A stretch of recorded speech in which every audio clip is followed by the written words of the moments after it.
Welcome, everybody. Justice is a Process here today with a special presentation, and we are going to be talking about why they prosecuted Tyrone Tucker. And I am going to take you through the process that led to it, and I'm going to answer that question once and for all, because one of the major questions that I get in my comments section, one of the major hangups for a lot of people is, why would they prosecute him? Why would they go after Tyrone Tucker? Um, you know, in this? Why would Phelps go after Tyrone Tucker? Why is Tyrone Tucker here if there wasn't something to have brought him here? And we are going to discuss exactly how he got here. We're going to go over how he got here. We're going to dig deep into that, and we're going to understand the process that led here. Another video that will come out will then kind of carry off of this, and we'll get into the deeper questions surrounding Captain Phelps and everything that she did to attempt to make this happen and come to fruition. And we're going to get into all of the things that happen after the fact. There's a whole story, but this is going to be the story from the night of to the arrest of Tyrone Tucker. And in that span of 5 days, at 5.5 days, you will understand once and for all why Tyrone Tucker ended up being arrested and how those 5.5 days locked in the Key West police, not the Key West, I guess the Monroe County Sheriff's Department into the case against Tyrone Tucker, and it ultimately wedded the Key West prosecutors team to have to take on Tyrone Tucker, as literally they got deep, deep, deep, deep into this, and they just had nowhere else to turn. Now, I am releasing this video under the backdrop of the fact that that currently the Key West prosecutors are attempting to send Mr. Tucker back to jail. They're attempting to violate his bond. It's no coincidence that he filed for modification, and then they're trying this, and it was simply because they're alleging that there was an issue. First time in 4 years, there was an issue which he obviously has been talking about because he made it clear in his motion to ask for reconsideration of the terms of release, but that there had been concerns about his ankle monitor. It was old. There's a documented history of this, but the Key West prosecuting attorney's office got notification that for 1 hour while he was sleeping, the ankle monitor was off. It got turned back on immediately, and they have attempted, or they are attempting to now, to violate him and send him back. This in the backdrop of uh, unofficial sources are telling me that they are trying to pressure Mr. Tucker into taking a plea. This time they're offering him the ability to go no contest. And ultimately what they want to do is they know that if Mr. Tucker was sitting in a Monroe County jail with no bail, he would be more likely to plead out to this case. So they're doing everything they can to try to do this, to try to kill this case. And potentially, even as we're going to get into down the road, we're going to get into the background, the questionable deaths that have happened in custody for people in custody at the Monroe County Detention Center. There's interesting information that we're going to go over. Again, I'm not making any conclusions. I'm just presenting you evidence, or not evidence, articles, information that's out there for your consumption. And to give you an idea of what Mr. Tucker's up against, to give you an idea of what's going on down here in Key West. And it's pretty daunting. And to think that Mr. Tucker is trying to take this on himself. He was very lucky that he found his wife, who has been able to assist him with having the resources to try to take on what is really become a codified enterprise uh, of activity that they've been used to getting away with. And as you're going to see, what was happening in 2017, they didn't have any reason to believe at that time that there was going to be anything like what's happened with this case occurring, because they thought they had a homeless guy without resources, without recourse. And they believed they were going to ultimately, again, their goal has been from day one, when they realized the mistakes they made, which is why I think this is the perfect time to release this video, against the backdrop of them trying to pressure Mr. Tucker into a plea, because I believe that's been their end game all along. but originally they felt Mr. Tucker would be the link that would turn on um, Travis JoJo Johnson and Rory Wilson, and that ultimately was not the case. That's not how it played out over time. He got bonded out, and he ended up with resources they didn't expect. He had the ability to fight back, and he was truly the weakest link of all of these individuals because he's the innocent guy of the bunch, and they just didn't expect that the innocent guy of the bunch would have the resources to fight back against the millions that the state of Florida and Monroe County have, uh, in their arsenal. And in normal times and in the normal situations that they found themselves in, they'd get away with this.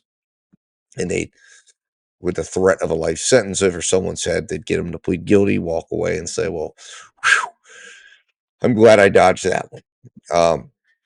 But anyways, without further ado, let's jump into the case here. Let's jump into the story here. And let's start watching. And let's watch how this unfolds. And I'm going to take you through it. I'm going to narrate you through how this goes down. And by the end of this time that you spend with me, you're going to have a complete understanding of how Tyrone Tucker has ended up in the situation he's in. Let's go. All right. So to start this story off, guys, we're going to go back to the very beginning. And this is the very beginning. This is the first video that we have in this story, and it is of Jenna Moeller arriving at CVS to meet Todd O'Quinn. And it is the reason why we start here is because this is the moment that the police, and I want you to listen carefully. We're not going to listen to this whole video. Obviously, we'd be here for 6, 7, 8 hours if we went through all these videos, but we're going to listen to snippets and of this video. Now, here are two people that are making a phone call, right? So there's a multitude of things that occur here that start to set the tone. And what I want you to pay attention to is the way Tyrone Tucker ends up involved in this is because of the fact that the police begin looking for a white male. They identify Rory Wilson. They know who he is, but they find out that there's a white male. And the strategy that Captain Phelps decides to employ is a strategy of trying to turn Rory Wilson, believing that since they have identified Detroit, that they will lean on Detroit and that they will then get Detroit to turn on whoever the white guy was. And that becomes the whole strategy of focal point is to go after Detroit, get him in, and then they as we go through and move through this, they develop. Captain Phelps believes she identifies that person, jumps forward, and then begins doing things that end up locking her in a direction. And then she has no choice but to arrest Tyrone Tucker. And then she believes she's going to have an easy out. And unfortunately, what she didn't anticipate was Tyrone Tucker was going to have resources that she didn't expect, because this was a common course of behavior by Captain Phelps and by the Monroe County Sheriff's Office. But what happens here, let's pay attention to what Todd O'Quinn tells Jenna Moeller. Then we're going to listen to Paula at the scene. And then we're going to watch how these stories, how the information travels, and how as the information grows, as the knowledge grows, so does Miss Phelps' story. In other words, she continues to change her story as the information comes out. She doesn't allow the information to help her come to conclusions. She doesn't try to investigate. She thinks she knows, and that's how we get to where we're at. But anyways, let's run this. Paying attention to everything that's said. Let me know ASAP. Scream for help. We'll get call. I heard somebody scream. I go upstairs. Copy. He's face down, full blood, unresponsive. Hey, what happened? Tell me what happened. I don't know. I'm downstairs watching TV. 1118, I have men on standby when you're able to advise. Rose up. I hear a scuffle. Okay. A scream. Okay. The homeowner who was sitting there with us says, I'm going to check that out. Okay. When he gets up there, I hear another scream. Okay. I take off up there. Okay. To the top of the stairs. Dude is on him. Who is on him? Nobody you know. Skeleton mask. Is it black, white, tall, skinny? Yeah. Tell me what. No, I can't. said it's one. I saw the white guy take his mask off. And ran that way. So there's two people. Two people, black guy. So then I go black back guy in and a there. white guy. The other guy's still fucking in there. What car? I didn't see any car, buddy. I was assholes and elbows. So far negative on a car. Possible suspects. White male, black male, both wearing masks with skeletons on them. I'm gonna follow the RP over to the house where there's possible victims. I hear the homeowner. Where's second this at? cry for help. Where are their victims? We just got on the wooden observation deck to the right, right there. Meet me over there. All right, so important things were laid out here, and that is Todd O'Quinn says that he's asked about a car. He's not asked about a truck. He's asked, did you see a car? He says no car. He's not asked about a truck. This is he's telling Jenna Moeller there's two people, right? This is when it's established. Two people. They're looking for two people, a black guy and a white guy. Okay. And that's important because there's no mention of a third person. There's never a mention of a third person. A third person never gets mentioned in this case. And I want you to pay attention to that fact. There is never a mention of a third person until Captain Phelps enters the interrogation room with John Travis Johnson and says, you're the driver and Tyrone Tucker's the other white guy. And there's a reason why she does that. But I want you to understand, two people is what you hear throughout this entire investigation. And I want you to understand, too, that, you know, Captain Phelps shows up at this scene, which is very unusual for Captain to be down there. Now, there's various reasons why she's there, but one of which is Key West doesn't get many murder cases. So she's down there showing off her prowess. She's down there showing off what an investigator is. She's down there handling this investigation where she's wanting, you know, this is a very important case. This is an opportunity for her to show off and show what a great officer she is. As she mentions many times when she talks about she'll talk about in there playing basically ranking poker, and she'll say, my this is where I outrank the Sarge, you know, I outrank the people at the scene. She's a very arrogant individual. She's a very self-assured individual. She is someone who absolutely, to her, it is intolerant. It's not even possible that she could ever be wrong. And that's just how she is. And that's what the IA investigation people's take on her was when the IA investigation comes out, is that she was just somebody who just couldn't handle ever thinking that she was wrong. It's just an impossibility. So anyways, with that backdrop, we move forward through this case, and she ends up taking over the investigation. But now we're going to go to the scene, and we're going to listen to the initial moments when Paula describes what's going on. She describes two people as well. Now she does say what she later comes back and says. She described two black people, but she said they were both in dark clothing, which is why she thought that she wasn't able to see the other person because she only saw Rory, who she knew was black. So she assumed the other one was in dark clothes, assumed that person was black as well.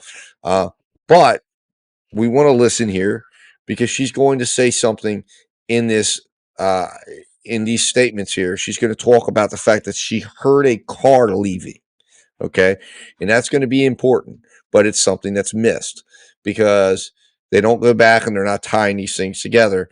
And because in their eyes, the two suspects took off on foot, even though from the moment it's talked, so from the first moment, one thing Paul has been consistent on throughout is she heard a car. She heard a car start, and she heard a car or an automobile drive off. Could have been a truck, could have been a car. She just heard I called a car. We're called an automobile start, and drive off.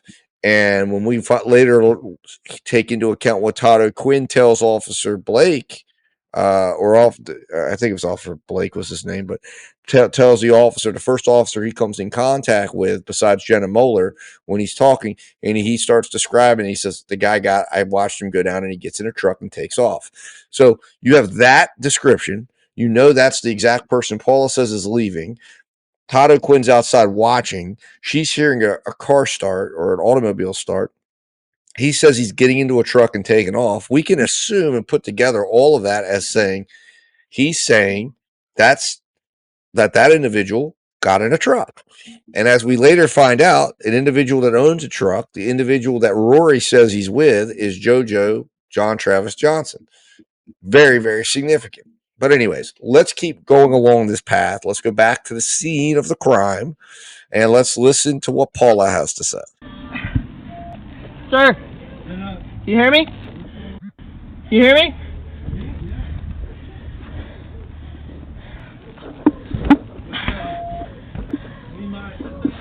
No, I need you to show those guys where to come. The rescue's here. 1118 rescue rebel. 2025. Sir, you hear me?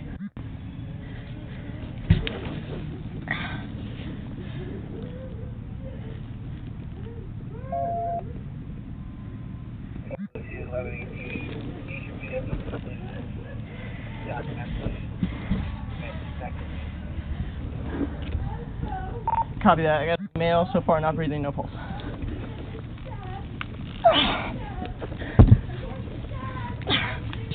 Paula, they're coming. They're coming, Paula. Just keep pressure on it. Carlos, to no K9 QSPD been advised.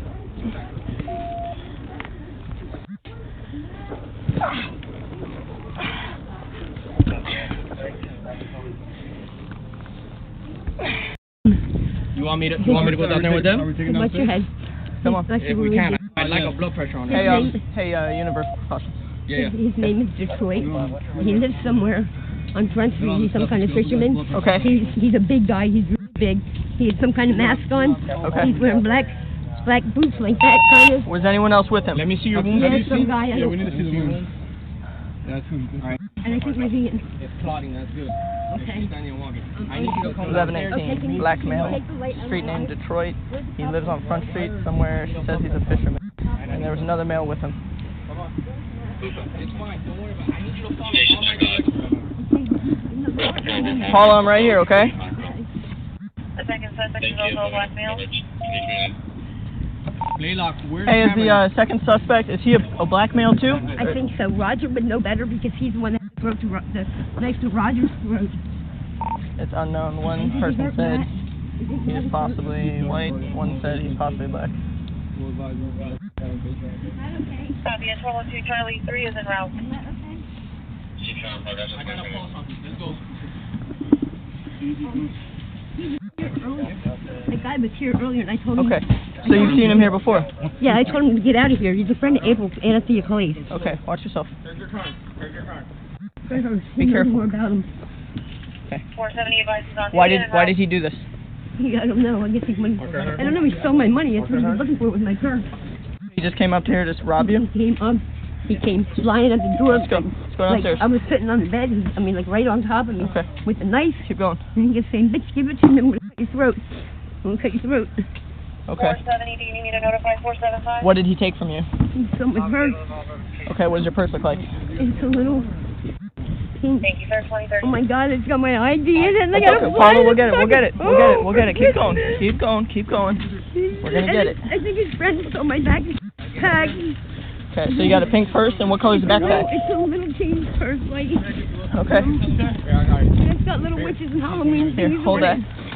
And he kept saying, "Give me your purse, give me your purse," and I kept saying, "Roger, do something." Paula, watch your side. Let these guys, medics got to go through to work on your friend, okay? I kept telling him that we needed a door, and he wouldn't put a door up there.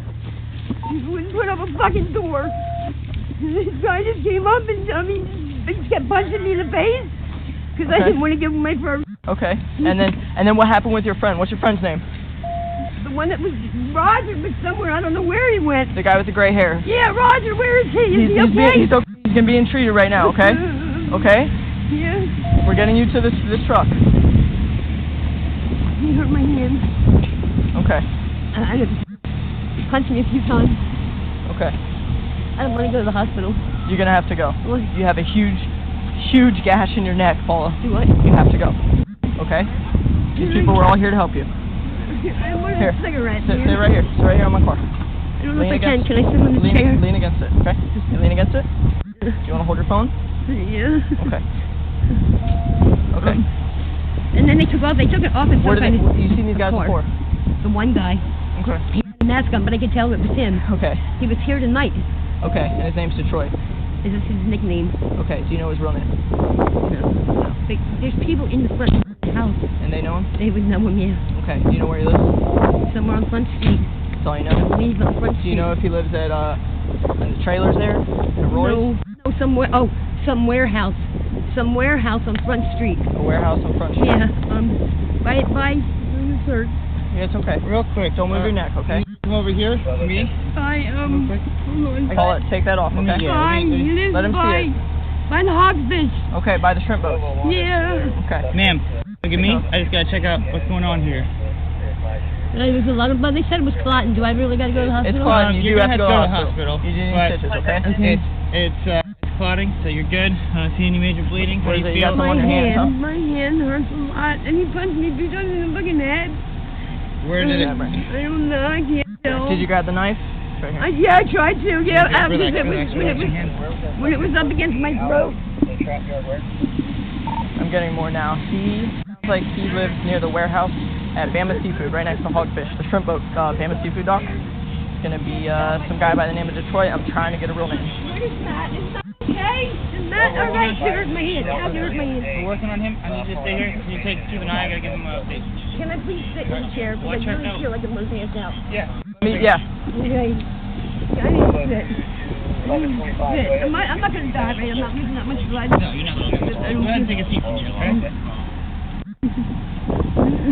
Sit down. There you go. They got the code?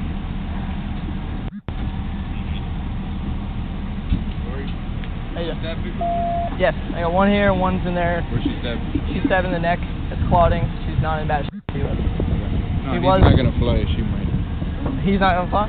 This guy's dead, ain't he? He was on responsive, he's not probably breathing. not. Yeah, he's probably not. I couldn't even flip him over to do CPR. Yeah. And she's gonna need to go.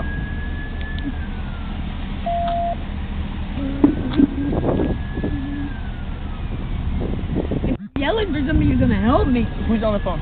I'm calling my friend. Okay. Is it someone that would know this guy's real name? No. Who would know his real name? No, I don't. No, Ma'am, can I Who would know it? for a second? Huh? Let me see. Looks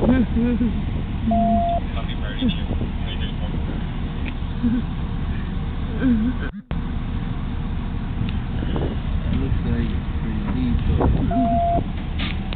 Looks more like. Hey, who are you? Who are you? My friend Cosmo. Cosmo?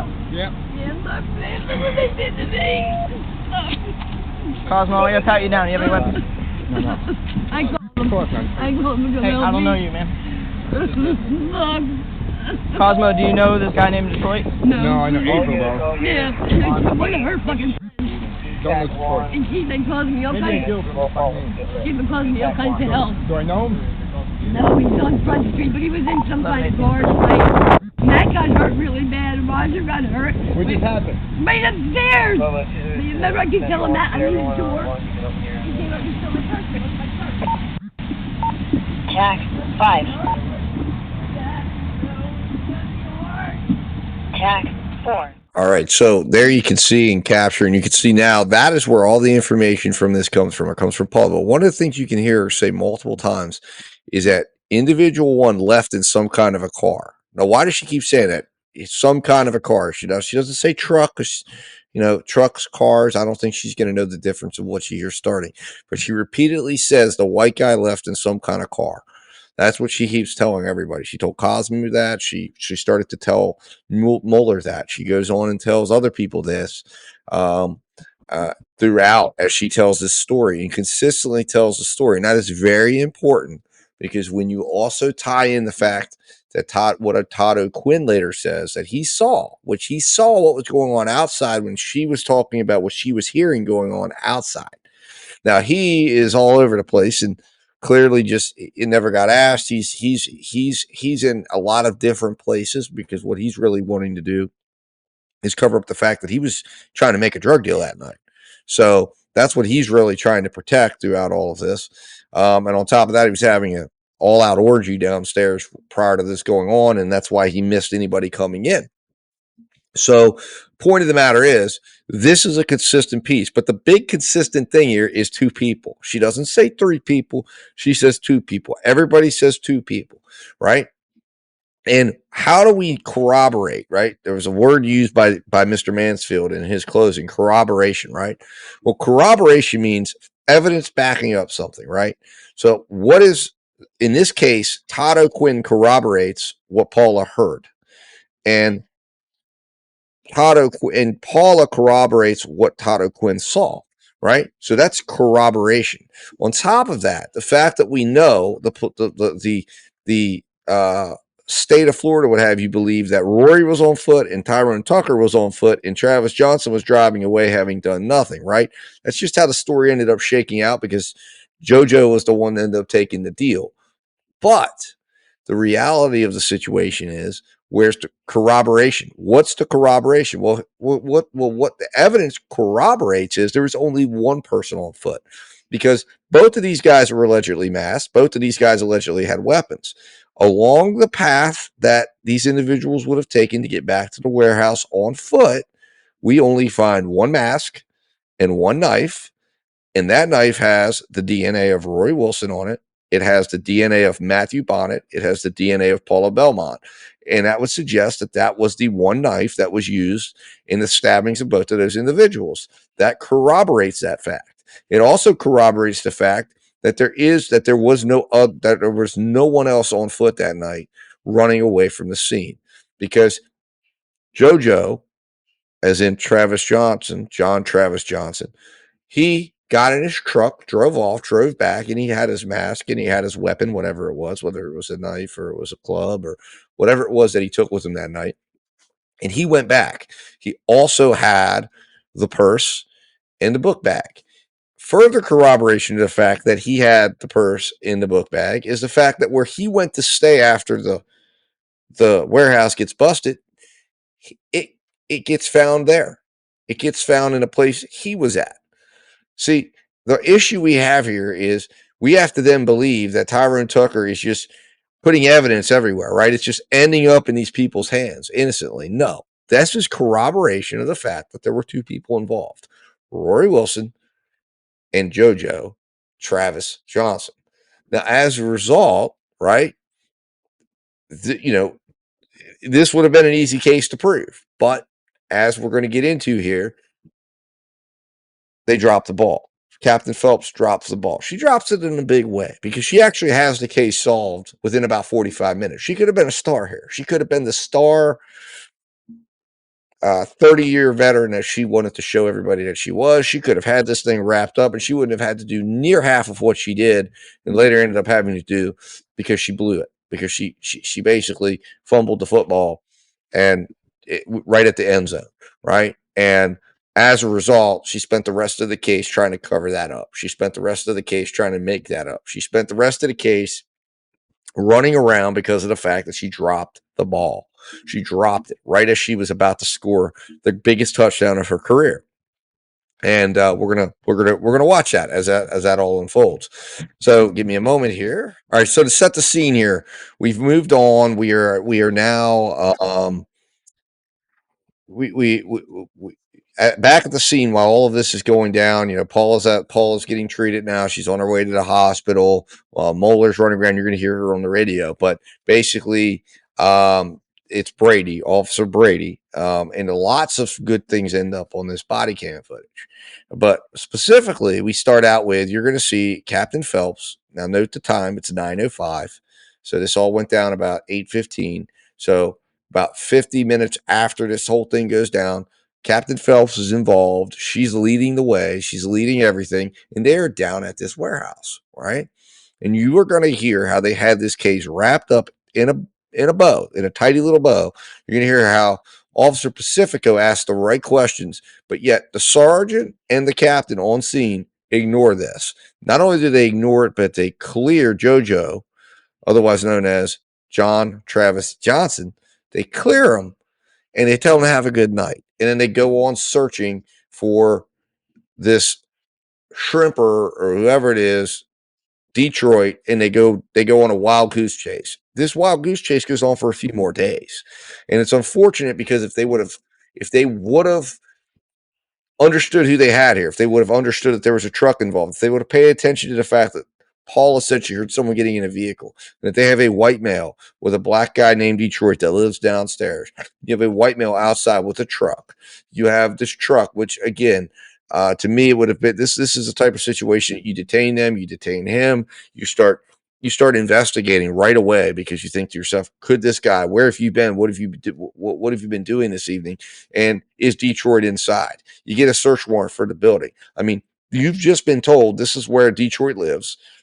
A white guy is standing out front in a vehicle. I mean, this deserved to have all the attention of the police, and he's lied to them because he tells them that nobody's there, and Pacifica picks up on it and says, no, I'm telling you, there's somebody down there. There's somebody down there in the bottom of that building, and they just don't care because they decide that there isn't. They decide that John Travis Johnson, or the captain decides John Travis Johnson is trusted and believed. Now, we can speculate as to why, because they also ignore another person, Anthea Clay. They ignore her. They don't investigate her. She comes on the scene later this evening. We don't. They actually delete a major. They delete all but a minute of the statement of what is probably the key person who needed to be interviewed in this case, because she's the one Paula says on multiple occasions set me up. She's the one who allegedly put all of this in motion, and yet the police have no interest in her either. Now, why that is, we can't say. But what we can say is that they were aware of her, that there was a lot of evidence that they were aware of her, and whether through incompetence or willful incompetence, or just maybe there's something bigger going on, and we're not going to go there unless we have evidence to support it. We do have evidence here to support this when we watch this, to show that they ignored John Travis Johnson. They ignored the individual, one of the two individuals who actually did this crime. Let's watch.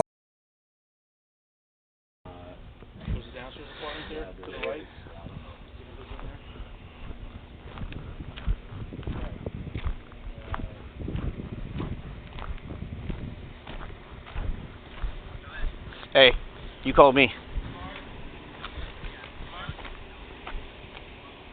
I told him to call you. I told him to call you. I got a shitstorm here. I got like things helter skelter. I know that. I told him to call you. You hear me? This was our domestic, the downstairs. What's that? This was our domestic, the downstairs. Yeah, right. Apartment. But the same building? Same guy. Oh, the same guy. Downstairs apartment that we Stay 155 on track 4. Where do you need me? I'm in South End College Road right now. Jake, that door right there upstairs is like 4 o'clock. Downstairs.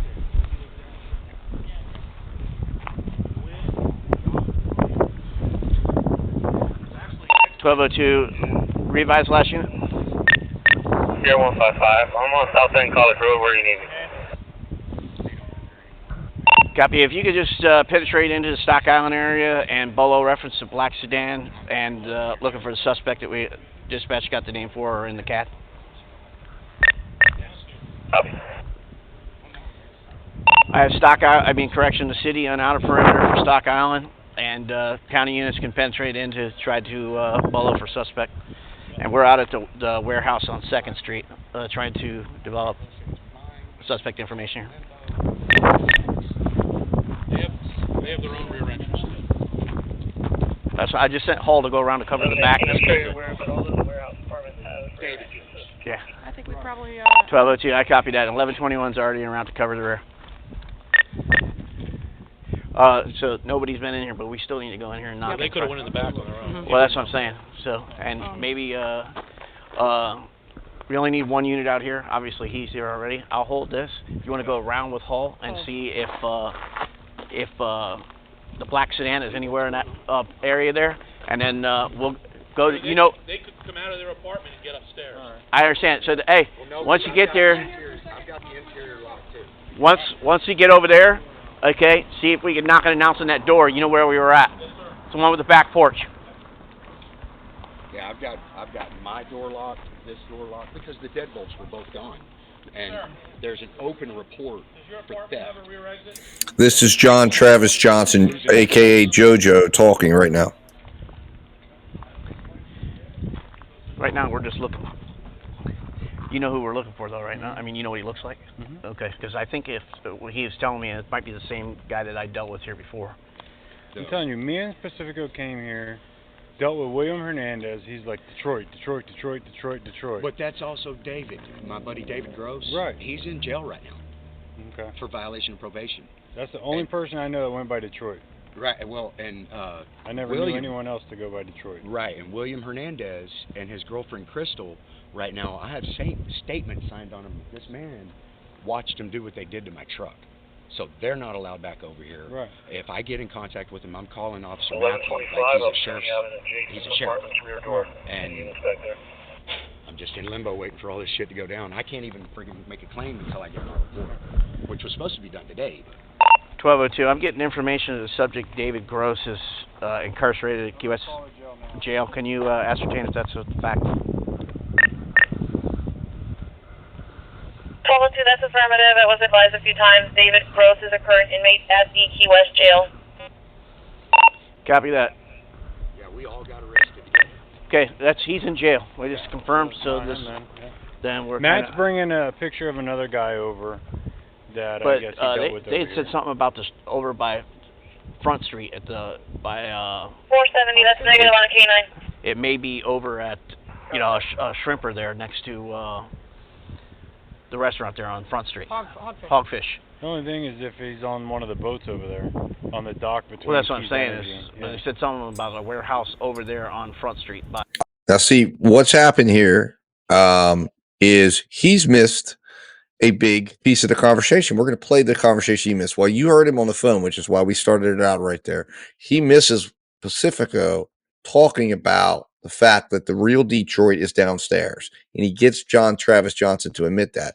But Pacifico goes into the warehouse and starts searching it, so he's not able to be there to tell Brady. Brady thinks he's, again, these guys are some arrogant guys that just think they know everything, and he believes there's a black sedan that's always looking for, and he checks on the fact that Detroit, he literally takes hook, line, and sinker exactly what John Travis Johnson tells him, and he says, and John Travis Johnson says, no, Detroit's also a white guy, and he convinces him it's a white guy. He says, all right, we're confirmed Detroit's in jail. Yeah, he's in jail, and that gets him away. John Travis Johnson essentially manipulates his way right out of this. You could tell the nervousness in his voice, but let's listen as to what happens. What was actually happening when they pulled up, because there's a whole conversation that it's amazing how in this case it's really about where these guys were. It's about the little things they missed. It's about the fact that they just all assumed they knew what was happening. They were not stopping and listening. And as an investigator, your job isn't to figure things out right away. One of the things you have to master is being able to listen to everything, the little details, because the solution is in the little details. So you've got to be willing to sit and listen. Draw no conclusions until you've listened to everyone, until you've heard every story and you've heard every angle, and you just walk to the next person and you say, tell me your story, and you ask questions and you clarify and you ask questions, and maybe you have them tell you the story 2 or 3 times to make sure that you're getting, each time that you might get a little different or a little variation or a little nugget of information. But if you ask and you think you know, and you ask or you only want to listen for what you want to know, right? Or you say, well, I'm going to disregard anything that isn't a black sedan. Well, that's problematic because information comes to these guys and they ignore it. Let's go back to the scene here and listen to Mr. Pacifico. And this is what was happening when Mr. Blake was on the phone. I'm bond here. I have to stay here until I go to court on freaking Tuesday. How long have you been here? Lived here? I want to say 3 weeks. Okay. I've been in. How long have you been out here tonight, right where you're at? Oh, I've been here all night. Okay, did you see anybody coming in out of the door here? No, the only person that's been here is me and him. I put a deadbolt on it so nobody could get in and out. Okay. Because while I was in jail, this happened to my truck and all my tools. So there's an open. And see, one of the, again, and I don't know what the training of these individuals are, but if you're listening to a story, like when somebody starts adding a bunch of information that's not asked and starts going into extra details, that's the first indication that you're lying. So these guys should have been approaching him with suspicion, because when they asked him, "Were you here tonight?" And he says, "Oh, I've been here all night." And he says, "Yeah, but did you see him?" Go, "No, no. Well, I put a deadbolt." I mean, he starts going into all this stuff that's like, there's no need for that. An innocent person would just say, with nothing to hide, would say, "Yeah, I was here all night. Yeah, I'm just sitting out here. Okay, cool." But when you start adding in and explaining details and trying to enhance your story, because it's showing that he doesn't feel he's going to be believed, because he knows where he was just at. He knows he's got police now standing in front of him 50 minutes. He's shitting himself right now. He's like, "Oh my God, I'm about to go to jail for the rest of my life, because I know shit just went down. It broke bad. I know in that warehouse, there's a there's a warehouse full of bloody clothes well, I don't know, his weapon's probably in there, but there's a mountain of evidence. There's a bag in there still on the premises. If these guys get a search warrant at this particular moment, this case breaks wide open, and everybody that's involved, everybody that was doing it, they're going to know exactly who was there. They're going to know who's there, who's what, where, everything, and they have the opportunity to do that, but they don't. But Pacifico asks the right questions. You can tell he's suspicious, and he has a healthy dose of suspicion, because he's I believe a pretty experienced officer, at least of questioning these guys in the street and looking and probing information. But let's continue. Report with okay.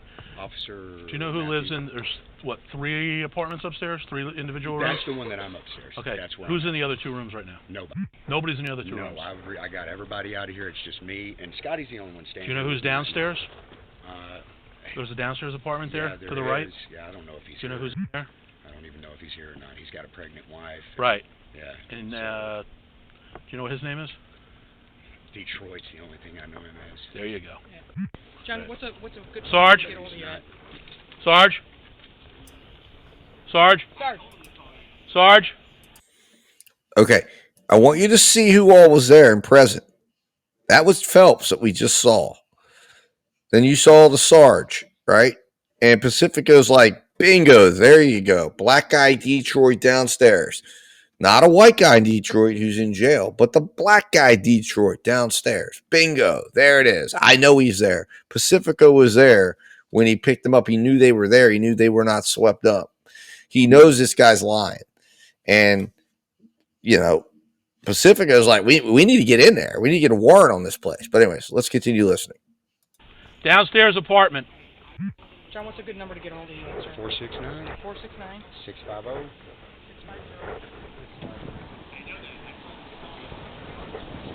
Sarge. This was our domestic, the downstairs apartment. This was our domestic, the downstairs apartment. But the same building? Same guy. Oh, the same guy. Downstairs apartment that we were on. Remember they wouldn't stop? Jake, is that door right there upstairs was like a 4. No, it's the downstairs. He lives downstairs now. Yeah. You go in and jog to the right, and it's straight through. And there's actually an exit on the rear. 3 by flashing. 0155. I'm on South End College Road. Where you need? Fernandez. They don't live here anymore. We've had them run. Yeah, you could just penetrate and back out. I'm sure they're still in and out. No, I'm the unless only one it's here. barricaded to where they physically can't get in. I put a deadbolt on the door so nobody could get in. Downstairs can get in, right? Downstairs can get in. Well, no, I put a deadbolt on the front door so nobody. Well, they have a rear entrance. They have their own rear entrance. Yeah, so I don't know, but nobody can get in my apartment. Well, I'm here. I can't really say it's mine because I'm kind of in limbo. Okay. It sucks. They have their own rear entrance too. That's why I just sent Paul to go around to cover the back. I think we probably. I'll let you. I copied that. 1121's already around to cover the rear. So nobody's been in here, but we still need to go in here. Well, they could have went in the back on their own. He wouldn't know. So, and maybe We only need one unit out here. Obviously, he's here already. I'll hold this. If you want to go around with Hull and see if black sedan is anywhere around. Okay. And, remember, they could come out of their apartment and get upstairs. I understand. So, hey, once we get over there, okay, see if we can knock an announce on that door. You know where we were at. Yes, sir. Yep. Can't get around here. Sir, does your apartment have a rear exit? Yeah. Can I use it to cut through, please? I don't. Why don't you use theirs? Because it's locked. I need to get through to the other side. I don't care what's inside your house. I just want to use it to cut through. Thank you. You heard any commotion? Thank you. No big deal.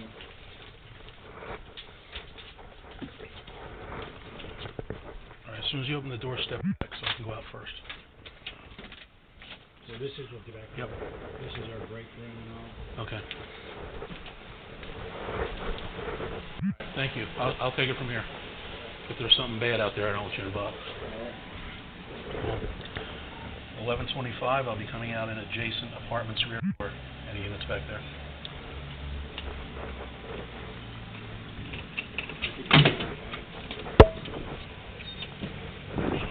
I'm getting information that the subject, David Gross, is incarcerated in U.S. jail. Can you ascertain if that's a fact? Paula, that's affirmative. That was advised a few times. David Gross is a current inmate at the Key West jail. Copy that. Thank you. You can lock it. Thank you for your time. Alright, L-O-U-I-S.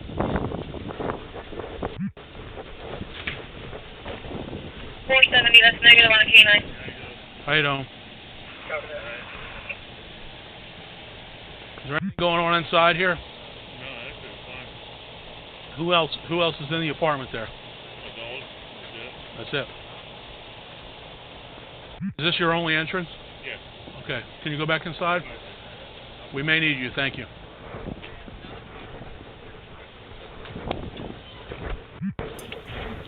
Now, where he's coming up on, this is the apartment of Rory Wilson. He knocks on his door, no answer. 1202 to That is the apartment of Rory Wilson. 1121. You disregard, we're in a dead zone here. That subject's in custody, and we're... They had him right there. Right there. 125 copy. So, there you have it. They had him right there. They're knocking on his door, and then they eventually let John Travis Johnson go. And Captain Phelps tells him bye-bye, and they go on. Now let's go back to. We're going to go back to the tape of. We're going to go back to Sergeant Brady's tape here. And let's see here. We're going to go back to, and we're going to listen to the additional conversation when they talk about the two guys. So, what you should be paying attention to, obviously here, you're going to see the big mistake, or, you've already seen the big mistake that's made, because at some point they realized this mistake. At some point, Phelps had to have realized this mistake, and she realizes, holy cow, we blew this. But by then it's too late, because they leave, go in a totally different direction, and you're going to hear, again, they're searching for two people. You're going to hear the discussions at Detroit. They're trying to find this guy. But essentially, Captain Phelps decides, listen, we have to go after this Rory, because Rory needs to turn on this other guy, and then if we can get Rory to see that, hey, I'm in hot water, and I can put this on the other guy, the white guy, then we get the other guy, and then Rory will get a deal, and he'll get a lesser deal. He might get, robbery or something, but he'll get a deal for cooperation, while the other guy goes down for the worst, right? Gets life or the death penalty. So that's how she's trying to play this thing, or that's how she ends up trying to play this thing, and that's how Tyrone Tucker gets into the mix here. But we're going to get to that. But let's watch a little bit of Brady here, because Sergeant Brady his tape, his body cam has, again, a lot more information on it that's really solid. So let's watch a little bit more of Sergeant Brady, and then we're going to watch the Todd O'Quinn moment, which is absolutely unbelievable that he misses this, right? And that this has been allowed to sit for years, supporting what Paula said, supporting the fact that this could not have been Tyrone Tucker at the scene. But anyways, let's go back to the scene and listen to Sergeant Brady here as he's having a discussion with another officer here in regards to this case. That was on Laurel, okay? But they turned to the left coming back to this way. Somebody had mentioned something about a guy named Detroit. But obviously that guy is not the same guy. They were wearing masks. And driving a black SUV. And no, black sedan. A black sedan. Look, black sedan or black pickup truck? No, black sedan. Look at this guy.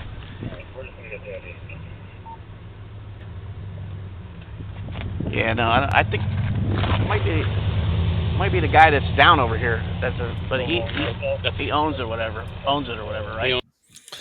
So he's showing him a picture of JoJo. He's saying that's the guy that's with him, and he says, was it a black pickup truck? Because that guy owns a black pickup truck. This other guy's heard a black SUV. They're still looking for a black sedan. The way the black sedan comes into effect is because a young lady who was on the phone said she saw a black sedan pull up and drive off. Now, maybe that happened, maybe it didn't. But the bottom line is that was after. That was well after all the perpetrators left. So that was not something that was significant to the guys leaving. But they're focusing on that because when she called 911, she said, I saw people get in a black car or a black car drive off. It had nothing to do with the case. I originally was thinking, well, maybe that was she mistook the black sedan, but the timing of it, when I went back and looked further into it, the timing of that, based on what Todd O'Quinn says when he's coming up and talking to her, he had already seen the white guy run out. He'd already seen Rory run out, or he didn't see Rory run out, but Rory runs out. He'd already scuffled with him, and Rory's already down based on the timing of the Cosme video and when they see the second guy run off. So what we know is that black sedan has nothing to do with anything. But what does have something to do with it is what Todd O'Quinn says. When he says, I saw the white guy run down, get in a truck, and drive off, okay? And had Sergeant Brady, when moments after this conversation, hears a truck, and he's talking to these two guys, and this guy's talking about a pickup truck. This guy's showing him JoJo, showing him John Travis Johnson, right? It should have hit him like a ton of bricks. He should have been back down at that warehouse and said, holy cow, did you just say the guy has a truck? Okay, we need to go back down there and talk to that guy. They got his information. You heard him. He's giving his information to Captain Phelps. So they have his info. So this case should have been open, shut, closed right now, but they're blowing it. And then the farther they get away from the night of the crime, they start realizing they believe the only way they're going to close this case is going after Rory. And Captain Phelps decides to employ the tactics that this police department, the Monroe County Sheriff's Department, has done for years. They don't care about the homeless population. They don't care about these guys that they look at as druggies and everything else. To them, they're just pawns. They're just pieces to their puzzle. So they play the pressure game. We're going to go get this guy and we're going to put pressure on him. And they don't even care. He might be innocent. But what they really want him to do is flip on the other guy, because they use innocent people all the time. They use confidential paid informants all the time down here in Monroe County. It's what Colleen Dunn did, the prosecutor, who ends up losing her law license because of how she handled confidential informants in this particular case. So this is a common course of behavior that when they screw up the case and mess it up and then they got nowhere to go, they go, okay, well, the way we're going to close this case is we're going to try to get somebody to flip on somebody. Even if the person that flips isn't the person that did it, they don't care. And in this case, the only reason why it ends up that way is because they screwed it up so bad, and she goes in and starts and gets Rory to finger the wrong guy. And once that happens, she's stuck with Tyrone Tucker being in the case, but she has a solution. And I believe we're going to get into that. I'll summarize it at the end of this video, but she believes she's going to flip Tyrone Tucker and he's going to be her guy. He's going to be her guy that's going to get the deal, that's going to put JoJo and that's going to put Rory behind bars. And it's why they delay giving both of those guys a deal, because they figure Tyrone will be the guy that'll come in because he's a truly innocent guy anyways. So they don't mind giving him a sweetheart deal that allows him to get back out. He catches, adds in their eyes, adds another thing to the rap sheet. But he also becomes a contact of theirs. He also becomes somebody that they say, okay, you worked with us. You're in our hands. You're in our pocket now, Tyrone. And that's how they like it down there. But anyways, let's continue listening. What? Yeah, that black truck there, is that the one that got scratches all down the side of it? No, that guy was with the guy that got scratches down the side. Oh, okay. Now the guy that I dealt with that got the scratches, his name is John Johnson. He just got out of jail or something. Yeah. Like yeah. Well, he's saying that guy's in jail. And, you know, we arrested 5 in one day out of one room up there. Okay, well, that's why, you know, see, that was what led us to here, because somebody mentioned Detroit. Right. Okay, so that's why we had thought it was connected to there. Well, then we found out that guy is in jail. Right. So now we're back in the dark. Now we're thinking that it may be a shrimper, okay, or something like that. We have no clue who it is right now, because that was, the name Detroit came up from someone on the scene. Okay, it might be somebody else that goes by this. And see, the issue is he wasn't present for Pacifico's questioning of John Travis Johnson, who says, no, he's not in jail. That Detroit is not the same Detroit that's in jail. The Detroit in jail is a white guy. Okay. The other Detroit is downstairs. And that's what Pacifico gets John Travis Johnson to admit. Says, yeah, he's got a pregnant girlfriend. I don't know if he's down there. I mean, John Travis Johnson tries to say there's nobody in the warehouse. And they walk to the back and there's people in there. There's people living in there. There's people all over the place. So John Travis Johnson should have been immediately detained because he's lying to the police officers. I mean, he was lying right out there. He was clearly adding a lot of details. He was acting very suspicious. Should have had a 10 eyes raised everywhere. He's got a black truck, and he's trying to tell everybody. He's trying to steer the police away from that warehouse. He should have been immediately taken in for questioning and detained. I mean, there's no reason why that shouldn't have happened. But anyways, let's move forward. We're going to move forward a little bit further now in Brady's tape here and get to the Tato Quinn. Give me a moment. All right, so to set the scene, if you haven't seen this already in my previous video, we kind of looked at this the body camera footage of this officer in its entirety. But what leads up to this, Tato Quinn comes walking down the street. Sergeant Brady ends up talking to him and engaging him, and he gets him into a conversation, and he soon realizes this is a victim here, that he is a victim, that he was there at the scene. And then Tato Quinn drops a bomb on him. But the problem is Brady isn't listening. Just like he wasn't listening at the scene to Pacifico. Just like he's not listening to the officer. I don't know if that was Officer Pacifico, whoever that was trying to talk to him again. He's just not listening. It's just not landing. He thinks he knows what's going on. He thinks it's a shrimper. He thinks they're in the wrong place. He thinks they need to be down at the docks. And for the first part of the conversation here with Mr. O'Quinn, he isn't listening. He doesn't even know what he's talking about. He thinks he's talking about a week ago. And then he finally realizes, holy cow, you're talking about tonight. And he misses this completely. But just watch how this unfolds here. We'll watch this bit, but pay attention to what he says here, because this is very significant with what we already heard Paula say. They split up when they came out. The white dude took his thing off, and I was yelling, help, help, somebody call the police, while I was on the phone with 911, and then he took off in the truck. Which way did he head, the white dude?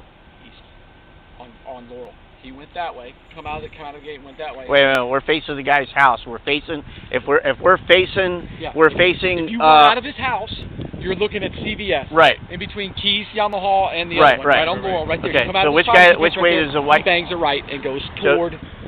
To the end of Laurel. Yeah. Okay. And that's when I lose him. And what was he wearing? Okay, but did he turn the corner and come down second? Oh, I don't know. Or did he keep on going straight? I didn't keep looking. Let me tell you what I did. What was he wearing? So I go across I leave CVS. I go in there, up the fucking stairs, Matt's laying in a pool of blood on the second tier, all stabbed up. Paula's up there whimpering. I don't know. There's some other guy, random guy, doing something. Something. I get to the top of the stairs, and here comes the second one. Only one had left, and I thought they were both gone. And he tries to get me, and he hits me. I put up my hand in the pocket, and he hits me in the pinky. The black guy did that. Yeah. That's tonight. That's tonight. Okay, I thought you said you were only there a week ago, not tonight. I was, but I wasn't. I just witnessed it. Okay. So. All right, so if you're understanding what just happened, he drops that bomb on them, and they thought he was talking about last week. So when he says he left in a truck and ran up the street, he thinks he's talking about a night other than the murder. So it doesn't land on him that that's what he's talking about. And then when he finally realizes it, it just hasn't landed in his brain, and he moves on past it. Now, what he does do is he does take Quinn up to talk to Mr. Pitcher or Detective Pitcher. So we will see some of that interview. But we're going to move on now to another witness that was at the scene, Ben Hansen, and we're just going to listen to him because his interview is significant in that it reiterates the two people theme, and he talks about what he saw, he talks about what he sees, and he corroborates much of what Todd O'Quinn says. So we're going to take a look at his testimony here. Let's jump back to the scene of it, and let's listen to that.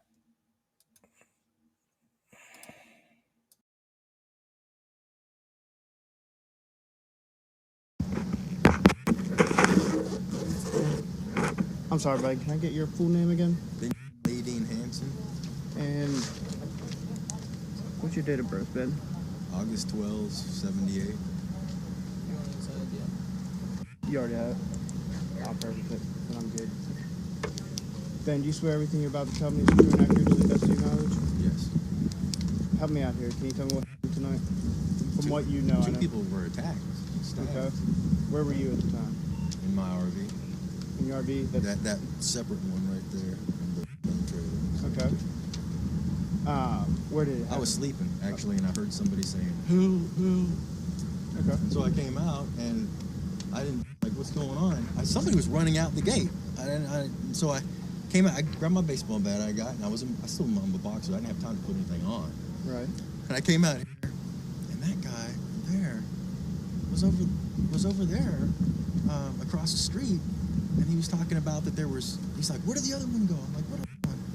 There's two people, right? He said, I guess there was two people that were involved, maybe, in the attack. I'm not sure exactly what he meant by that, but he said there was somebody still inside. And I was like, oh, shit. So I went in there, and I was asking, I shouted up in the tower. I was like, is everything okay up there? And Paula said, call 911. I think it was Paula that said that, call 911. And so I went in my room, and I closed the door, and I called 911 because I thought something bad's happening, obviously. Right. I heard somebody got stabbed, and I wasn't sure exactly who, and I was worried about Matt, and it ended up being he was one of the people who got attacked, I guess. I've known Matt for a while, we're friends, but all these other people, I don't know. You remember what time this was about? I don't know, I think it was before 9. Okay. Around 9-ish. Okay. And you said when you first came out, you saw somebody running out? Yeah, somebody's going out the gate. Do you remember what they were wearing, what they looked like, anything like that? No, it looked like some tall guy. White, black? It's a black guy. Okay. Did you see his hair or anything like that? I didn't have a flashlight or anything. There's barely any light. It's very dark in there. Okay. Would you recognize him if you saw him again, or you only saw the back of him? Seriously doubt I recognize the person. All right, so that's where we'll leave that interview. But he backs up. He saw Rory leave, right? So that's who he sees leave. He sees Todd O'Quinn across the street. He sees that Todd O'Quinn says there was another guy, that there were two people. Point of listening to this gentleman here is he reiterates two people, not three people, two people. Okay. And that is very, very important. Now, the next thing we're going to get to is we're going to go to Paula's hospital interview. This is the initial interview here at the hospital, because this is where she's going to talk about, again, she's going to talk about hearing a car. So this is where she first very clearly states about the car. So let's go to the hospital scene here and listen to that because she's going to talk about it now. Now remember, Todd Quinn's already, he's at the scene over there talking to Sergeant Brady, and she's here at the hospital talking to Detective Malone. You'd think at some point they get together and kind of start piecing this together, but they don't. But anyways, let's listen in. Let's go to the hospital with Paula now. Pick up with her at the hospital and listen in. Car start. You go that Or way. does Detroit have a car? I know of. I don't know. I don't know him that well. He's not my son. He's April. April. Anthea Clay can tell you everything you need to know about this guy. I don't barely know him. All I know is he was the one that did it. Okay, so you heard a car start. What did the car sound like? Oh my God, man, it just sounded like a car. It just sounded like a car. It wasn't overly loud or anything. I just heard a car start, and that was all. It might not even been there. It might have been somebody coming from CVS. My mind, it was they went down the steps, and then I heard a car.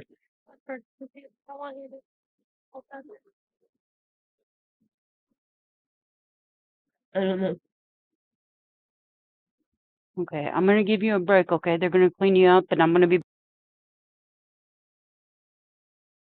All right, so there you hear it. She says in her mind, they go down the steps and she hears a car start, right? First guy goes down the steps, car starts. Todd O'Quinn, he sees a guy run out, goes down, jumps in the car, and leaves and gets out of there. Corroboration, everybody. This is what you call corroboration. They're corroborating each other. They're independent statements. They've not had a chance to get together. They've got nothing. Neither one has had a chance to understand what the other saw at this point. So it's very important to understand that because that makes it much more credible than when later on they get together and you might suggest, well, they've had chances to influence each other's remembrances. They've had chances to remember or to influence what they might have saw or heard. But in this case, this is pure. So we're going to move now back to the scene where we're going to, and also I want to note as well, who did you hear there? Anthea Clay. So you heard Detective Malone said, we didn't have, remember, she testified about this in the trial. She said, we didn't have any information that would make us think Anthea Clay was a suspect. She just said, Anthea Clay put Rory up to it. I know Rory did this, but he did this because Anthea Clay asked him to. So I don't know what Detective Malone needed to consider her a suspect or to have not brought her in. Why Phelps isn't bringing her in. But again, that remains a huge question in this case is why she was ignored. And not only was she ignored, but Colleen Dunn hit her, right? She was living 2 doors down from the treehouse 2 years later when Tyrone Tucker's defense team went and found her and ultimately deposed her, a deposition that to this day is still sealed. We don't have it. We don't know. And the bottom line is they found her and they're hiding her. And we will never now know what she knows because she passed away. She ultimately passed away, and she was actually working for MCSO at the time that they found her on some animal program that they had. So they knew where she was. That's the point. But they hit her, and she's the one that sets all this up. She's the head of the conspiracy, and yet they've arrested the 2 guys that worked on her behalf, but they haven't gone after her, and that makes no sense. That makes no sense whatsoever. We don't know why that is. We just can say that's the fact. So that's another element of mystery. But the bottom line here is that they were working so hard, right? This is what's crazy. They were working so hard, allegedly, at trying to identify this Detroit, right?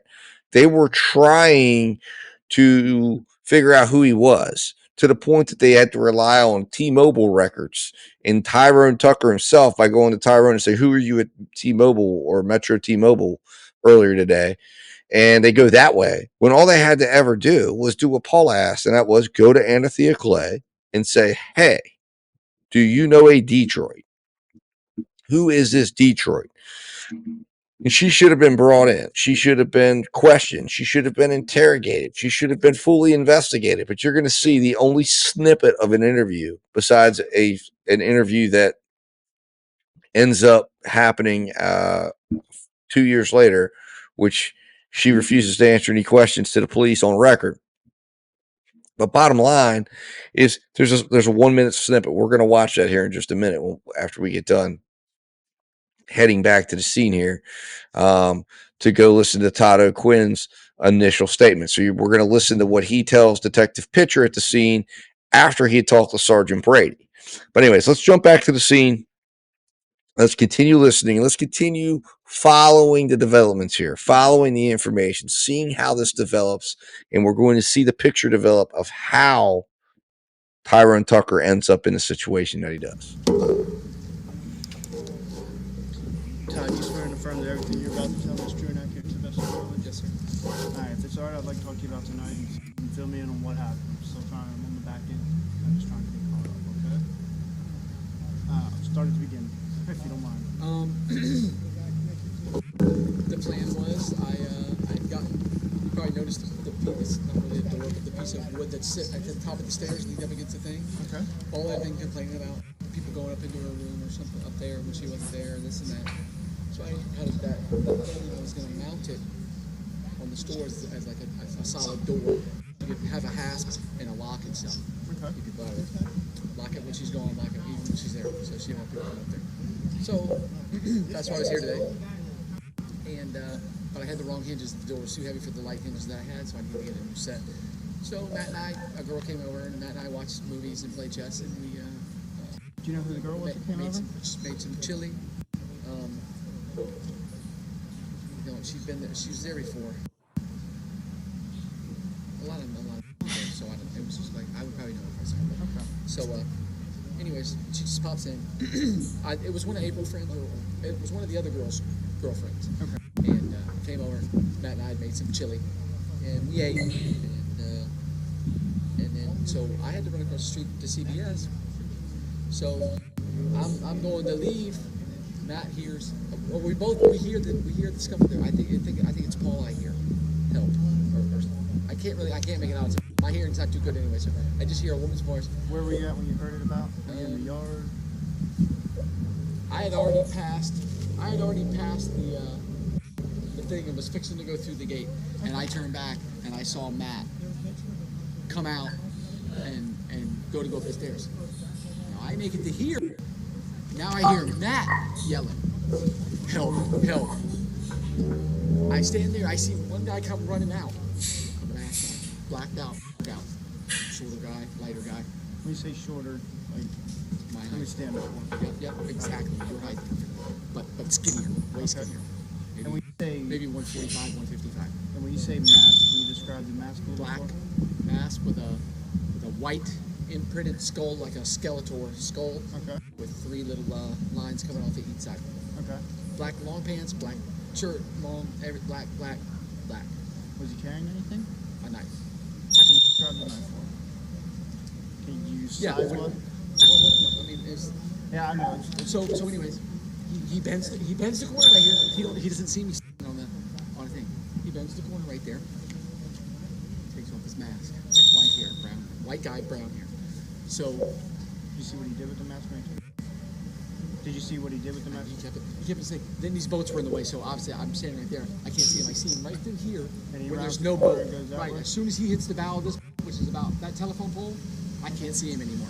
Okay. Plus I'm yelling now, and he starts to pick up the pace. He's getting somewhere. Okay. So then I think it's over. I shoot off the wall. I make it up to the second tier. Obviously, Matt's face down in a pool of blood. Okay. Don't worry about it all. I go to check pulse, check on Matt. I look up. Here's this other one coming down the stairs at me. What does this guy look like? Bigger. White guy, black guy? Black. He said something that made me think he was black, but obviously he had a mask on, so... Do you remember what he said? Do I know you, or who are you, or I'm gonna get you, something you. I look at, and he's coming at me with a knife. He takes one down thing on me. I block my... here. He hits me in the pinky. Right there? I'm up. Yep, I'm up like this, and somehow the knife blade actually slid in between my two fingers. Hold on 1 second for me, See, okay? there's a cut on this side too. Give me a So second. I felt the blade go through my fingers, bro. Like this, I'm up here like this, and it comes down through. Do me a favor, just hold still. All right, so it's important, guys. I want to stop right here because this is an important part to stop and ask this. I want to go over something here because this notebook here, if you see this, HIDTA, all right, what that stands for is high intensity drug drug trafficking area. And what that is that's a task force. That's a federal task force that the Monroe County Sheriff was a part of, the Monroe County Sheriff's Department is a part of, and Captain Phelps was the head of that task force in that area at that time. Now, the reason why this is something that's interesting is because this is Detective Pitcher's notebook.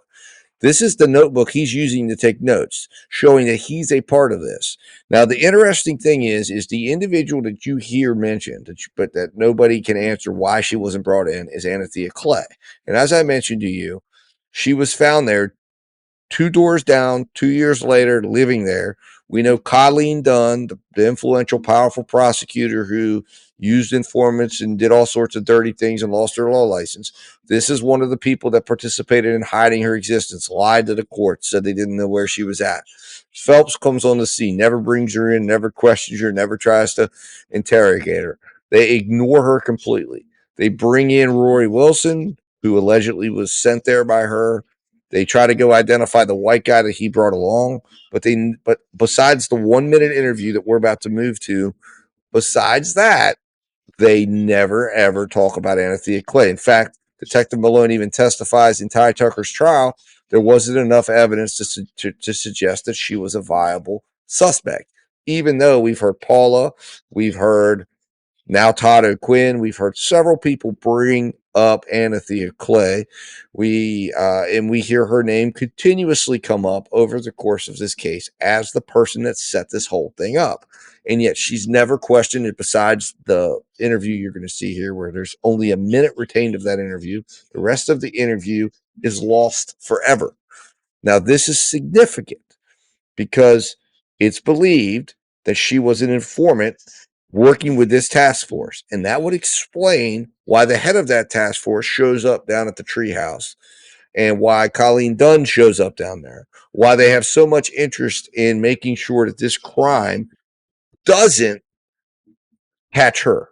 Because the rumor is that she had been responsible for setting up several important people and that they had several very important cases that she was tied to. So it was very important that they close this case without bringing Anthea Clay into it. And ultimately, I think that, that's a fact, but I don't think that ties in. I don't think Ty Tucker being set up has anything to do with that. I think literally it has to do with the incompetence of Phelps and her trying to get Rory to name Ty Tucker, thinking that he's legitimately the other guy, but he ends up not being that guy. And then she ends up in a situation where she picked on the wrong guy, and Ty Tucker is now bringing attention to this case, something that they don't want it to happen, because the reality is it turns out one of their informants is responsible for this thing, a bunch of druggies out here killing each other, that they really just wanted to close this case, send them to the penitentiary, make a deal with whoever they have to make a deal with, get them to testify against each other and have a 2 or 3 day trial and put this thing to bed. But it doesn't go that way. And now this thing is a national case. Now all of a sudden there's the co-founder of CrossFit coming in and funding the defense of this guy. And now all of a sudden this whole thing blows up. And it's those 5 letters right here that are driving a lot of this case and are driving a lot of what they're trying to do here, because they were protecting an asset of theirs who was working with them, who was closing cases. And there's a lot of money that runs through that because it's a task force that basically patrols the ocean all the way out as far as the Virgin Islands, and they regulate and do drug busts, and they essentially, again, rumor has it that if drugs are coming in, a toll's got to get paid to somebody in law enforcement. And that would be Sheriff Ramsey, potentially Phelps. There's a lot of money running down there with all of this, and a lot of money tied to that. And what they did want to have was any attention brought to that. But instead, through Phelps' incompetence, which is why she ends up fired, she ends up doing the exact opposite of what she went there to do that night, which was to try to close this thing up, button this thing up, keep Anthea Clay out of it, protect their assets to make sure none of the assets that they're relying on to make big cases go under or have their credibility undermined, and get this thing cleaned up. And she ends up just absolutely making a disastrous mess out of it. Anyways, wanted to give that little side effect there, because what we're going to do is next we're going to jump into Anthea Clay's interview. So let's move on from Todd O'Quinn. We heard his little bit here. Give me a moment, and we're going to jump onto that. All right, so here we are. This is Anthea Clay's interview. Sound will come on here in just a moment. It's only about a minute long. He's been hanging out in Coconut.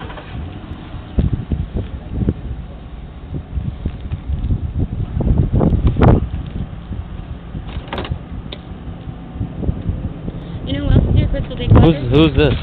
Crystal Dinklocker was here with Todd. Who's Roosevelt? And Roosevelt was here with Matt. Roosevelt, I don't know Roosevelt's last name. What does he look like? He's a real thin black guy. It wasn't Roosevelt, I guess it was. Alright, 56 pictures to get clothes and huggies for shower. Paula, Todd, Roosevelt were there, and I saw Crystal drinking. Alright. Alright.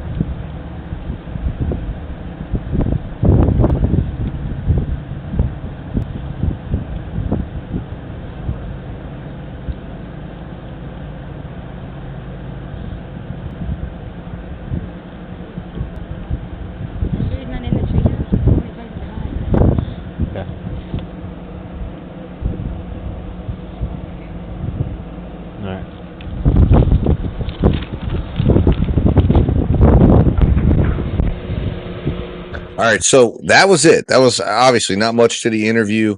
That's what they have. Now, interestingly enough, the next day, they bring her back to the scene again. None of this is documented. They bring her back to the scene.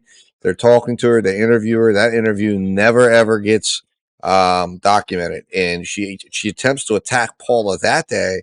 She then goes and writes graffiti on the wall of the treehouse, essentially confessing her part to the crime. And those photos are hidden from Ty Tucker's defense for 2 years, which they now have, and those are now part of it. I'm going to show those to you here. Give me just one moment. These are the photos here of what was scrawled on the wall. Now it's hard to see them because these are pictures, but if you can look, no harm, your innocence, your trust, in those who hadn't you took it. This was written by Anthea Clay on the wall of the treehouse, and it said, "When I woke up today, double unaliving on my mind," and you know it essentially confesses. It almost reads like a confession. I wish yesterday, it says, "Dearest Matthew, I wish yesterday wasn't your last day." Now you have to understand, Matthew was evicting her. So what she's basically saying is she's basically confessing in so many words to her involvement in this crime. Police knew about this the next day. This was found the next day.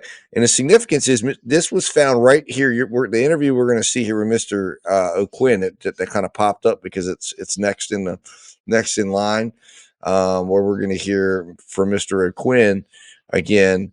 And we're listening to his reiteration of what he says goes down. We're listening to a little bit of it because, again, we've already listened to a lot of these interviews, so I'm not going to take us through listening to the entirety of all these interviews because we've seen them in their entirety. You can go on freefranklintucker.com and watch all of it.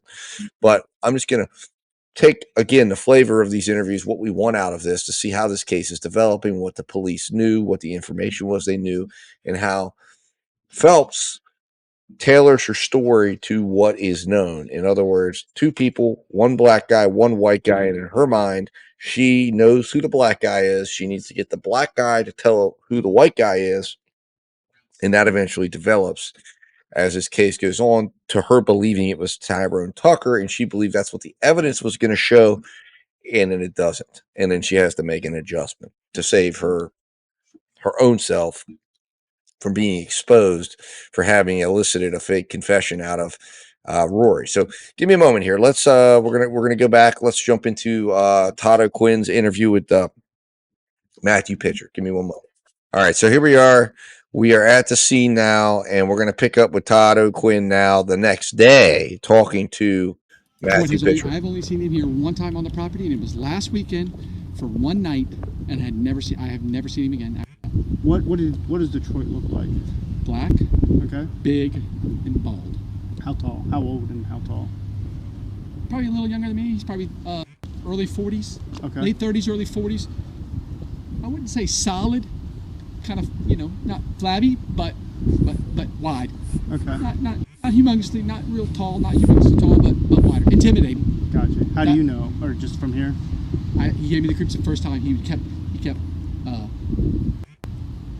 just like I said, he kept harassing everybody at the house. Yeah, I guess he was on something, and he kept running back and forth, back and forth. I don't really go up too much. Okay. Okay. I stay down here with Matt. Matt. Hold on one second. Because I'm getting ahead of myself. Okay, go ahead. Just like we did last night. Can I get your full name and date of birth? Todd Sumner O'Quinn. Okay. My date of birth is August 10th, 1968. Appreciate it. And do you swear and affirm that everything you're about to tell me is true and accurate to the best of your knowledge? Yes, sir. Let's go.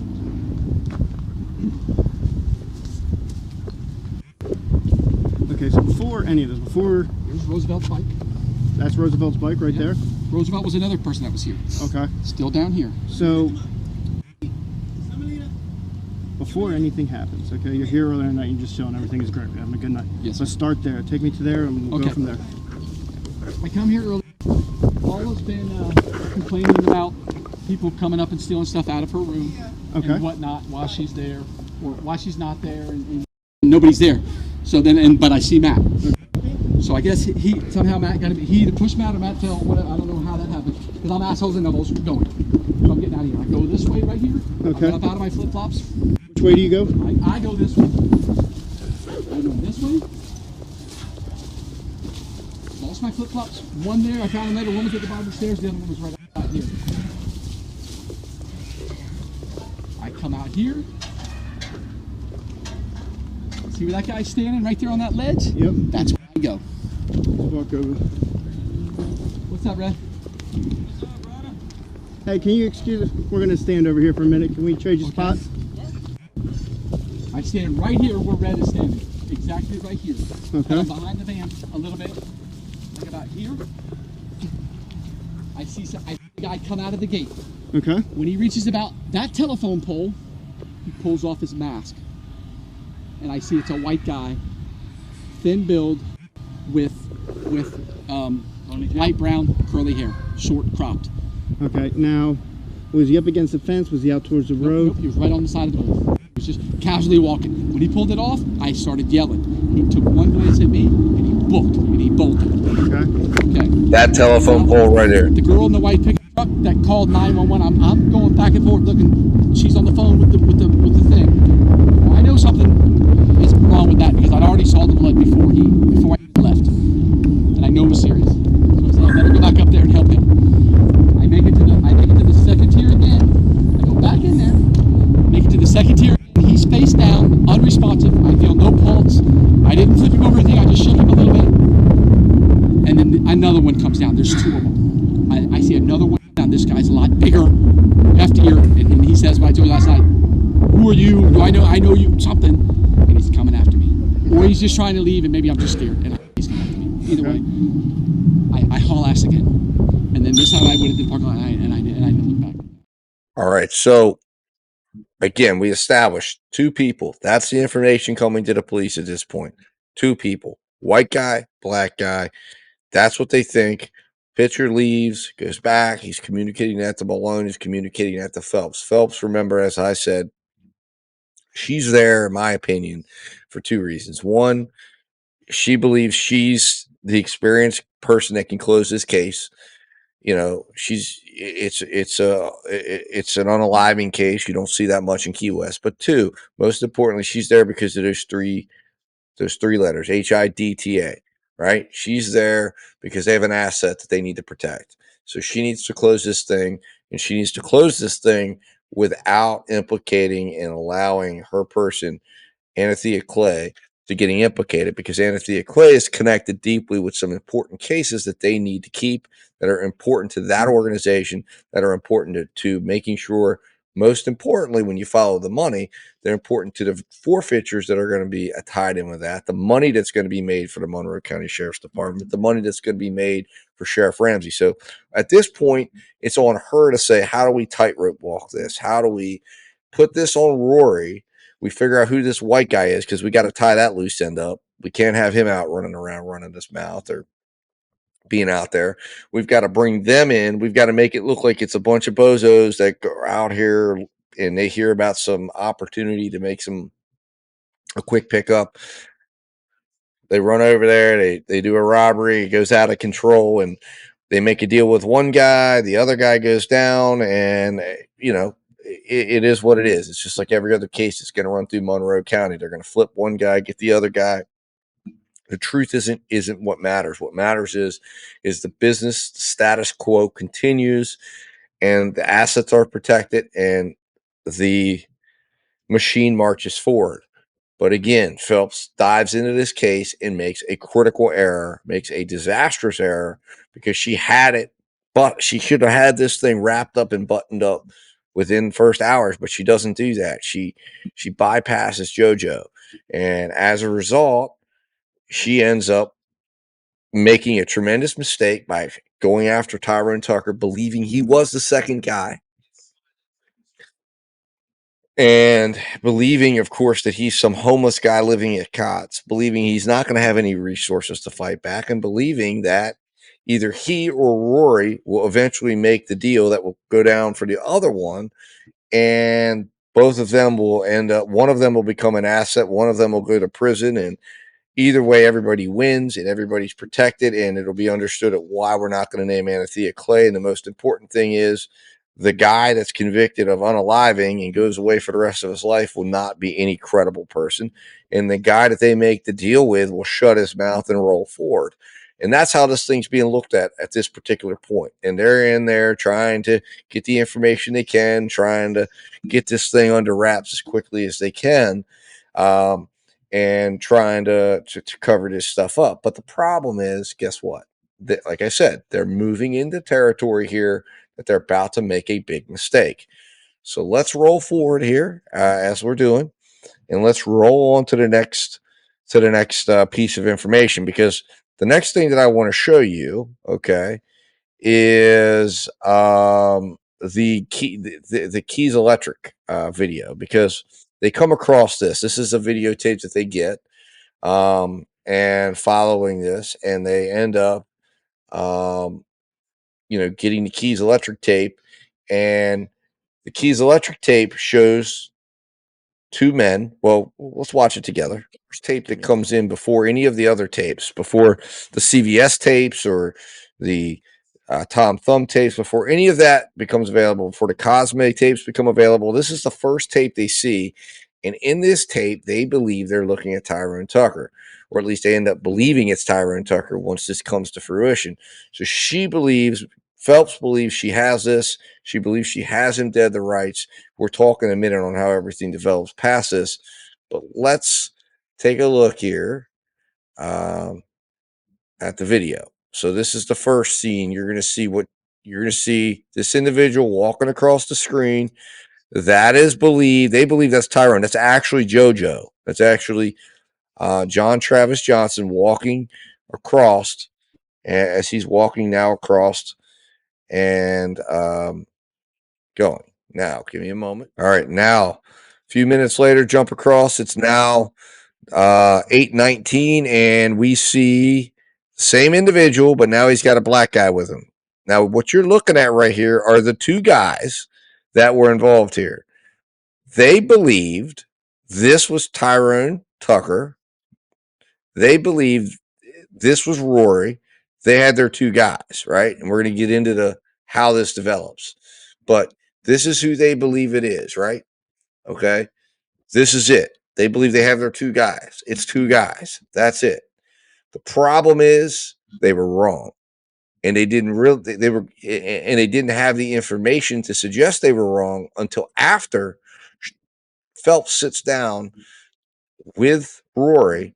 They go to the warehouse, they bust Tyrone, they bust Rory, they bring him down, and she decides she's going to start putting the pressure on Rory to turn on Tyrone because she believes that that's what the answer is here. She also goes after Rory's wife, whom she attempts to try to put pressure on her to try to put pressure on Rory to turn on Tyrone, or to get him to turn on Tyrone and implicate Tyrone, because she believes that she can get the deal made for Rory to put the weapon and everything in Tyrone's hand. And I think at that point she really believes some of what she's saying it has some truth to it. She doesn't know the entire truth, but she believes, I think, at that particular moment that what she's pointing out is true. She doesn't have any reason to believe there's a truck involved or anything like that because she doesn't get the Cosme video or any of those confirmations until after she's already gone after Rory, and you're going to see the exchange that she does.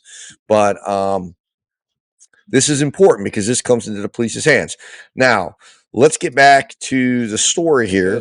Essentially, the 18th, right? On the 18th, they're at the scene, and this is coming from the police file. On the 18th, they're at the crime scene. They're doing the reconstructions. They're talking to Anthea Clay. They're talking to O'Quinn, like you're seeing there. He talks to Paula. We've seen that video. I showed that video with um, uh, JoJo, where she names JoJo in the car. I put a short out about it, but she essentially finds that. So let me pull that up here for you guys. We'll watch a little bit of that. But she goes and give me a moment here. But she goes and essentially tells Pitcher that she now knows there's a guy named JoJo who is allegedly involved. So let me pull that video up here. I've got it queued up here. Give me one moment. All right, so here it is. This is the footage. This is, again, on the 18th, and another interview is done of Paula, but the significant part of this is when she names the Pitcher. She says she was with some people the night before who've come to her. She's been getting phone calls. She's been getting basically told that everybody in their little circle says there's a guy named JoJo. Now, the significance of this is John Johnson, otherwise known as JoJo. John Travis Johnson's nickname was JoJo, okay? Well known around the island. And that's what she says. JoJo, that there's this guy named JoJo. He's in town. That's what we learned in the trial. He's in town. He just got to town a couple of weeks before. He's staying in there. He's there. And that he was the other guy with Detroit, that he's been hanging around with Detroit, that he hangs out with him, and that he was the other guy, and that other people were told that this is who it was. In fact, that JoJo was supposed to go to where she was that night, and he refused to come over there because he knew she was going to be there and knew he had done this crime. Anyways, let's listen to the conversation. We're just going to listen to a snippet, not the whole thing, because it's significant that Pitcher has this information, again, about this JoJo guy. Again, thinking back to the fact that they had already talked to John Travis Johnson. He has a truck. O'Quinn has said it. He saw an individual get into a truck. Now, the thing is, O'Quinn doesn't pick John Travis Johnson out of the lineup until the 22nd, so that's about 4 days after this. But again, the pieces of this puzzle are sitting right in front of them, and instead, they're going down the road of Tyrone Tucker. Now, this is why I think you're going to see Matt Pitcher as he's talking to and in a hot mic, and we're going to go to that here in just a moment. Listen to a few pieces of that conversation. But in the hot mic interview room, hot mic, where you hear Phelps talking about Tucker, right, and talking about the case, and you hear Matt Pitcher said, I got problems with that. And this is why. Because he knows there's somebody else out there. He knows this John Travis Johnson's being named. He's concerned about the case. He's concerned about the validity of the case, but he knows that the captain's moving in that direction. And he knows he's not going to be able to stop that from happening. But anyways, let's listen to this interview. Can you call that person? Yeah, his name's JoJo. They're thinking it might be him. Just put him on speaker again and ask him why they think it's him. Besides that he was in town, but I'll get him on the phone. Yeah, please. Don't tell me you're with us. All right, so that's the significant portion that I wanted to hear. Not a lot. And she calls this individual, and they talk about JoJo, and they can't get a hold of him, and they end up hanging up the call. But you heard what she said. The reason why they thought it was JoJo was his size and the fact that he was in town. JoJo stands for John Johnson, John Travis Johnson.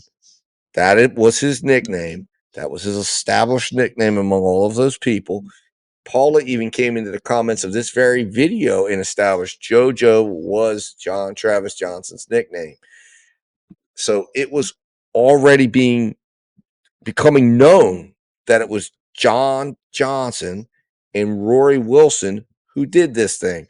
Tyrone Tucker's name is nowhere to be found in it.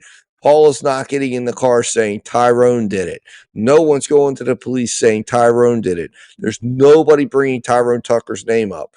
Now, let's get to how Tyrone gets involved in this, right? Because what happens is on the 18th, there's nothing. On the 19th or the 18th, there's all these follow-up interviews and things, as I've just shown you. The 19th, they take a break, right? On the 20th, things ramp up again. On the morning of the 20th, they're told by an individual who they claim is a trusted confidential informant. It was not a trusted confidential informant. It was just one of the people on the street that will at times give police information, said, I know where Rory is, Detective Pitcher. Rory Wilson was just down at Metro T-Mobile with a white guy. Now, when this happens, he reports back to Malone, he reports back to Phelps, and they decide, they send someone down, I can't remember which officer it is, but an officer gets sent down to Metro by T-Mobile because they said, okay, there was, again, I think I've established enough at that moment. They're looking for a black guy named Detroit. They're looking for a white guy, black guy named Detroit. They still don't know his name at that point. Is seen at Metro by T-Mobile with a white guy. White guy's paying a phone bill. Immediately, Phelps, Malone, everybody says, we got to find out who these guys are. We think we got them, right? Well, ultimately, they go down and they establish that the white guy who paid his phone bill was Tyrone Tucker. Now, this prompts Malone, once she finds out who it is, to start to investigate who is Franklin Tyrone Tucker. Otherwise, they know him as Franklin Tucker. That's what the name they're given. They look him up. They start looking into social media, right? Which is something that they have continued to do on Mr. Tucker all the way up to date, all the way during his trial. But they go in and look at his social media. His profile picture at the time was the famous picture I've shown before. I'm not going to show it right now, but it's shown with him with a fake machete, war paint on his face. He's in Fantasy Fest mode, and they take one look at that and they say, "Oh my God, that's the guy. That's the guy. It looks like that's got to be the guy. Okay, that's got to be the guy. White guy. He's with Rory. This has got to be it." Phelps looks at it, goes with her hunch, her instinct, and says, that's the guy. Now, they decide to send a detective down to talk to Franklin Tucker. They talk to Franklin Tucker, and Franklin identifies who he was with as Rory Wilson. And he says, yeah, man, if you need to talk to him, his name's Rory Wilson. Yeah, what gives, dude? And that's how Rory gets identified.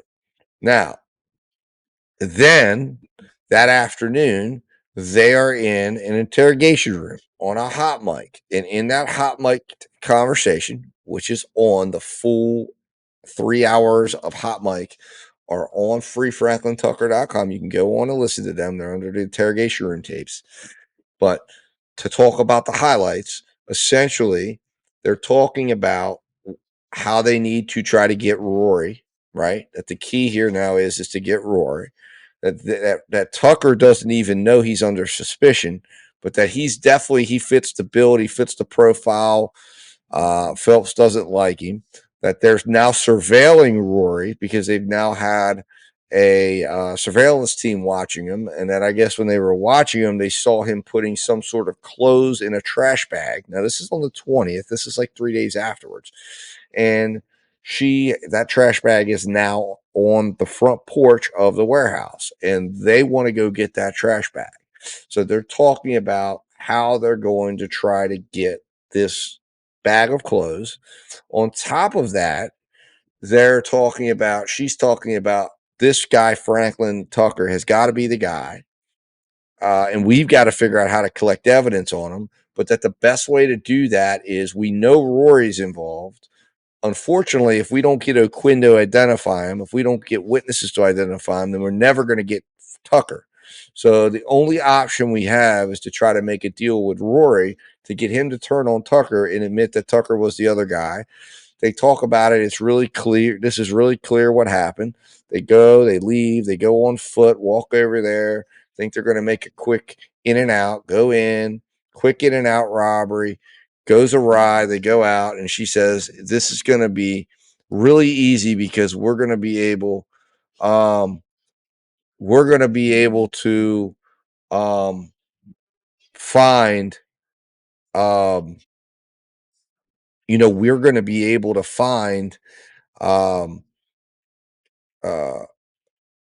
the evidence. Once we get him to admit it, we're going to be able to then get the DNA, and everything's going to back it up because we know this is the guy. Like, it just makes sense that this is the guy. They leave on foot. They're going down the road. So the key here is we've got to put the pressure on Rory. Once we get Rory to flip on Ty, then we can get Ty, and then we can put pressure on him and either make the deal with the guy who isn't the guy that did the stabbing. And when we get the DNA evidence back, we'll figure out who that is, and the other guy will flip on the other guy. Now, again, this is prior to Cosme's videos coming out. This is prior to all the other things coming out that that the DNA report and all that stuff that comes out that ends up showing that not only is Ty not the second guy, but that they had the second guy all along in John Johnson, and that John Johnson's truck is seen at the scene. John Johnson is the guy that's picked out of a photo array. John Johnson fits the description of the guy seen running from the scene, and they have a big problem on their hands. So that's when, of course, Phelps jumps in and says, well, I can solve this problem really easy because actually now Ty becomes the guy who will make a deal with us. And we can stomach making a really good deal with him because he can become our witness, our guy that will testify against them and become the informant. And we will then, again, have a partnership with another person down there in the world that lives down there like they like to do. And in her eyes, they'd have another asset in Ty because they would have made a deal with him and he'd be working with them, and he would have made a deal with the district attorney's office, and all this will work in their favor. And then he will testify against Travis and Rory, and this will close the case out, and this will be perfect. Again, he's just a homeless guy that is going to eventually make the deal because he's going to be sitting down there. He's going to know he's innocent. He's going to know he's facing life, and he sure as heck isn't going to want to go do time for something he knows he didn't commit. And when we hand him that lifeline, he's going to jump on it. This will be perfect. All we've got to do now is get enough information to arrest Ty, which will put the pressure on John Travis Johnson, get him to say what he needs to say. John Johnson will implicate himself. Rory will implicate himself. Then when Ty comes along and says, no, actually, I wasn't the guy, it was John Travis Johnson, they can easily flip the case and switch it around and say, all right, well, fine, Ty can say he was the driver. I mean, it doesn't matter. It's all interchangeable. We can flip that around, and in the evidence we know would eventually support John Johnson being at the scene and Rory being at the scene. It's all interchangeable in their eyes, and they'd flip it around and probably get deals because at the end of the day, if they got John Johnson and Tyrone Tucker to testify against Rory. At the worst case scenario is they get Rory convicted, and he's the guy they know was doing it all along. And these two guys walk away with sweetheart deals, and all of this works in their favor. To them, it's going to work all right. But the big thing is Phelps can't be having it come out that she got Rory to finger a guy who wasn't there, right? That's just not going to be acceptable. So once she steps in and does this, which is what we're going to get into now, once she steps in and does this and pushes in on Rory and gets Rory to finger Ty, she's stuck with Ty being involved in the case. Because otherwise, if Ty isn't involved in the case and Ty doesn't take a plea in the case, and Ty doesn't say, yes, it was me, then it looks like she got someone to implicate an innocent person, and it's going to cause a lot of problems, and it's going to bring a lot of issues here. And she doesn't want that. So she now knows she's got to get Ty in the story now. But again, like I said, she's trying to tie this thing up in a nice little bow. She wants to get the guys who actually did this to come in. She knows the guys that make the deal are under their control. They're under their sphere of control because they're under an agreement. So they're going to be scared to death with life sentences hanging over their head to say anything that could disrupt their case. And the guy that gets convicted, well, he's not going to have any credibility. And the individual that gets protected, which is Anthea Clay, who is an asset for very, very important cases that are running through her prize HIDTA. And there were 4 big cases that she was involved in, 4 big cases that had huge drug forfeiture money coming through, huge money implications, huge money going to the sheriff, huge things that were going to be helpful to them that they did not want to have at risk. And this solved the problem. The problem was the whole plan got disrupted because of one person, Lauren Janae. She comes in and she has resources and she gives Ty the ability to fight back. She makes it so that Ty never wants to take a plea and never has to take a plea. And that's why today they are still trying to get Ty to take a plea. That's why they are desperate for Ty to take a plea.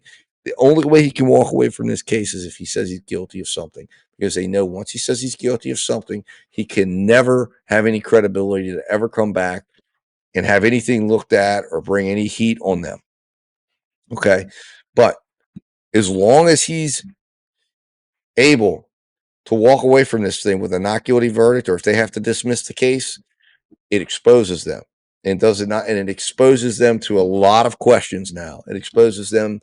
It exposes Phelps. It exposes Dunn. It exposes everybody that was involved in this thing. And it exposes, of course, now those cases are long gone and closed, but it still also exposes the questions surrounding Anthea Clay, surrounding why they were trying to protect her and what her importance was to things. And it also exposes around, of course, the questions and looking into and saying, well, what is the reason why this is such, these programs are so important here. But the bottom line is the things that these individuals in this case did and the things you're about to see them do are as illegal as the things they were charging Rory and John Johnson and Tyrone Tucker with. And they're also just as complicit. And the punishments for those crimes are as much as what they're trying to do, life imprisonment. And it makes them criminals. It makes Sheriff Ramsey a criminal. It makes Phelps a criminal. Phelps loses her job. Why did Phelps lose her job? Well, they said it was because of what was heard on that open mic. But it really was because she didn't clean this mess up and she made it a bigger mess. And she brought attention to this thing that she was supposed to do the opposite here. And she screwed it up. And then now she puts at risk every case she's been involved with. That's the part they're fighting right now. Because if Phelps gets exposed here and it becomes clear that she tried to frame an innocent man, that she got another suspect using the Reed technique which she did here. That's what the read technique is. The read technique is where you minimize the individual's involvement. You put pressure on them by lying to them about evidence. You let them know that we know you're involved, but we think you're involved at a lower level, and you apply that pressure, and you create the inference that there's a way out here if you just minimize your involvement. It's what she did with John Travis Johnson. It's how she did it. It's what she tried to do with Rory. It's what she was trying to do to a degree with Tyrone. But the bottom line is, the problem is the read technique also, as Tyrone Tucker will be presenting soon, and as he knows, and as he's had expert testimony that wasn't allowed to come in to the trial previously, but that the read technique has been discredited by legal scholars and by experts as a very risky technique that has led to a lot of false confessions, and it is not trusted. It is not anything that derives from the read technique is not trustworthy, and that's where everything came from in this case. That's exactly what Phelps was applying in every interaction that she has. But anyways, that's the introduction to this next phase, because we follow the bridge, we go through, and now we're at the point here where she's identified Tyrone. Tyrone is involved because of the reports of a white and a black guy. Tyrone showed up at Metro by T-Mobile, and they saw a Facebook photo. They said he looks the part, and they decided that he's got to be the guy. This has to be the person. And as a result, Phelps steps in and decides, okay, this is how we're going to do this. And I'm going to prove this. And I'm going to prove Tyrone's the guy. And I'm going to get Rory to confirm this. And, well, as your watch here, the result is Tyrone Tucker ends up wrongfully accused. So let's jump back in here. Let me get back into my timeline here. So we're going to jump into, let's see here. Let's listen. Now, this is a hot mic. We're just going to listen to a little bit of it. You can listen to the entirety of these interviews on Free Franklin Tucker YouTube site. Let's take a look here.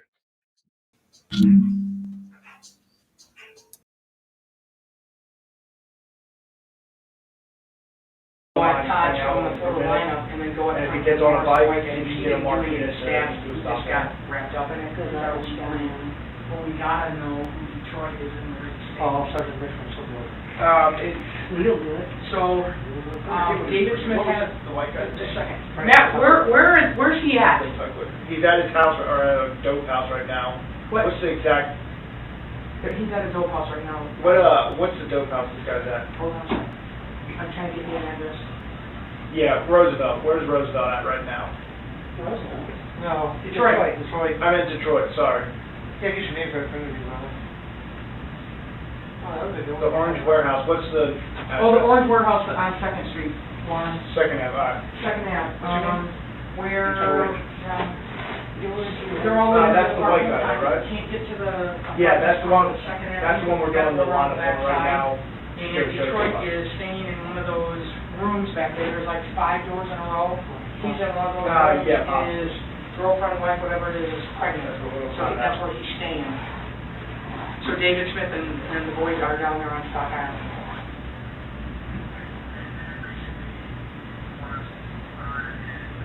When he rolls on a bike, has control. That's ironic. Up way in the background, so he doesn't think he has anything to do with him yet. And have patrol make a traffic stop and write him a ticket so we can get his thumbprint. Not just it sounds like that's his it. I think thumbprint it's so we probably know for a fact who he is. The black guy. Okay. So go direct with David Smith so you can set up peepers. All right, thanks. What? But he's got eyes on him. He never told us. So what you just heard there was actually what they ended up firing Phelps for, and that was her setting up the traffic stop and her telling Detective Malone's husband to act like he was a white supremacist, to not make Rory Wilson suspicious and make him think that it was just, racial profiling, basically, is what she's saying. Get his thumbprint, give him a ticket, give him an illegal ticket. All of this is highly illegal, but this is just, again, a snippet just to show you how this lady operates, how she thinks that in order, she's attempting to obviously protect people from criminals, and she thinks, well, I'll be your criminal to protect you from criminals.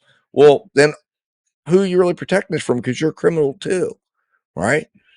You don't become a criminal to protect people from criminals. You're supposed to be following the law, and you're supposed to use the law and what the tools that the law provide to protect people from the criminals. And really not even protect people from criminals. It's just supposed to be going in and identifying what laws were broken, do your investigation, follow the evidence, and make your arrest based on the evidence, and arrest for what you can prove. And wait until you can prove whatever it is you want to prove. But you don't go in and do what she's doing here. You don't believe you can break the law to go find people that broke the law. That's ridiculous. Anyways, so that is the interrogation room. So we move from there, and then essentially what gets set up is the next day they decide that it's time to bring in Rory and it's time to bring in Tyrone. And again, they're waiting on getting the Cosme tapes. They're waiting on getting a lot of the video evidence, which they are confident is going to prove that Tyrone Tucker is the guy. Now, the video that they've gotten is the Keys Electric video, the video we watched, which is later learned once she pulls in Rory says, that's not me and Ty. That's not me and Ty.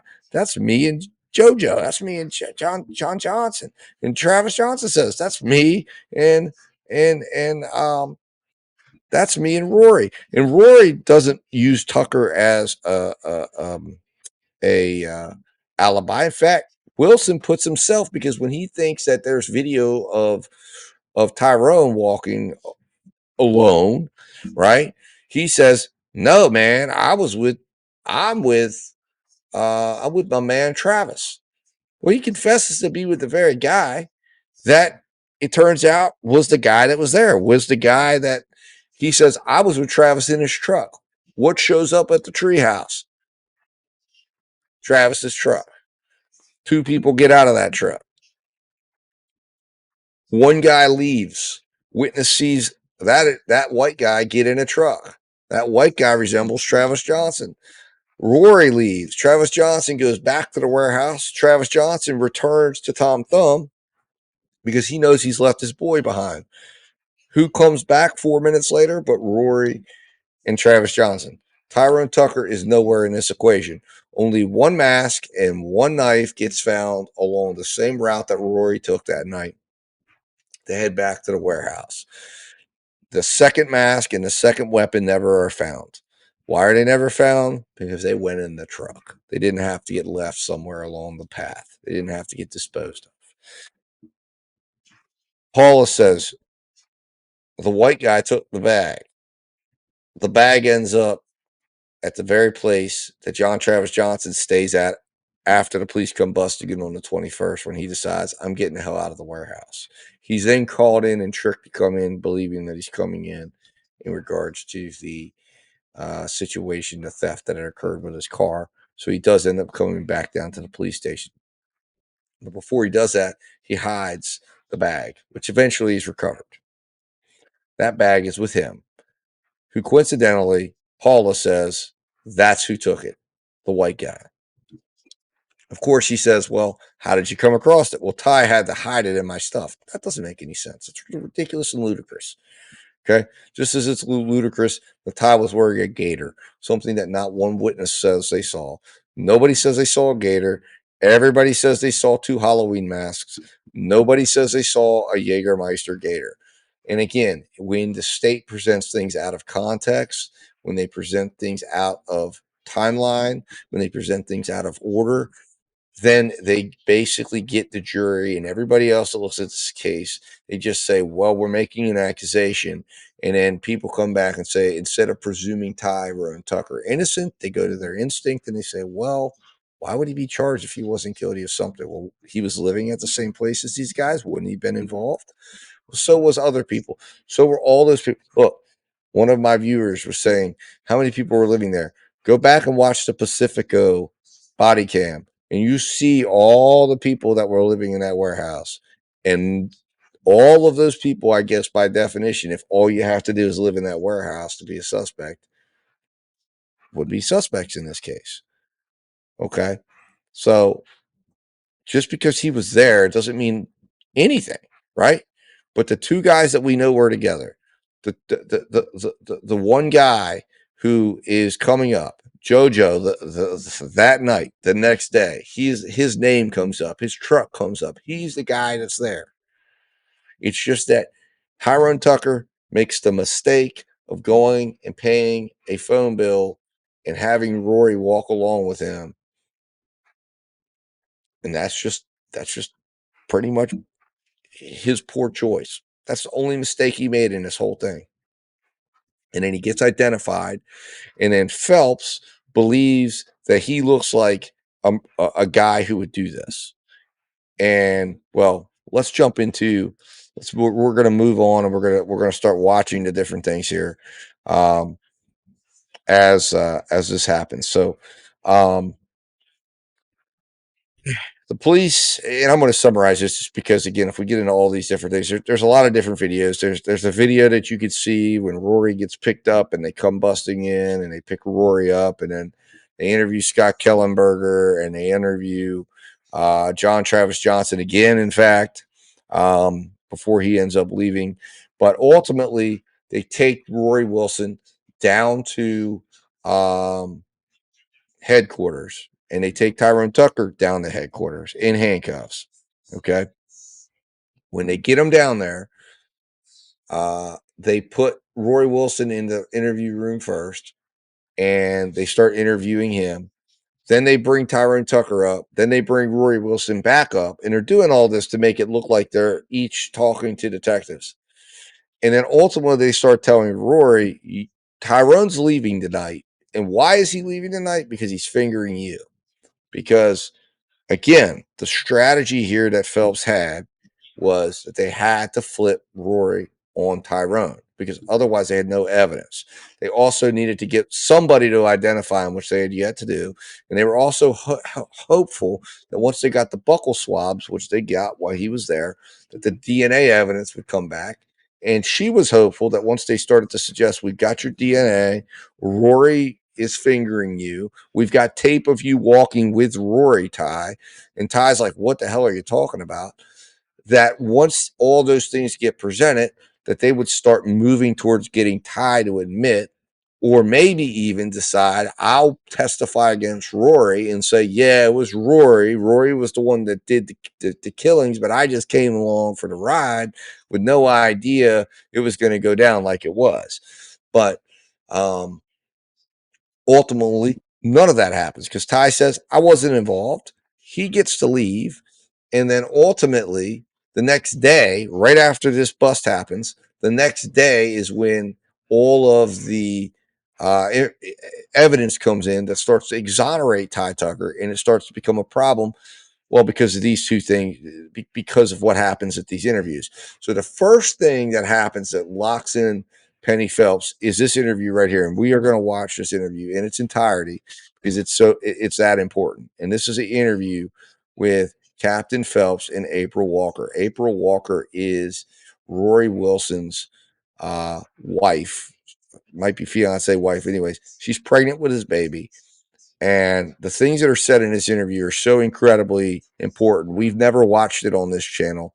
So this is basically Ty and Rory are being taken down to headquarters, and she gets April in the car with her, and she starts talking. So let's pick up there. First thing you need to know is you're not under arrest. You're not going to jail. That door opens, it's not locked.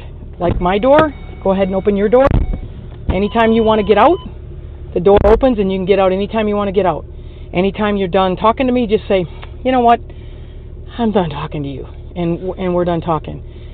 You and I and Rosa are talking woman to woman here, and I just want to let you know that this is because you're free to go and you're not under arrest. So anytime you don't want to talk anymore, all you have to do is say, I don't want to talk anymore.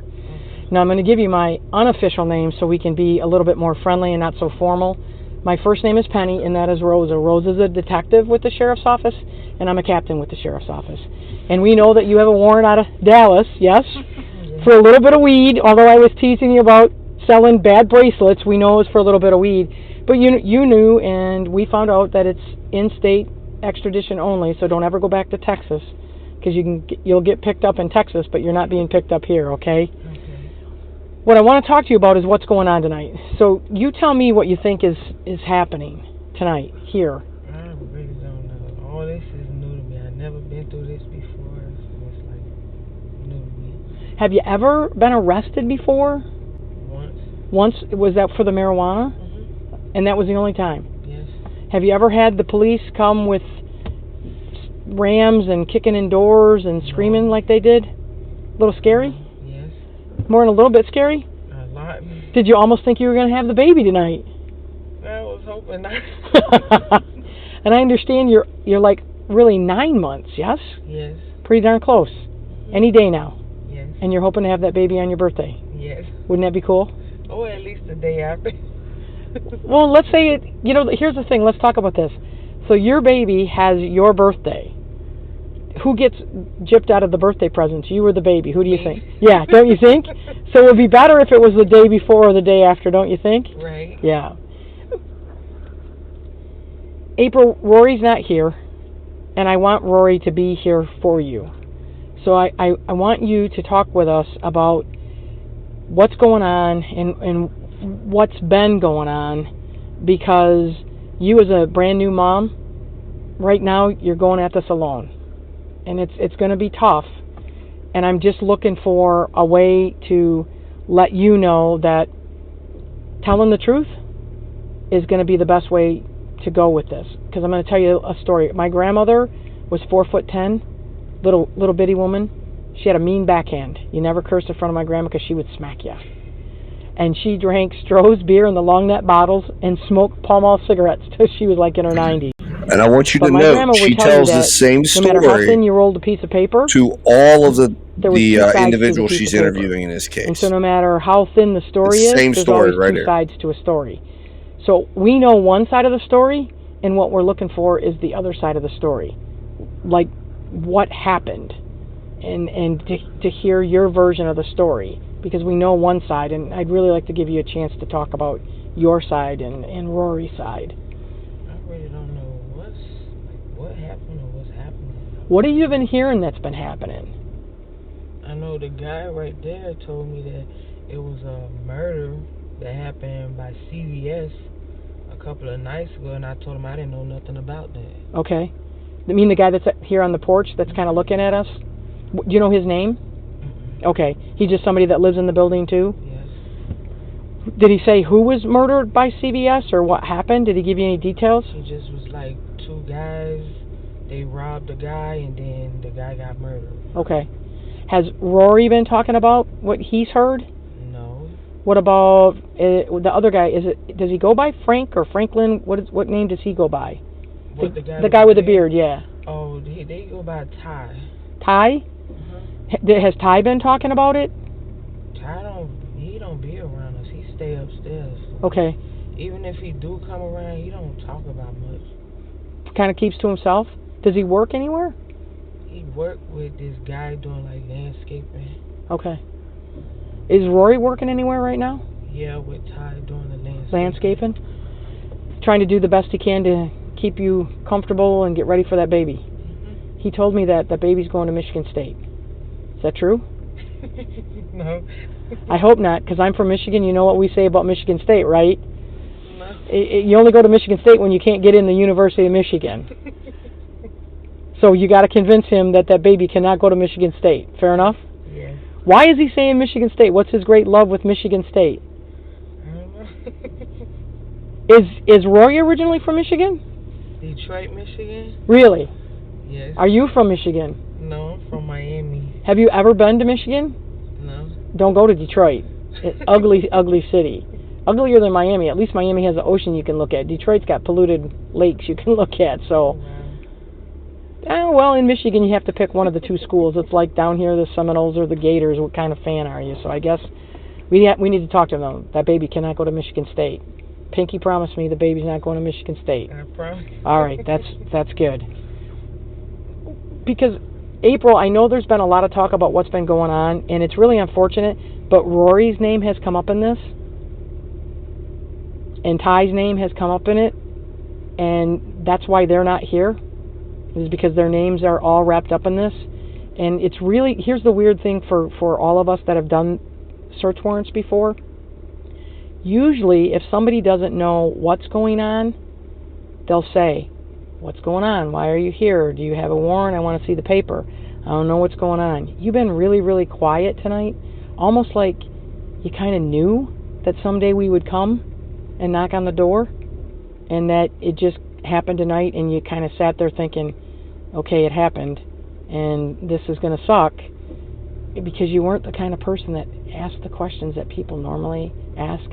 So I got to tell you, I think there's been some talk. I know you weren't involved, but I think you've been hearing talk, or people have been talking with you or talking around you, and you know something about what happened Friday night. Honestly, I don't. When the man handcuffed me, I just asked him what is going on, and he didn't say much. Okay. I'm looking at,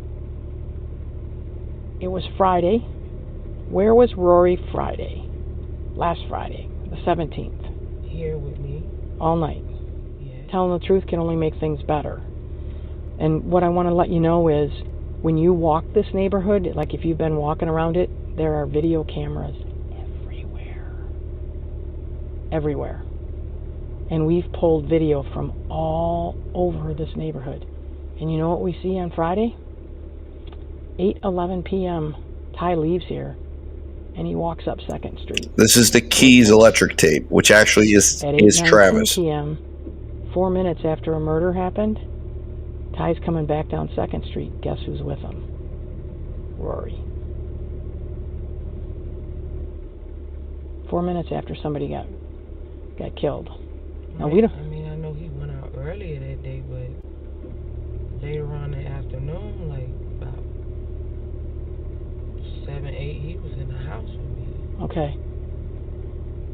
Because I don't believe Rory or Ty or anybody meant for someone to die that night.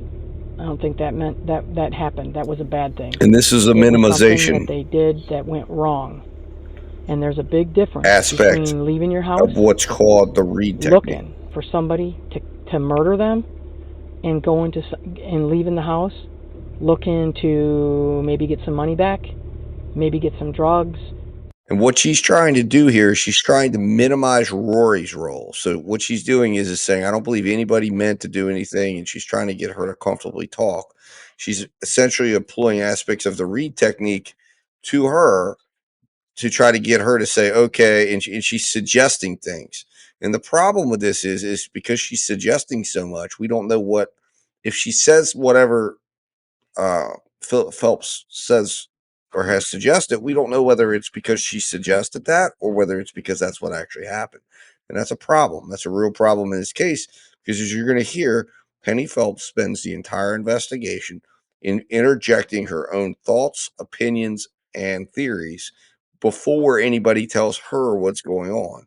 And that is very damaging to the credibility of the investigation. It's damaging to the credibility of witnesses' statements. It's damaging to the credibility of Ty, any of them, anybody that she does this to, who try if they end up repeating what she says. Now, Ty did not succumb to it, but Rory, Travis, as you hear her, April Walker, but this is the first time, this is the one here that locks her in, because you're going to hear she lays out the entire theory she has with Ty being responsible for this thing to April Walker, and gets April Walker to implicate Ty.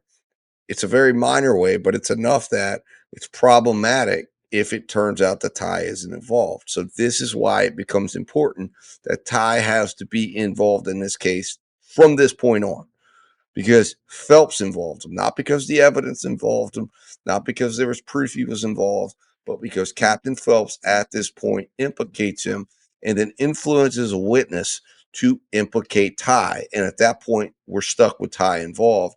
And unfortunately, if this happens to others out there, this is the way innocent people get involved with something. This is the way innocent people get accused of something. And this is the way police become invested in putting an innocent person in prison right here. Let's continue. Maybe to scare somebody, and then it just goes wrong and somebody ends up dying. Do you see the difference there?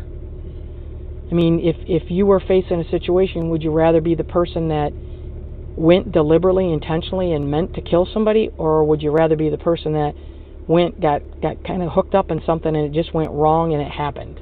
Who would you rather be? Neither.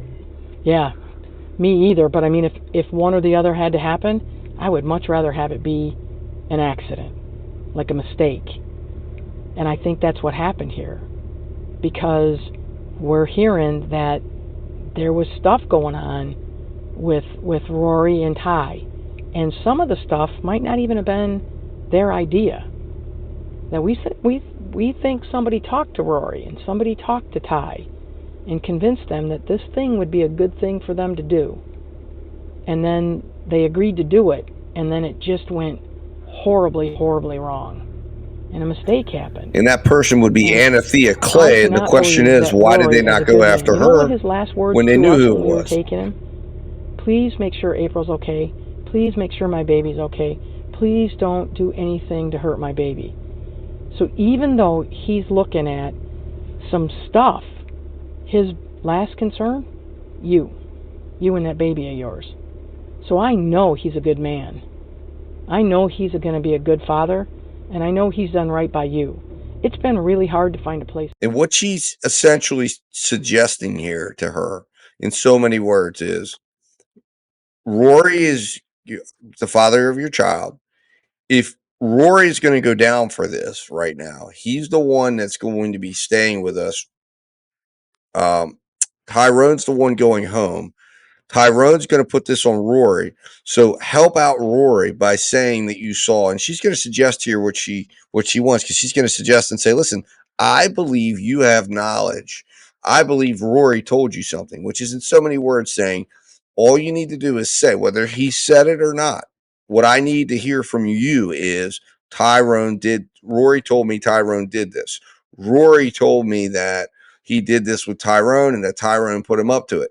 That's what she's looking for in this instance. Now, remember, at this particular moment, okay, she truly believes this. But what she believes she also needs in so many ways is she needs to have the implication of Ty as that other person, because technically right now they have no evidence. All they know is Ty is white. Ty was seen at Metro by T-Mobile. She believes she has video of Ty walking on the Keys electric tape with Rory. So she feels like to close this case, I just need Rory to say it's Ty. And she feels like if I can get April to say that it was Ty and that Rory told me that, I'll go to Rory, get Rory to flip on Ty, and then I've got him. And even if I don't get Rory to do that, I'll have April who can come in here and say, it was Ty, and I'll still have that to be able to arrest Ty on.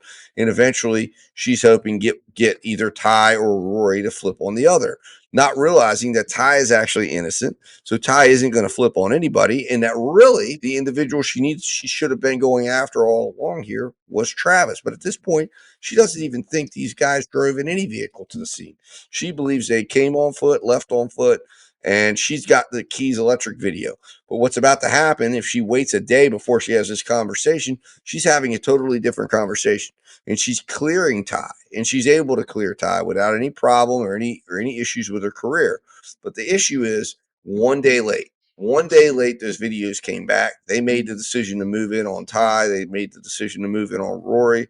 And this is where we're at. And as a result, this conversation right here starts locking Ty into this case with no way out besides proving his own innocence, which is very difficult, as you've already seen. It's cost him 6 years of his life. But this is this is it. This is the conversation. This is the road we go down with Penny Phelps talking with April Walker, because I mean, unfortunately, it's what happened in this case. But let's keep listening. Lived down here since the hurricane. It's been really hard to find a job down here since the hurricane, and despite the fact that it's been really hard, he's done right by you. I mean, you're not living in a palace, but you got running water. You've taken care of yourself to get a little bit of electricity. He's got a place for you to cook. There's food on the table. He's got a plan to take you over to the hospital when that baby is due. So he's doing right by you. He's doing everything he can to do right by you. Now, a good man like that wouldn't have that mistake happen and not come home and talk to you about it. He's going to tell you about it. He's going to tell you what happened, and he's going to tell you the story. Because he's going to want to let you know he didn't do the bad thing. He's going to want to let you know it was a mistake. So I know, April, that he's talked to you, and I know that they've talked around you, and I know that he was not the one that came up with this idea. That somebody gave him and Ty the idea. So she's literally, if you listen there, she's telling her everything she wants to hear back. And like I said, she does this with Travis, and he perfectly takes the bait. She does this with Rory. Rory doesn't take the bait, but eventually Rory comes back and realizes he needs to come up with something. But she's telling her everything that she wants out of it. And like I said, this is very problematic, but this is the issue throughout this case. But what she's trying to do is she wants April to implicate Ty, and she's told her what she needs to be said, what needs to be said, and in so many words to say, listen, if you want to get your man out of this, then I need you to say this, and I'm going to go have a conversation with Rory, and I'll tell him what he needs to say, and we'll put all this at Ty's door. We'll put this on the white guy's door. And the only reason why he's getting that benefit is because they know there were two people there, and that's because Todd O'Quinn and other witnesses said there were two that were there.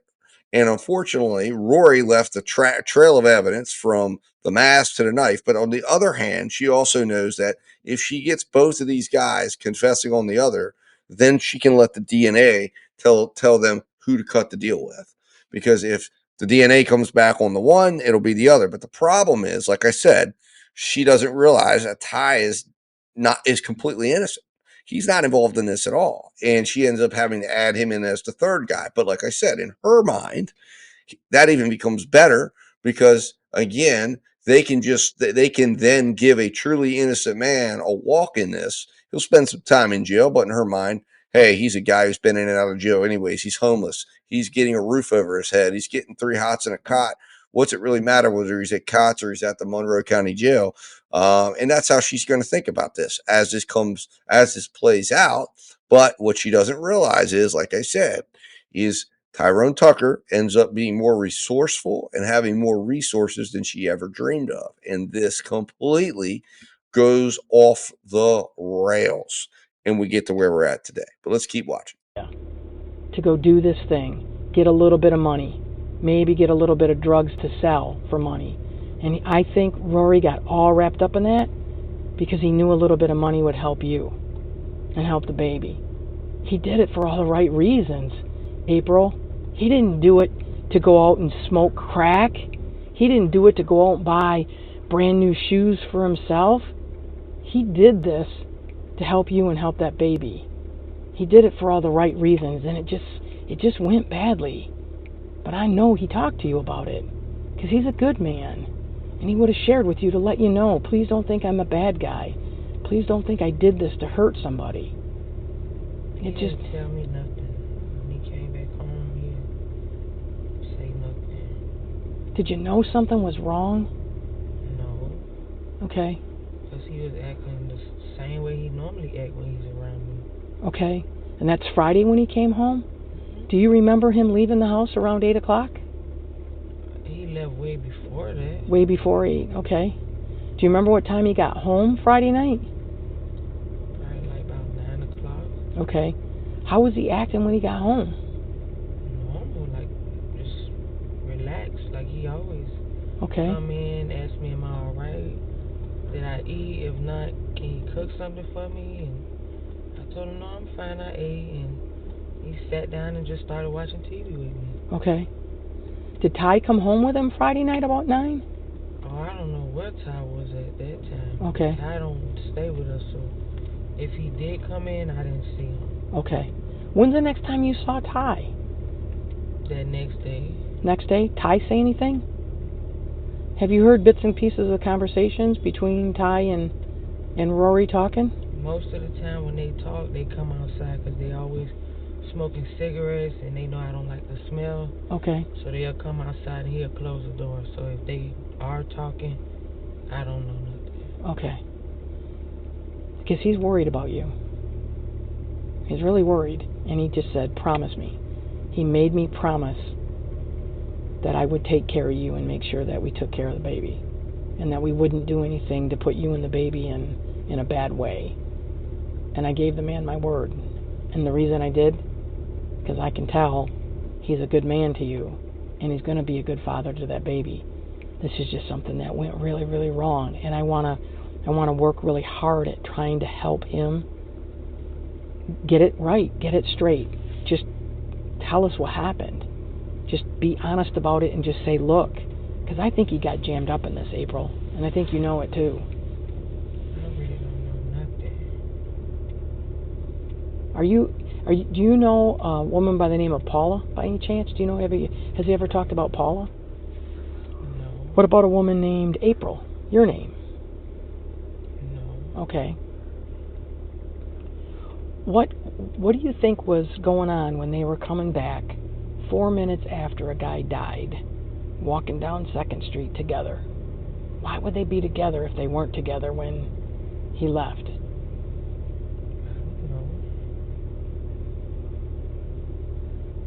Do you see where I think it's kind of odd?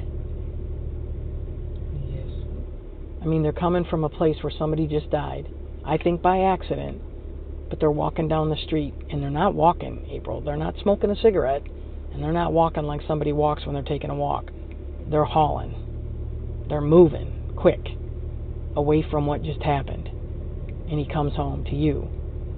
And I think he's been struggling with, how do I tell her? And I just think tonight that part of your reaction was, it happened. They're here. And I think he's been controlled about it, and he may be, like you're describing, very calm about it, but he's been nervous, worried. There's been a lot of phone calls, a lot of conversations on the porch, probably more than you usually see. And I think those conversations have been about what happened down on Laurel, and he's trying to figure out what to do. And I think he confided in you. And I don't think Rory was the guy in this. You know, you usually have two people. Like, you and I might plan to do something, and let's say we're just planning a birthday party. You'll take the lead in the birthday party planning. I'll be there to help you, but you're going to take the lead in planning the party. And I just kind of go along for the ride. And I think what happened here is Rory got an idea put in his head that there was a way to get a little bit of quick money. Nobody was supposed to get hurt. They were just supposed to go get some money. He was going to be able to come home and take better care of you and the baby. And it just went bad. And I think Rory got sucked into this. I don't think this was his idea. He doesn't seem to be that kind of guy. I don't think he would deliberately plan to go rob somebody or to go hurt somebody, to do anything to anybody. But I know he's hurting for money, and I know he's really worried about you and really worried about that baby. So I think might have been Ty, might have been somebody else, convinces him, look, come with me. I know where there's some money. Bunch of crackheads anyway. They're not going to miss it. We'll go up in there. We'll get the money. We'll get out of there. They'll never know it's us. And you got money for you in April. And I think he said, not a bad idea. Because there was no plan to hurt anybody. And that's what I think happened here, April. I think he just got all sucked up into something. And I think if he could do the do-over button and take Friday back, in a heartbeat he would take Friday back. And he never would have left the house. He would have stayed home with you. But it was that money. The thought of the money being able to help you and help the baby and help make things right or more right here that really drove him to do what he normally would never ever do. And I think it's sad because I think what's happening is you probably have Ty telling a completely different story. You know, because Ty's talking to the detectives. And I'm sure he's up in there blaming Rory because Ty, I don't think, is a good man. Ty didn't give a shit about you. He didn't care about this house. He didn't care about you and this baby. So now she really, and again, this is important you listen to here because remember, there is no basis for her to say any of this. She knows nothing about Ty. Ty has no criminal record besides some boating charges. There is no basis besides her just perception of Ty and the idea that she needs April and Rory to dislike Ty. So she just absolutely assassinates his character with zero evidence to support this. So I want you to remember that when she's saying these things, there's nothing backing this up. There's zero evidence that she's seen besides him at Metro T-Mobile, the Facebook photo, and then she's seen what she thinks looks like could be him based on the descriptions of people who observed Ty, and they were observing Ty around the warehouse, and they were observing him in the security footage at Metro by T-Mobile. So based on all of that, that's it. That's all they have. And in their eyes, Ty must be the guy because he was down there. He's a friend of Rory's. He knows Rory. He lives, you know, or not lives, but he was staying at that warehouse. So by that definition, that's who she believes it is.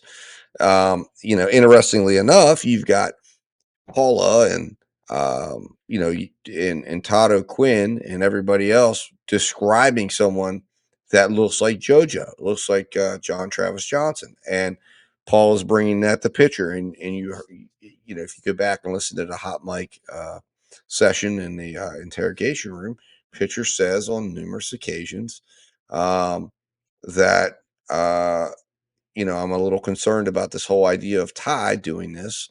I'm not convinced of it. And eventually Pitcher is the guy that breaks this thing wide open when he comes forward and really expresses a lot of reservations with how Phelps conducted this interview because, number one, an interview of someone is not supposed to be the captain talking. It's not supposed to be the officer talking. You're supposed to get the individual talking. And you've got her just saying yes, no, and Phelps just basically spending an hour feeding her all of this information, trying to make her hate Ty.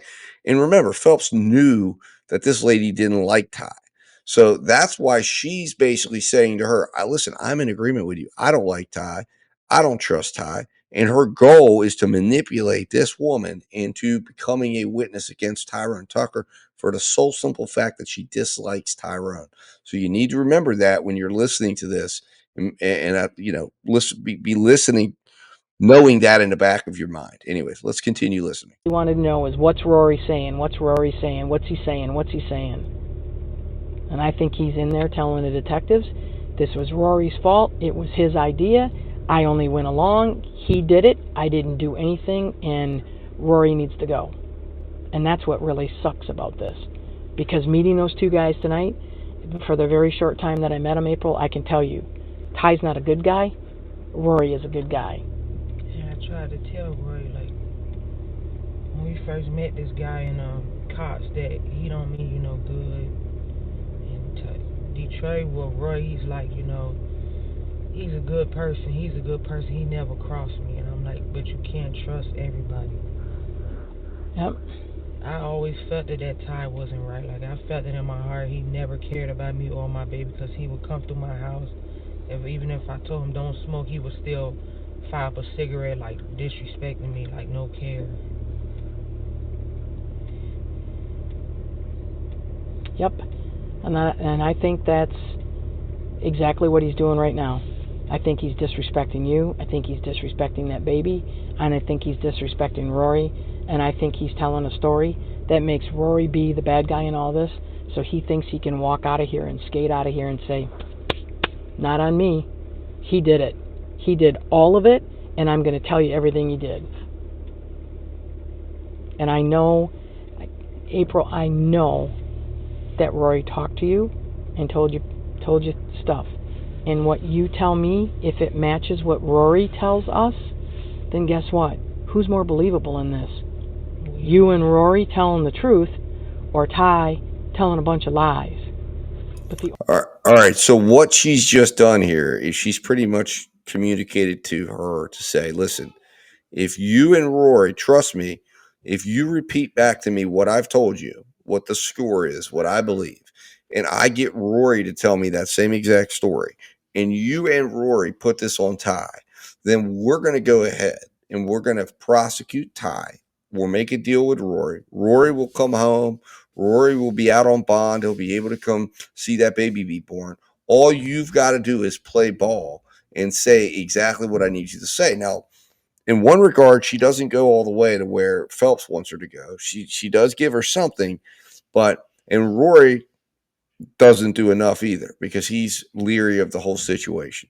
And because he probably knows the DNA and everything is going to come back on him because he was the guy that was there. So he's smart enough to know if I fully implicate myself and put myself there, the way she's saying, this thing's going to turn around on me fast because then, and he also probably knew too, Tyrone wasn't the one that was there. And he wasn't willing to go put an innocent man behind bars because he knew the guy that was there was John Travis Johnson. And that's, and John Johnson realizes, oh my God, I've got to find my way out of this. Unfortunately for him, as as was seen, if you watch his full interrogation video, we're not going to watch the full video. We're going to watch parts of it. But you see that man did not want to go to prison for the rest of his life. He didn't feel he'd fare well there. So he did whatever he had to do to prevent that from happening. And technically speaking, I don't think he got into this thinking I'm going to go kill somebody. I'm going to go, do the things that he was doing. He thought, I'm going along with Rory. This thing breaks bad. And it kind of goes down, sort of like Phelps was saying. But the issue is Tyrone Tucker wasn't there, wasn't a part of this. And this was something that broke bad. And you already see the character of John Johnson in the fact that he jumped in his truck and left Rory behind and got the heck out of there when he starts hearing police, police, police. And he's thinking, oh, my God, I got to get the hell out of here. We're in trouble. This thing is going bad. I'm going to end up caught red-handed. And he was going to leave Rory behind and leave him there to take the consequences of this whole thing. And, hope that Rory didn't spill the beans on who was actually there, which Rory probably wouldn't have, because I don't think that was the type of guy Rory was anyways. So I think, he ran off and the guy in the story who demonstrates that is the guy who drives off and leaves the guy behind. He doesn't even, he just gets afraid and leaves. And that's John Johnson. That's John Travis Johnson. That's who they witnessed, not Tucker. But anyways, let's get back to listening here. The only way I know that is if you tell us the truth now, so we get your side of the paper. So you get your side of the story. So your side of the story and Rory's side of the story are the true sides of the story, and Ty is the liar that he is. And he is the guy that's the bad guy that's making Rory try to be the bad guy. So that's what I'm looking for you to do, April, is do right by Rory, do right by yourself, and just tell us your side of the story. Tell us what you know, so we can take those two stories and they're the truth. And the truth is a whole lot stronger than the lie. Your mom probably told you truth sets you free. Makes you sleep a whole lot better at night. I mean, I don't really know what was happening, but I do know before Roy even went out that night by himself, that Ty and that guy Travis jumped in Travis' truck. And how do I know? Because I was standing outside on that porch earlier that day, and I seen them two take off in the truck. Okay, well, what time was that? It was probably 4 or 5 o'clock. Okay, so Ty and Travis go in the truck. When does Rory leave the house? About 7, close to around 8. Okay. Do you ever see Ty and Travis and Rory talking during the day on Friday? They was all upstairs that day. Okay, talking. And so they leave first, 4 or 5 o'clock. Rory leaves 7, 8 o'clock. Now Rory comes home. What the did he only thing they kept telling me, like, Travis started talking to me for the first time Friday and was like, we're planning to go fishing. If you want to go, you can go. And he was like, when we finish talking, you know, Roy gonna come back down there. And I thought maybe they were just planning on for us to go fishing that day. I didn't know, you know, whatever happened, I didn't know anything like that was gonna occur. Okay. So in April, I don't think you were part of the plan at all. I think Rory did what Rory does. He protected you. If you don't know what's going to happen, then you can't get all wrapped up in it. You can't get in trouble for it. So they had the conversation away from you, so you don't know anything about it. He's trying to make sure you're protected. How do I know that? He's a good guy. He's a good man. He did right by you. So I think they made this plan, and I think when Rory left the house, the plan's already in motion. Now, Rory comes home about 9, you said, right? What's he tell you the next couple of days? Because I know he told you. I'm not stupid. He didn't say nothing to me. He just chilling, just watching TV. And he kept running upstairs, talking to the other guys and stuff. Like, he just was up there constantly. So if he was talking, he wasn't talking to me, so I really don't know nothing. Okay. Did he talk to you about, listen, if something happens and I'm not here, what are you going to do about you and the baby? Did he have any kind of those conversations? Because he's known for the last couple of days that the police were coming through the door. He's known, April. No, I just always felt that day, like somebody would come and tell us everybody got to get out. Okay. Yeah, that was probably coming too, but I know that he's probably been calm around you because he knows you're close to delivering, and he didn't want you stressed and he didn't want you anxious. So I think he's been putting on a real brave face. But I think you've noticed he spent a lot of time upstairs, he spent a lot of time on the porch, and he spent a lot of time on the phone. He's been talking because he's scared. And I think he shared some of that with you, and I'm looking for us to be able to match what you talk to us about and what Rory tells us to make it be true. So we can say, listen, these two aren't lying. April talked to us. Rory was nowhere around. Rory talked to Detective Pitcher. April was nowhere around. They both told the same story. They both told the same version of what happened. Because I think Ty or Travis talked him into doing something. And it just went bad. He didn't say nothing to me at all. Did Ty tell you anything? Was there any conversation that you might have heard about where Ty might have been threatening Rory about talking? Mm-mm. Did Travis threaten Rory at all that you heard about, hey? No, every time I was like, Travis was around, if I was on the front porch, he would just say, hey, I'm going to work, and that's it. Okay.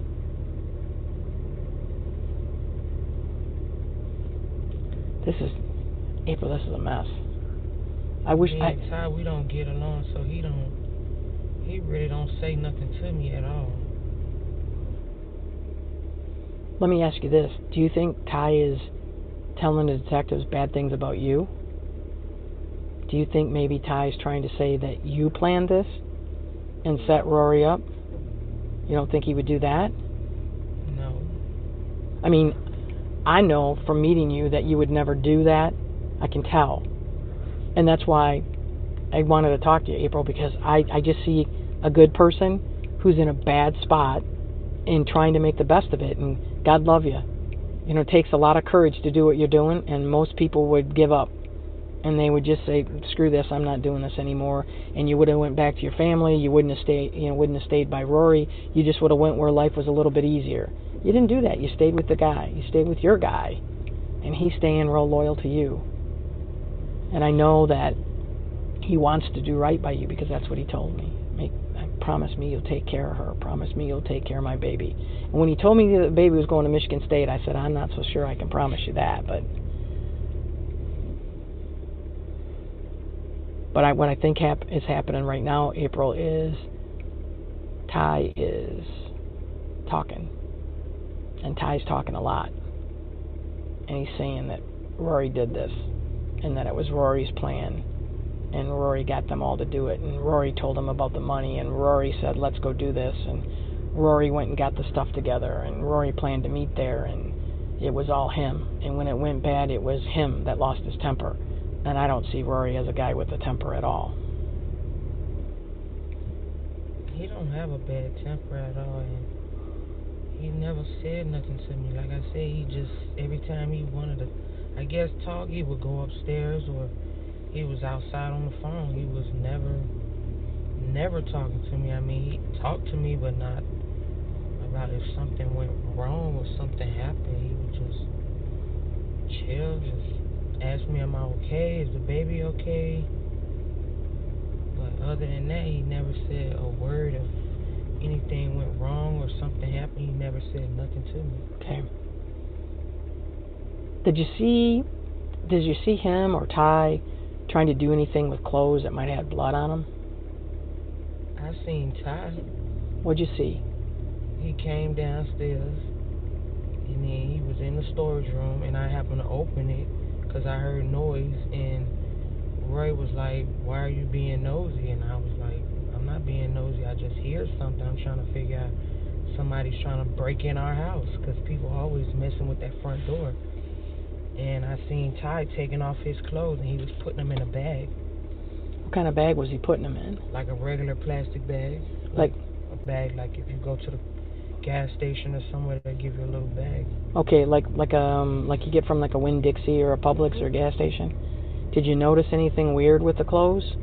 Did you see blood on the clothes? It was really dark. The storage is very dark, so I couldn't really see nothing. In your house there, which room is the storage room? The one where you... So this is the moment. This is what locks her in, because she, as you heard, Phelps suggests something about clothes, and she feels like, hey, I can give Phelps this, and maybe this will be enough if I implicate Ty by saying I saw something with clothes. Now, of course, she says it was at midnight. Midnight has nothing to do with this crime. This crime was at 8 o'clock. So that's got nothing to do with anything. Maybe she saw Ty changing. Maybe she didn't. But, of course, she, Phelps gives her a cue off. And this is what Phelps ends up taking from this. And as a result, this locks her in. This is the first stage of where Ty is now locked in and implicated. And because what happens next after this, she takes this to Rory, and Rory then implicates Ty himself. She now has this issue where she's got April, she's got Rory, she's got Ty locked into this whole story, and she's not going to be able to just get rid of that, right? So now she's got to include Ty. And again, she also, sees the opportunity here, because once I think she saw and realized that Ty might have been innocent, she feels like, well, we now have the guy we can pressure. Because remember, this is an officer who, with Colleen Dunn, has been okay with using paid informants at the jail. Paid informants are people that come in and they say fake stories to go after guilty people. So in her mind, that's all Ty would turn out to be. And as long as Ty plays ball, which she figures he will, bond will get revoked, or, won't be available, or it'll be too high for him to post, and he'll make the deal. And then they don't even have to make a deal now with John Travis Johnson. They don't have to make a deal with,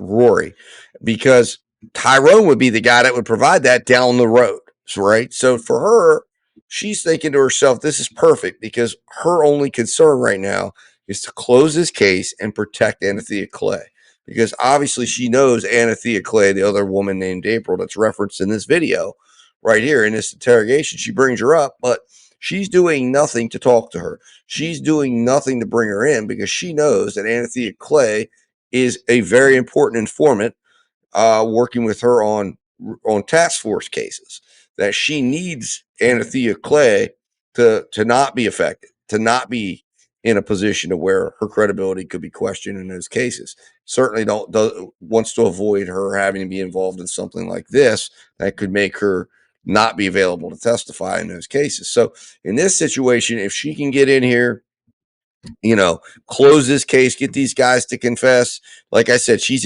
feels like she's in complete control of the situation. You've got a guilty guy who's going away.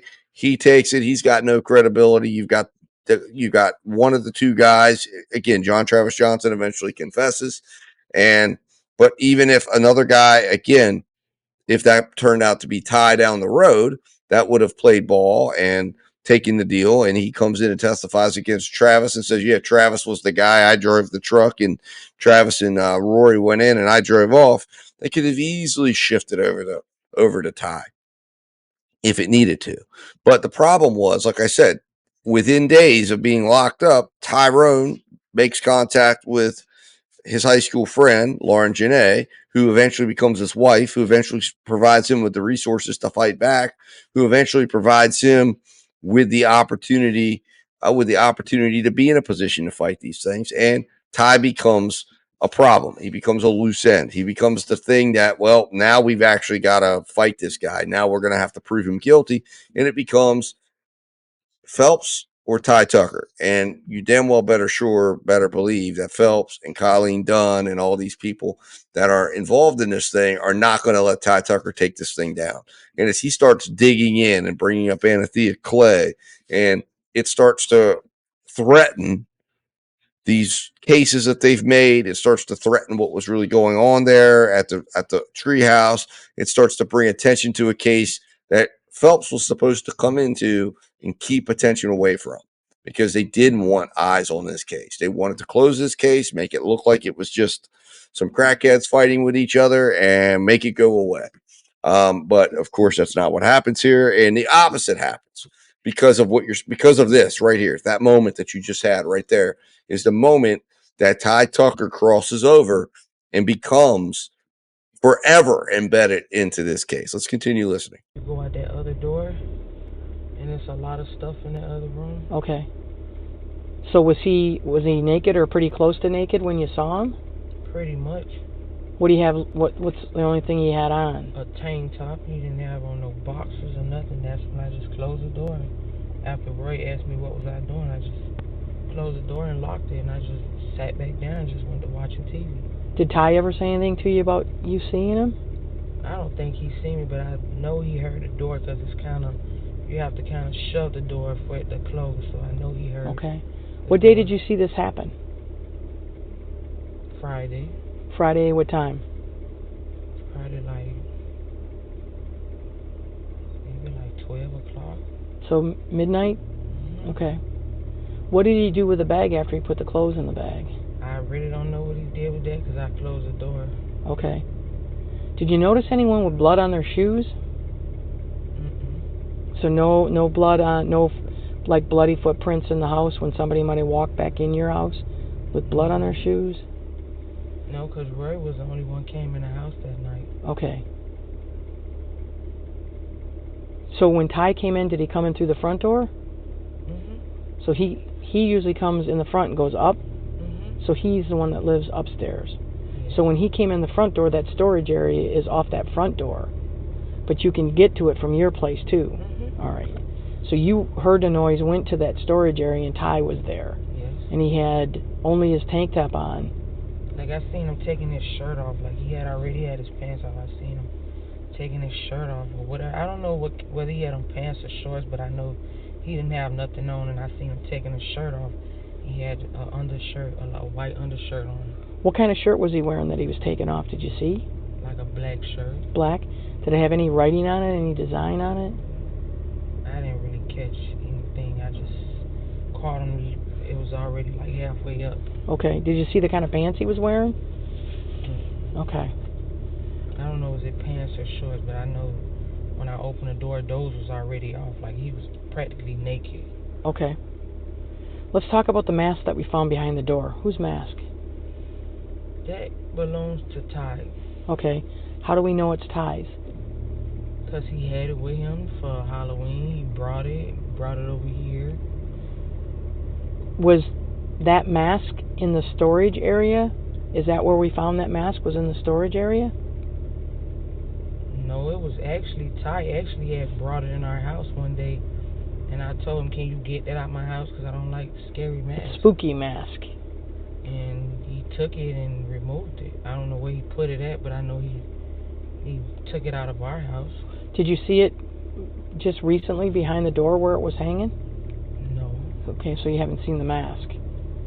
I've seen it before. Right. Like when he brought it in our house, but I didn't see it like about 2-3 days ago recently. I Okay. haven't seen him. And you don't know if Ty saw you taking his clothes off and putting it in the bag, but you're pretty certain he might have heard the door because you have to push the door real hard. But he's never said anything to you? No, I don't think he even seen me. Okay. Did Rory ever, did you tell Rory what you saw? No. Okay, but Rory asked you about why you being nosy? And was that the last conversation you had about that? He asked me, what are you doing? Why are you at the door? What you being nosy for? And I was like, I hear a noise. It sounds like somebody might be trying to break in. And he was like, okay. But at that time, he was on the phone with somebody, so he wasn't like really too into what I was doing. He was, but not really like that. Like when I told him, it appears that I feel like somebody might be breaking in, I'm just checking. He just went back to doing whatever he was doing on the phone, and I closed the door, and I know he heard me when I shoved the door. Like I know he looked up, but I don't think he seen me. Okay. And Ty's never said anything to you about that night? And Rory's never told you not to say anything because he was afraid that Ty might hurt you or might say something to you? No.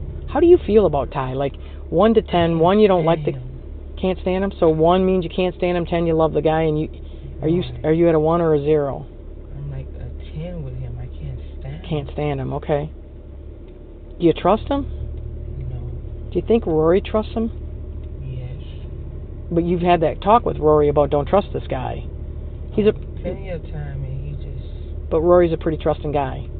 He's like, oh, he never crossed me. He never did nothing to, mess me over. He never fought me, jumped on me or anything. So And see, what you see what she's trying to do there. She's trying to manipulate her into disliking Ty, and that's the theme of this entire conversation is Ty's a bad guy. Ty's a bad guy. The reason why she keeps harping on that is because she knew, she had learned already that April didn't like Ty. That had already come out. So she knew that, and she knew that that was something that was an issue. So she is attacking that and attempting to say, okay, listen, April, if you want to get Rory out of this, then just say Ty did something. Say Rory said Ty did something. Put it on him. I'll take care of the rest, and I'll get the rest to work out. I trust him, and I'm like, okay. He's like, no matter how much you don't like him, how much you can't stand him, I trust him, and I'm like, okay, whatever you say. Okay. I want to make this right by you as much as we can. I really do, April. I'm sitting here with my stomach twisting and my heart's wrenched because I see a really decent human being in you and a really decent man and human being in Rory, and I just see things getting topsy-turvy and all screwed up because of what happened. And I want to do right by you, I really do. I want to do what we can to do right by you, and I'm going to leave here. And understand what she's using right here is a version of the Reed technique, in the sense that she is trying to minimize Rory's role. She's minimizing her role, or at least, or what her knowledge would be of Rory's role, and she's wanting to, villainize Ty, the one she needs to them to confess to, so that essentially, so she can say, listen, just tell me Rory told you were involved, and that it was all because of Ty, knowing that the whole premise of the Reed technique is just get him to admit involvement, and then they build a case discrediting the part of the confession being that they were minimally involved. And then once they have the confession that they were involved, on top of other evidence suggesting that they were not minimally involved, they were involved in a bigger way, then they can, at that point, go to trial and prove him guilty. And really, the detective doesn't care one way or another about her. I mean, or Captain Phelps could care less about her. She doesn't know her. She doesn't know anything about her. This woman should be just opening that car and getting the heck out of there, because it's ludicrous as heck that this captain is going to be like, yeah, I encountered both of them, and I think Rory's a really good dude, and I think she should be taking that as, we have Rory dead to rights. We're giving you a once-in-a-lifetime opportunity to implicate Ty because we don't have evidence on him. He is the weak link. And, you know, if you want to save your husband or, you know, the father of your child, then give us something. Tell us that Rory told you something. We'll go to Rory and I'll have a conversation with Rory and I'll get him to implicate him. And maybe we'll get Rory a deal that, you know, doesn't involve life in prison. And in the event that he'll work on helping to testify against Ty, and provided that the DNA doesn't come back showing that Rory's blood was on the knife, or DNA was on the knife that was used. So, you know, there's a lot of problems here. And this woman, this police captain, as she later tells John Travis Johnson after he confesses, I got nothing to do with do with any of that, right? I mean, I'm just here. I was just here to be your. I was just here to lighten your soul and lighten your mind and listen. And by the way, book a case against you. But now get yourself a lawyer who represents your interest, and they're working with the DA on how to dispose of the criminal case that I've now built against you. But hey, have some crackers, have some juice, and I'll get you put in the infirmary, and that's the best I can do. I mean, it's ridiculous. I don't know why people continue to trust police officers who do not have their best interest. The Constitution has your best interest. The Bill of Rights has your best interest. It's there to protect you. Police officers, I'm sorry to tell you, do not, if you are being investigated for a crime, you're best to remain silent. But anyways, let's continue listening. We've got a little bit more that we're going to listen to, and then we're going to be about done with this interview, and we'll move on to listening to what happens next, where Captain Phelps goes after this. And I want you to listen to the similarities of what she does and how she acts and how she presents herself. But let's go. Area? No, it was actually Ty actually had brought it in our house one day, and I told him, "Can you get that out my house? Because I don't like scary." This coming back on him, and he's painting a picture that isn't pretty for Rory, and because it's not going to be pretty for Rory, you know, you're like the casualty of war. You get the fallout because of what happened on Friday. And again, I think it was nothing but a mistake. It was a terrible mistake. It was tragic, but it was a frickin' mistake. And people make mistakes. We should all be able to hit the do-over button and say, I didn't mean to do that. I didn't mean to hurt anybody. It just went sideways. And it happened, and I'm sorry that it happened. And I think that's what happened here. It just went sideways. And I'm hoping Rory can get Detective Pitcher to see that. We're going to leave you with Rose's card, okay? Because I'm fresh out. She's got business cards. I don't carry them. Because that means people call me all the time. We'll give you, I'll write something down. She just said she doesn't. Now she's going to get in trouble because she doesn't have a business card. So that's where we're going to leave this interview at. But you got the crux of it. You got what she was trying to do. You heard her flavor. You heard how she does this.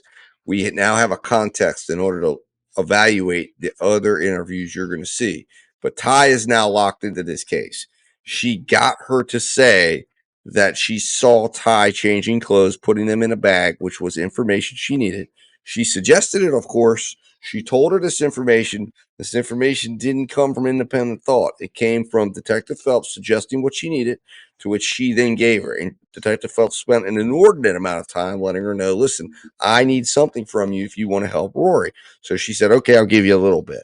And then eventually, of course, she also tells Detective Phelps and claims that Ty threatened her, which he did not. And there's a large amount of proof that that was made up, but that eventually, again, was designed to try to help make Ty look like the bad guy in all of this, to look like he was the ringleader, try to take the heat off of Rory and make it look like this was a Tyrone Tucker production, and that he was the one that was responsible for all this. But anyways, so the next thing that happens in all of this is we're going to see basically Tyrone Tucker and Rory have been transported down to the Monroe County Sheriff's Office. They're down there now, as Phelps has said multiple times.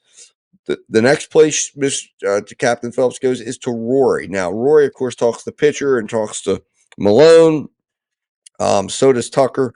But we're going to pick up to when Phelps walks in the room, because that's when everything changes. Prior to Phelps coming into the room in both of these cases, Tucker and Rory are just kind of giving some basic information, and you can catch both of those interviews over at Crime Circus. He has put those together, spliced them together. If you want to see the original copies of what he spliced together, go to Free Tyrone Tucker, and you can watch the entirety of the interviews. And I would encourage you to do so, with remembering that these were done prior to Travis Johnson involvement even being known, prior to them having seen the truck. And you can watch and see how the conversations at that time are prior to them seeing this evidence, and see the investigation's not going the way it's supposed to go, because what they're doing is they've developed a theory, they've pulled in two guys, and they're basically continuing to try to make the evidence fit around their suspects instead of making the evidence determine who the suspect should be.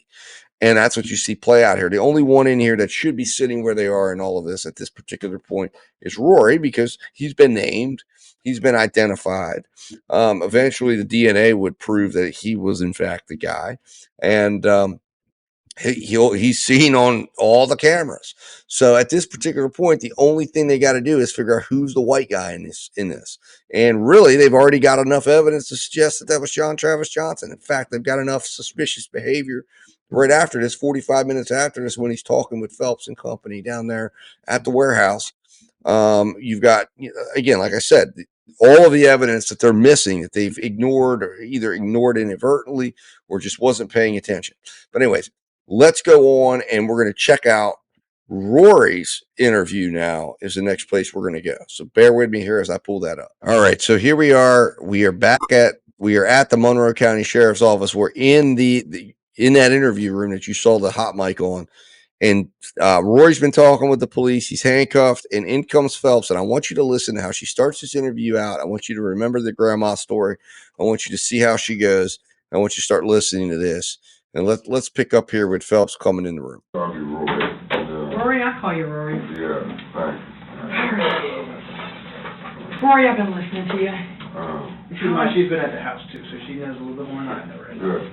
I'm going to tell you a little bit about me, all right? Okay. Been doing this job for 35 years. Right. Almost longer than she's been alive.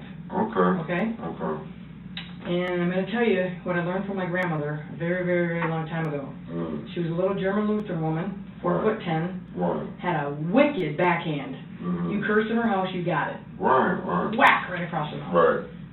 Smartest woman I ever knew in my life. And here's why. Because Grandma, when you got a chance to talk to her, would tell you this: no matter how thin you roll a piece of paper, there's two sides to the paper. Exactly. Right. And no matter how thin the story is, there's two sides to the story. Right. Now I'm going to let you know the side of the story that we've heard about you. And then I'm going to give you a chance to tell us your side of the story. Okay. Because somewhere between this side of the paper, Rory, and that side of the paper, in the middle, is the truth. Okay, right. And we never fully get the truth, but somewhere between that is really as close as we can get. Right. So here's what I've got. Okay. At 8:11 p.m. In your neighborhood, there are, I'm going to say, 16 cameras. Okay. Pointed in all different directions. And if you ever get the luxury of walking around your neighborhood, I want you to start looking. Corners of the buildings and the poles. And these aren't cheap black and white, like put them on big old tube televisions. These are high density night cameras, color, nice cameras. And they're all over your neighborhood. Yes, sir. And we have spent 4 days walking through that neighborhood. Now here's what we got today, 8:11 p.m. Who do we have in video? The guy you call Ty, the guy that I know as Franklin Tucker. Okay. He is walking from the warehouse in your friendship, crossed you, because he lost his temper, he did something that wasn't part of a plan, and a really bad mistake happened, and somebody died as part of a really bad mistake. Because here's what I know. You're hurting for money, there's no power in that place, you're borrowing power from a neighbor. Right. And food is hard, and that baby is due any day. Well, I mean, as far as that might be their story up there, as far as, the food, I got it, No, April says you absolutely take care of her and that baby. And that your number one concern every day when you come home is, how are you, how's the baby? She knows in her heart and soul you are a good man. and that you would never do anything wrong by her or wrong by that baby. Never. Never. Never. And I don't think you would either, because I talked to both of you tonight. I talked to you and I talked to Ty. And what I see is you as a decent man, a decent father, getting caught up in something that was a bad mistake. What I see Ty is a guy that April has known all along was going to cross you, and he did. And he is making you to be the guy that planned this, thought this out, and did the bad thing. Oh, no. Well, Rory, hear me out, because he's jammed up, and he doesn't want to be jammed up. And April called it a long time ago. April told you, Rory, don't trust him, don't trust him, don't trust him. I don't like him. She said, I hate him. Right. You know she hates him. Right. She's got really good womanly instinct. So here's what I think happened. You all know that there's a little bit of money in a place where there's going to be a little bit of money for a little bit of time. And so this is what happened. We see Ty on the video at 811. I don't know where you come into the picture because you're not walking down 2nd Street. April knows Ty and Travis left between 4 and 5 in Travis's truck. She knows you were home all day, not at work. You didn't go to work on Friday. You were home all day, Rory, all day. She knows you were. Okay. Between 7 and 8 o'clock, closer to 8, you left the house. You were wearing a black shirt and black shorts. She thinks flip-flops, but she's not sure on the shoes. You left the house. You came home around 9 o'clock. And she said you didn't behave any differently, but she thought something was off. Didn't know what. You didn't say anything to her. And you know why you didn't say anything to her, Rory? Because you're a decent man who's taking care of the mother of your child. You're a decent guy, because if you said something to her, she would know, and it would hurt her. It would crush her. It would kill her to know that you got all wrapped up in something that was a bad something. So you didn't say anything, Rory, but she knew something was a little off. Now here's what happens. It's midnight. She hears... Notice that with April, she's telling April, he said something to you. I know because you're quiet, you know something's up. With him, it's you didn't say anything because you're a good guy. You're trying to protect her. Notice the differences here, how she comes in. But who's doing all the talking in this room? She's not asking questions. She's not getting him to tell the story. She's telling him everything she wants to hear. And all of it is Ty is a bad guy. Ty, because what she needed here was him to pinpoint Ty, because as she said, they have no evidence. And unless O'Quinn says it's Ty, they have no witnesses that put Ty at the scene. And then, like I said, the next day, this thing goes really off the rails when they see that it's not Ty there at all. In fact, there's a truck there. And that truck ends up passing a sun, whatever they call it, sun pass machine. And it ends up reading the license plate reader. And it says, oh, that's Travis Johnson's truck, John Travis Johnson's truck. And again, this thing gets completely off the rails when they realize, oh my God, that white guy is not Ty Tucker. It's John Travis Johnson. But what she's trying to do here is bait him into saying, hey, listen, save yourself. April kind of knows something's up. She's willing to back you up a little bit here. She knows Ty's a bad guy. She's suspicious. So if you tell me you did this if you tell me you did this, but Ty was the one that put you up to it and you didn't do any of the bad stuff, then we can make a deal with you and you'll see the light of day. You'll be able to potentially see your kid one day. And that's what she's trying to feed him right here. Of course, we'll see how this develops, but let's continue on. We have plans. She said she knows it's going to be her. So she's hoping she has the baby before or after her. So that's a real good explanation. The other thing is, you got a job, and it's hard to find a place to stay. And so like I explained to April, it's not the best place in the world to live right now, but it sure is not the worst either. It's a roof over your head, and there's food in your belly. Which I provided that. I provided that. I did what I and tonight, she's home alone in the dark. Probably with Ty in a very short period of time. Rory, read between the lines. With Ty. Who do you think is going to be walking away from this building tonight? You or Ty? And then ask yourself, how come he gets to walk away and you don't? Because I wasn't there. So why, yeah, why would he? You telling me that he said he done it? That's what you told me? I'm telling you, you're staying here and he's going home. So you read between the lines. And in what world does that happen? And why would that happen? And you know when he leaves here, Rory, guess where he's going? And guess who's terrified of him? That's a lie, bro. I can't believe that man that sit there and say and put that shit on me. I had nothing to do with it. He lying. He lying. Put two and two together. If he was in the storage room taking off the clothes, taking his clothes off, why would he do that? He never done that. I don't know the answer to that, Rory. So I gotta say, okay, they're like me. Okay, well he done it. I can go home if I can say, but yeah, Tyrone done it. So he says right there, okay, you just heard it.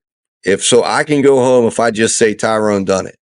That's what he says, and that's the implications in what she's saying. And of course, suspiciously enough, the reason why we cut away from that is because the video cuts off, right? He says, so I can go home if I just say Tyrone does it, right? 3 minutes. 3 minutes. We don't hear what's being said in that interrogation room. We don't know why the video cut off. We don't know how it cut off, but we know for 3 minutes.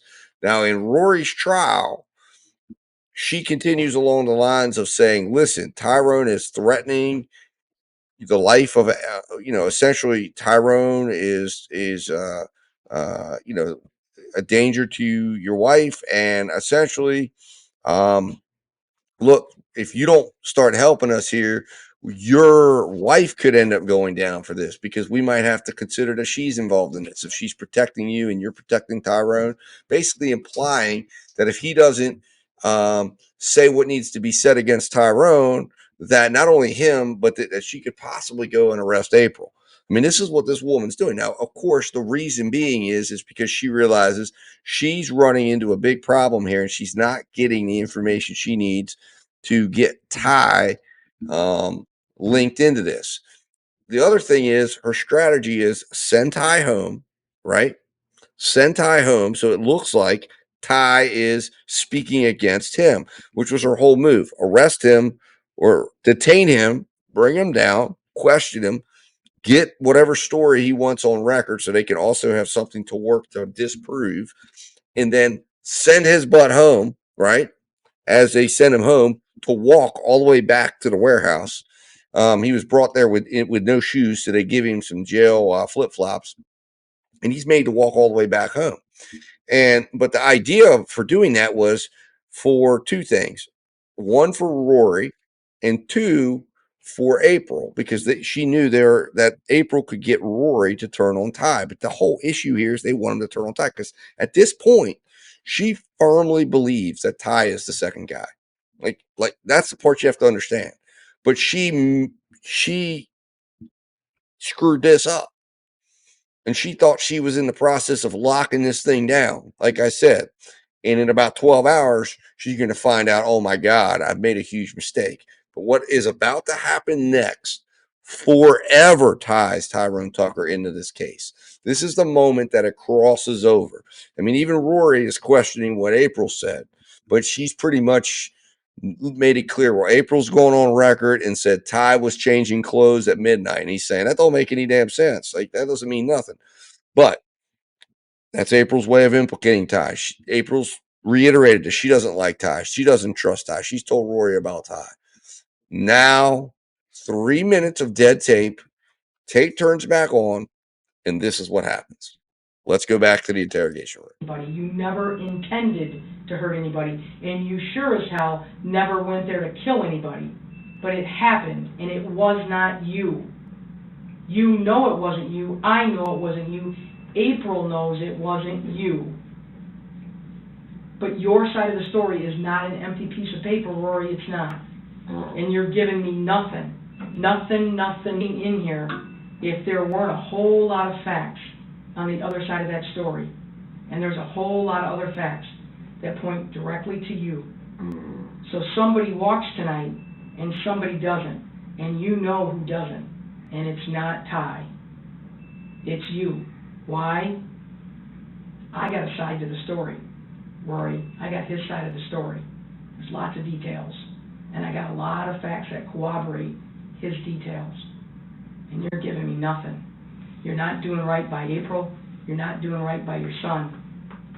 You're struggling with the truth. You know you want to tell the truth, and you're worried about the truth and what it's going to do.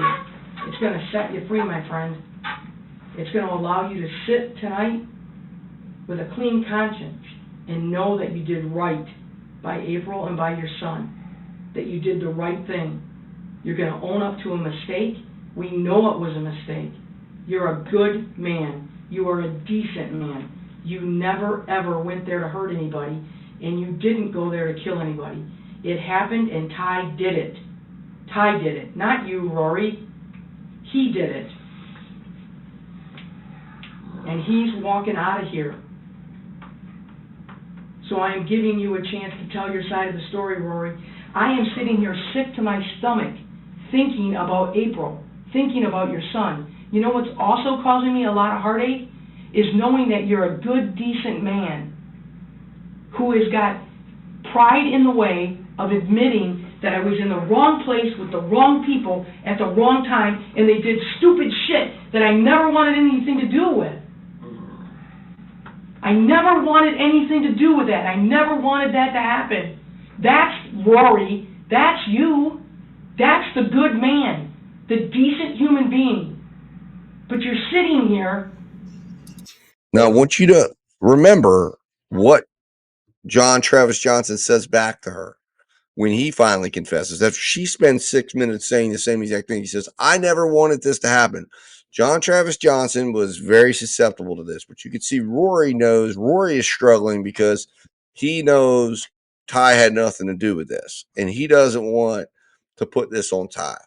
And he believes at this point, well, there's video of Ty walking. If they got that, I'm just going to say I'm not involved.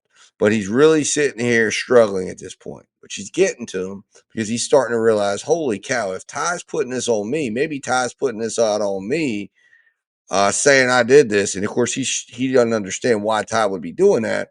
But he's thinking, man, if that's what he's doing, then I'm going to have to turn on Ty here or say something or figure out something. But you can see if Ty was truly his wingman, he would have easily had no problem saying, listen, yeah, Ty was the other guy. We went there, we did this. But no, what does he do? Well, listen to the story he tells. It's really an incredible story because it further, in my opinion, shows, and of course it frustrates Captain Phelps because it's not enough for her to go and arrest and hold Ty on.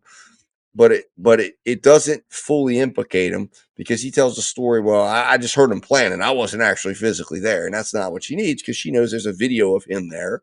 She knows there's witnesses that says he was there. She knows that pretty much lock, stock, and barrel, he's there and they got a good case against him. She needs him to implicate Ty, though, and say Ty was the other guy and I just stood back. In the parts that they can't prove, which is at the scene, they were both in masks. And she figures we can work around that. But really, she just needs to hear him say he was there. She needs to hear him say Ty was there. And she can close her case and let the DNA and the DA's office worry about who did what, when, where, and who gets charged with what. But that's all she's looking for at this point. And, well, let's listen to how it turns out. Not willing to admit it was a mistake. Not willing to admit that you were part of bad stuff that happened. Rory, you're better than that. I still want to go down. No, like I said, I wasn't there, but I just want to go down. That's no snitch, man. You know. And it's real simple, Rory. They end up with a W, a win on their side of the column because they told their story, and you end up with an L on your side of the column because you chose to sit here and be quiet, which is your right. You absolutely have that right. But your side of the story would let us know what happened. And let us know where you sit in all of this. You realize what you just said, Rory? You said you're choosing not to have the reputation as a snitch over April. Come on, that's crazy. You know that's crazy. I mean, over April and your son. That's crazy. You're a It's better not man. you. You're a better man than that, Rory. You know you are. How can you turn your back on that 27-year-old woman who loves you with her heart and soul, who's scared to death with her first baby, but proud to be carrying your baby, your son? How can you turn your back on her? How can you let her sit in that house in the dark, worrying about you, wondering about you, when all it takes is you telling us the truth? That's all it takes, Rory.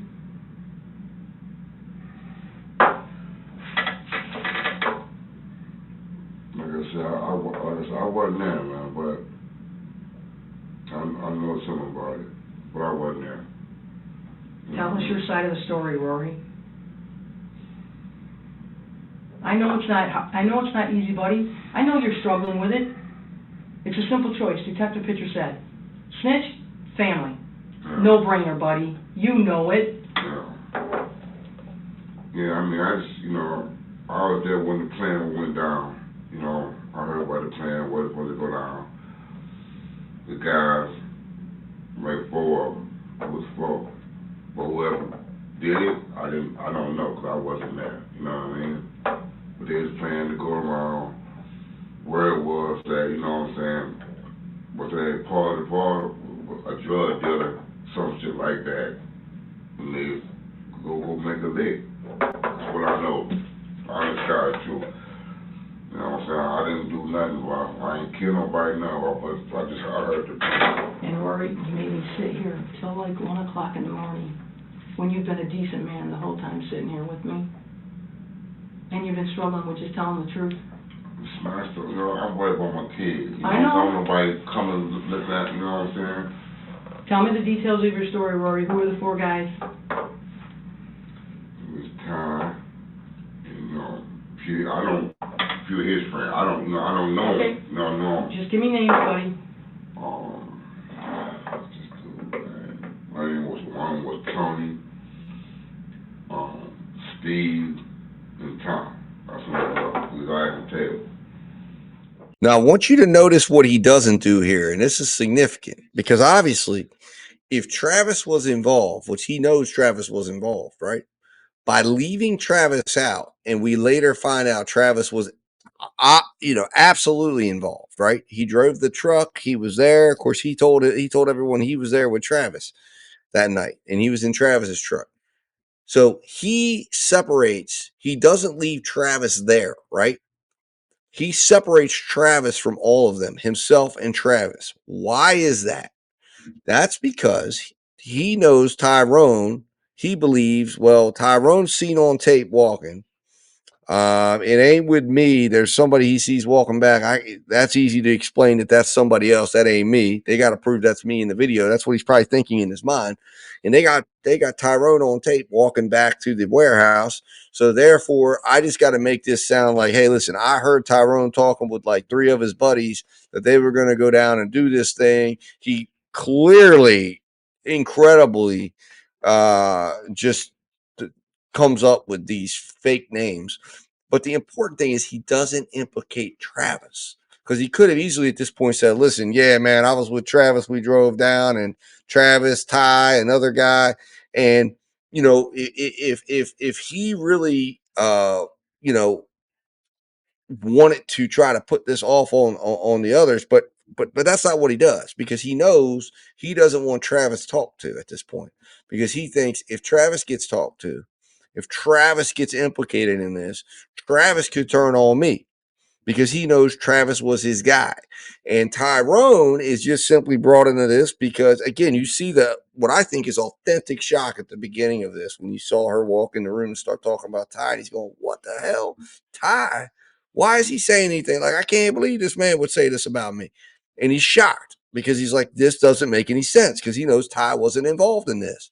He knows it was him and Travis. They were going down to do a lick. They'd found out some information. And they were heading down there to go get this done. They figured it would be in and out. That's why they brought the truck. They jump out of the truck, run in, find the money, find the drugs, get out of there, jump back in the truck, drive across town, and they didn't expect it to I do believe they didn't expect it to go to this situation that it went to, but it ended up going there. And as a result, of course, you have all of this here. But now, this story, it's again, these are the little details. These are the things you want to think about. What does he not say here that he could have said here? And John Travis Johnson, of course, he's later on brought in the next day, right? As it becomes clear that his truck was there and he's got to get added into this mix. And of course, he is very ready to implicate Tyrone because he really realizes I'm screwed in this. My car's there, I'm there, and pretty much she lays it out for him, and he says, "Okay, I'm ready to go." But the way she laid it out to him is she kind of gave Rory hope because she wanted Rory, probably had she said, "Listen, I saw both Ty and you in that video definitively, and that there was no wiggle room to this." Perhaps maybe not leading with "I saw Ty walking down the road away and you walking back." It gave him the impression that again he might have a way to not have to implicate himself. But again, this is the moment at this point right now. Rory has implicated Ty as being involved. Phelps has encouraged him to do that. Ty is now in this case forever because she very clearly suggested that he needed to say exactly what he's saying. He's done that. We'll listen a little bit more and then we'll move on to Ty. And I want you to listen to the similarity of how she approaches Ty here in a little bit. Give me a moment. Let's go back and listen to just a little bit more of this interview and listen to what he has to say about this situation. Yeah, after that, I left. I went downstairs. You know what I'm saying? Whose table were you at? Upstairs. With Ty? So Ty, Tony, Steve, and who? Take your time. I don't know the dudes. I don't know them. I have to see their face. I don't know them. You know what I mean? Tony, white or black? He's black. How old? That I don't know. I don't know. Okay. Older than this looking guy? Yeah, probably so. Kind of tall, slim guy. Slim guy? Yeah. How's he wear his hair? Like low. Low? Yeah. Got any facial hair? Yeah. Look like a little beard, scuffy beard. I see him in the neighborhood all the time. He's dark skinned, light skinned? Darker than me. Darker? Yeah, I see him all the time. Okay. Talk to me about Steve. What does he look like? Regular guy, you know what I'm saying? White guy, black guy, Hispanic, white guy? White guy. How old? Probably about 38. Color's his hair? Something like his, but a little darker. Okay. Yeah, on the top. How's he wear it? Like, long? Yeah. Shoulder? Yeah, shoulder. All of them used to be at cops together. All at cops? Yeah. Does he have facial hair, Steve? Not that I can remember. No. You know what I mean? Not that I can remember. I just want to have it to my family, man. You know what I'm saying? I hear you. I didn't do it. I know you didn't.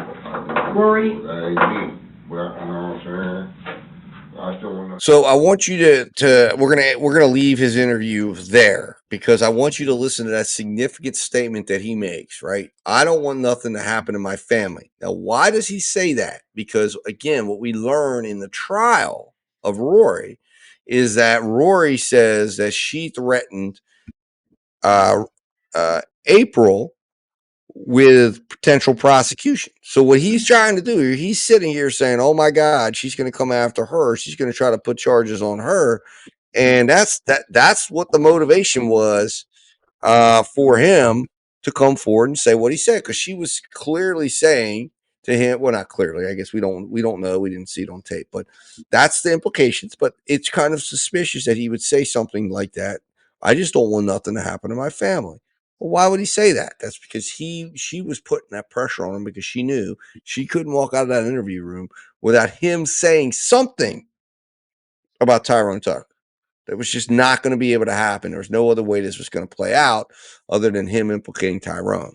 So the next place we're going to go is now Tyrone's been implicated. He's been inextricably linked into this case. He's been linked in because of that confession, right? Because of him, her being told. So she now says, okay, I've got at least Rory saying Tyrone was involved.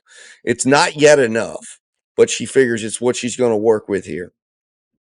And again, the next day, Tyrone has to stay involved because at this particular point, Rory has said it's him. Rory has now said he's involved. Rory's wife, April, has now said she thought she saw suspicious behavior from Tyrone stripping out of his clothes. So she's got two people that she has now essentially coerced into saying Tyrone was involved. So she can't just let Tyrone walk away from this thing without her having a lot of questions surrounding what's going on. So she figures, I've got to keep pushing.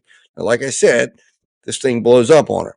But before we get out of this night, before we move into the next day, where things essentially seals Tyrone's fate as being forever involved in this thing and he ends up arrested,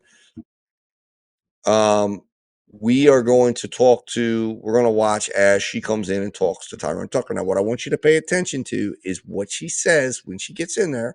I want you to listen for the grandma story. I want you to listen for how similar it is that she goes in. And I want you to listen to how she comes in and talks to him and where it goes from there. And then after that, we will move into the next day. And by the end of this, you're going to fully understand how Tyrone Tucker became ensnared in this and hasn't been able to get back out since. And we're also going to, anyways, let's just jump back into the interrogation room. Give me a moment. All right, so we are in the interrogation room now. This is Ty Tucker. We're going to pick up again. He spent some time with Pitcher. You can see the time. It's like 3 o'clock in the morning. So obviously she's telling April Walker that Ty's up there. Ty hadn't even come up there yet. Talk to anybody. He doesn't talk to anybody till after Rory gets done. And of course, she's implying to Rory that Ty's running his mouth and Ty's talking on him. He's out in the police car sitting waiting to come up here. So he's up here now. He's talked to Pitcher a little bit. He's given Pitcher the rundown. And now Phelps comes in. And let's listen to how she starts this conversation, what she has to say, and go from there. Another deal. Listen, Captain. Kind of confusing me. Don't get me wrong. I'm very confused my damn self. Wait. For simple things. Right. Your name is Franklin Tucker, and I've heard you called Ty and Tyrone. Right. Tell me how that happened. Middle name. Franklin Tyrone? Franklin Tyrone. So how is it that you picked up Tyrone or Ty? Because, man, everybody, just kind of made fun of me when I was a kid. And, man, For Franklin? No, for the Tyrone part. I grew up in the ghetto, man, up in Philly, and man, white kid named Tyrone. They thought it was funny, so. It is pretty funny. And it stuck.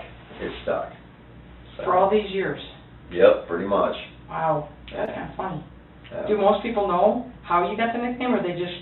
No, they just, man, they just like, man, they look at me kind of funny, man. That's why I usually say Ty instead of Tyrone. Okay. If I say Tyrone, they usually look at me like, But, But anyway, man, he's got me all nervous over here, man, thinking about, man, I'm going to make you more nervous, because I'm about to piss him off, because I'm going to reveal pieces of the case that he has in that notebook that he probably doesn't want me to tell you about, but I'm going to do it anyway. Okay. Ty, because I think it's only fair that you know what you're up against. Right. And the first thing you need to know is, I've been doing this job for 35 years. Right. So I've had a lot of people sitting across the table from me. Right. In a lot of bad situations. I'm sure. Some of them far worse than the situation you're faced with right now. I'm sure. Some of them far better. Right. But I've had them all. Right. So I've been doing this for a long, long time. Right. What I'm going to tell you is I was raised by a 4'10" grandmother who had one of the most wicked, evil backhands in the whole entire world. So if you ever cussed, you got the wrath of the backhand.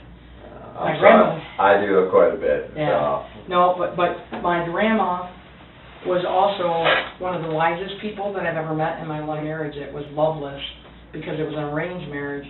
She grew up recognizing that there were good in people, and the biggest thing she ever said to me, and what I learned and took from her, was that there's always two sides to every story, and you should never judge a person based on one version. There it is. That no matter how thin you roll the piece of paper, there's two sides to the paper. Right. So I'm going to tell you what I have so far on the side of the story that is not in your favor. Okay. And then give you an opportunity to fill in the gaps, correct any misinformation you think we may have, and tell your side of the story. Because this will be, tonight, your first, last, and only chance to give us your side of the story. Because Beyond here, Ty, you know how it works. Right. Attorneys get involved, and then the attorneys tell you not to talk, and Right. and That's why I'm trying to talk to you guys. I'm yep. trying And to so talk- I know you're being man, straight. Well, because, man, that's the thing is, man, I ain't got nothing to hide. That's why, man, otherwise I would have been like, man, if I thought I needed an attorney, I would have been like, look, I need a lawyer, you Yep. know what I mean? But I know I haven't done anything, Yep. you know, so, anyway, but Okay, give so me your I'm side. going to let you know a couple of Okay. things. Detective picture is absolutely accurate with the timestamp on the video. We have you on video walking on 2nd Street Mhm. from where you live Mhm. toward Laurel Avenue, which is the road that the treehouse is on, Mhm. 8:11 p.m. At 8:15 p.m., the first call comes into 911 telling our dispatchers that a guy has been stabbed, he's dead, and he's laying face down in a pool of blood. Yeah, but that's what I'm saying. Okay, just hear me out. So you have 4 minutes Mhm. from where you're at to where this thing happens.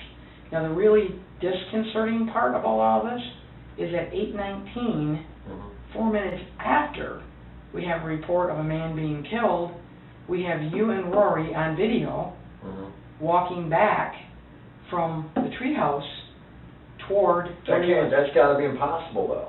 Because, okay, you know, like I said, man, freaking, I wish I had Travis here, because, man, freaking, again, man, go back and check the Tom Thumb video. Okay. Because that had to be somewhere around that same time. Had to be. You know what I'm saying? Because, man, freaking, you know, I remember, man, freaking, the whole thing with the police lights and stuff like that was not long after we went and got cigarettes. So, man, freaking, man, how can I be, man, freaking, a Tom Thumb buying cigarettes while I'm supposed to be over there at the CVS? You know what I'm saying? Now, I do, like I told him, man, freaking, I have a vague memory of, man, freaking, walking through the drive-through at the CVS. Okay. You know, so, man, I may have gone there earlier, man, freaking, I could see that, you know, or, man, but I would know I didn't go there later. I know I didn't go there later, but, man, freaking, I may have gone there earlier. But, man, I mean, literally, check the video, man, Okay. freaking. Now, Ty, let me tell you some other things that Detective Pitcher hasn't shared with you that I'm going to share with you. Okay. That's on our side of the story. Okay. In the walk Mhm. from Laurel Avenue on 2nd Street to where you live, Mhm. we found in lot 72 a knife. Okay. Okay, on that knife Mhm. is blood, Mhm. and on the handle of that blood, Mhm. latent DNA. Mhm. That's going to the lab. Yeah, well, it ain't gonna be me. Okay, and a little further up the road, in the back of a boat parked alongside 2nd Street, is a mask. Not gonna be me. And the mask has a very weird, freaky, scary face on it, but it's also made out of foam, and on the front of the mask are 3 blood smears. Okay. Not gonna be me. Okay, and the mask has a really nice elastic band that goes around the back of the head, and a nice foam pad in the front. Right. It's loaded with DNA. Okay. Okay? Now, all that stuff's going to go to the lab. Cool. Okay? And if Because, you're- man, I'm confident. Okay. Totally confident. You know. And we have wounds on our victim that are consistent with the knife that was found in lot 72. Okay. So what I'm letting you know is that the story and the details of the story are not stacking up on your favor. Well, I'm just saying, all that stuff that you just told me, test all you want. Okay. You're not gonna find. Okay, so for those of you wondering why I played this and why I put that video out, there it is. And this is the lie that Mansfield told. This is why I was so outraged, because the reason why Ty Tucker felt that was Matt Bonnett's blood is because she just said that there was blood on the knife. There's DNA and latents on the handle, which he says confidently ain't going to be me. And so she says the wounds are consistent with that knife. So who wouldn't think that that's Matt Bonnett's DNA on there if she finds out if he finds out Matt is the victim? He says with our victim, not Paula, not the surviving victim, but the victim, the obviously dead victim, whom they would have done an autopsy by now. And she's saying we found that the knife is consistent. I mean, like, what exactly were they saying that was of significance of that? Because 12 hours later, he's at McDonald's. This was just simply Mansfield and company trying to pull this in a last minute effort, thinking Ty wouldn't know how to react or how to argue. And again, Ty didn't really know what to do, and he got emotionally upset. So when he got up in his closing, they took him off his game. And that's exactly what they wanted to do. And jurors heard this and said, "Oh my God, what?" He said, it was so totally wrong, number one, and so totally nothing, right? He was fed this, and the prosecutors knew that Ty couldn't get up there. He was hamstrung, and he couldn't get up there and talk about his statement that wasn't admitted at trial. And the moment he would have started to try to talk about that, the prosecutors would have jumped up and asked for a sidebar, and the judge would have instructed that he couldn't get into that. And of course, Ty would have tried to say, well, wait a minute, I'm trying to do that because of this. And this is why one of the reasons I believe that the judge said, I got to get away from this case, because he knew what he was a part of that morning when Ty shows back up in court and says, I want to play this for the jury, because Mansfeld lied.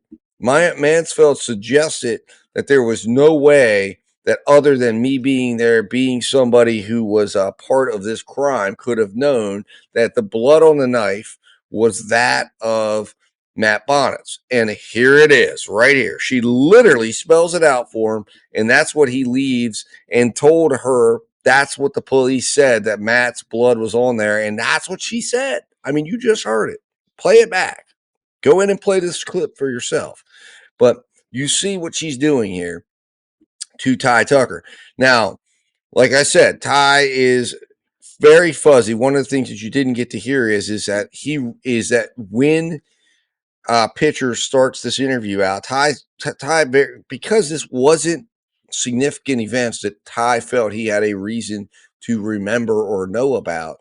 Ty's like, I don't remember, man. I've been drinking, I've been partying, I've had a few days off. It's not been something that I fully remember every step I took. So pitcher starts walking him backwards through the days, and that's why he's not fully clear on where, when, what.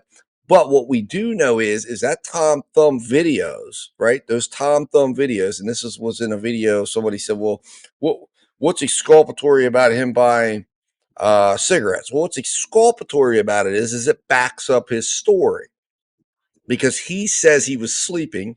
He says he gets up and he goes up. He said he was with Travis when he went. And there's no reason to believe that couldn't have still happened, and that Travis couldn't have still been involved in this situation. And Ty would have had no knowledge that Travis was involved in whatever this was with the blue lights. But that he goes up to Tom Thumb and buys cigarettes after he gets up. That's one of the things he does. He gets up, he decides, I need cigarettes, walk with me up to Tom Thumb, Travis, and they walk up. Now, the question is, wouldn't he have been on a Keys Electric tape? Wouldn't he have been seen on that? Where is that tape at? Did they go and look at that? Did they go look for corroboration? Did they check out, where's the, did they not pull 4, 5, 6 hours of tape to see who was walking up and down that street? Well, if they did, it's not present. We don't have it. We don't know.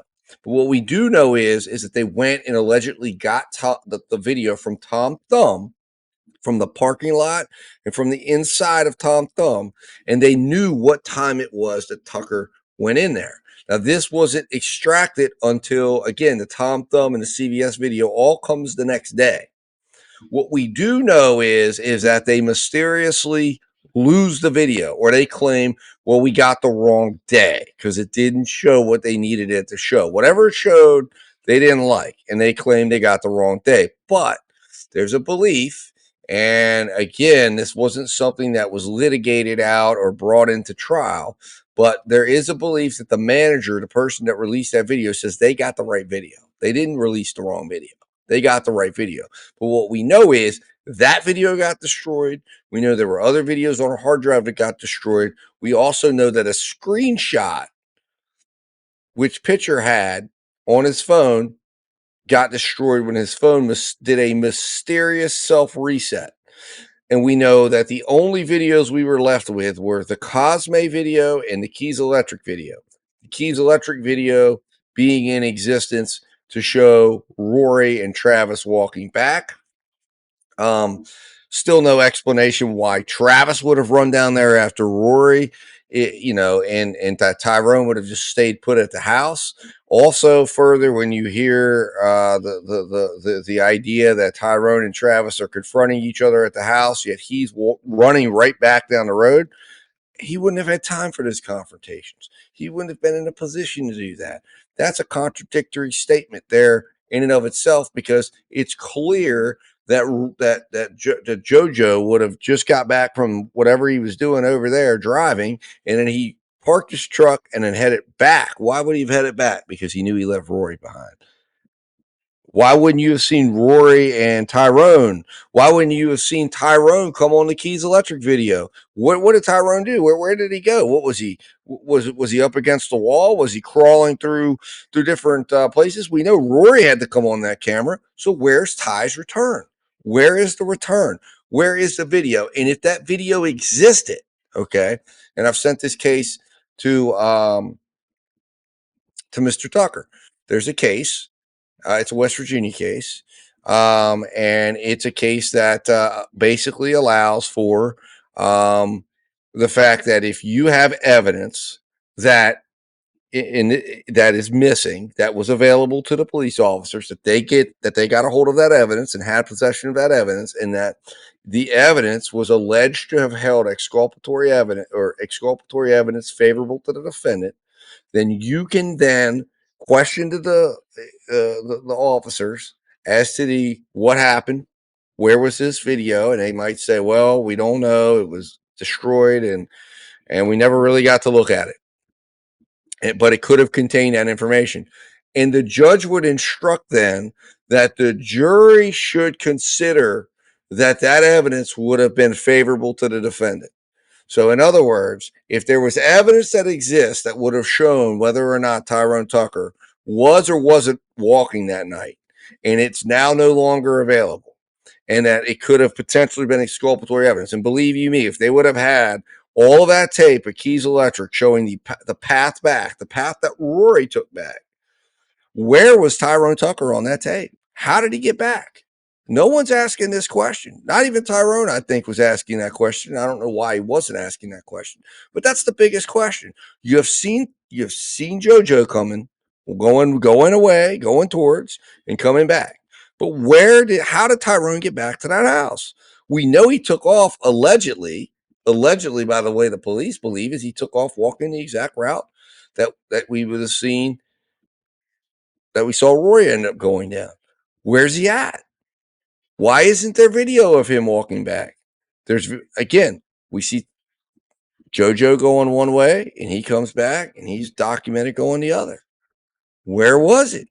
When did he come back? Are you telling me that the police didn't comb through all that video, that they didn't get other Keys Electric, that if they had a video of Tyrone Tucker on there walking back, and you could see Ty walking back, that they wouldn't have that in front of the jury? But the fact that they don't is further evidence of his innocence. It's further, and it should be. Osakalumi is the case, but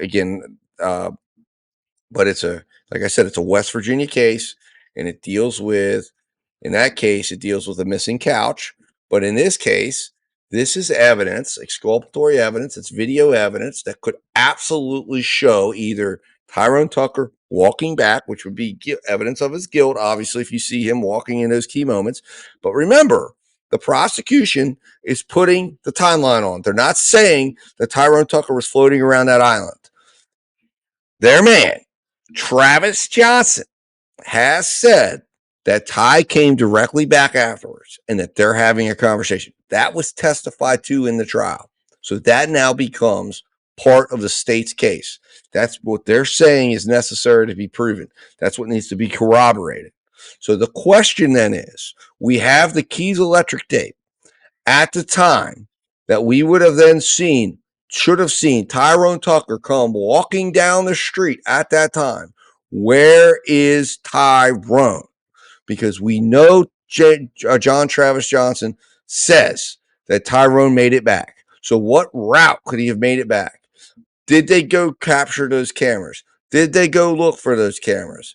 What is the route? But the only route that anyone took to get back to that warehouse would have been that. And if he would have taken that route, he took off in that direction, allegedly, according to the witnesses that they're claiming he would have taken off in. John Travis Johnson says he's trailing behind the truck, chasing after the truck, and he gets back to the house, to the warehouse. Where is Tyrone? Where is he? And that in and of itself, adding in the O'Quinn testimony, that is evidence that he's not guilty. He's not guilty, people. Okay? And you're watching how this captain, this police captain, conducted herself, but he's not guilty. Where is he?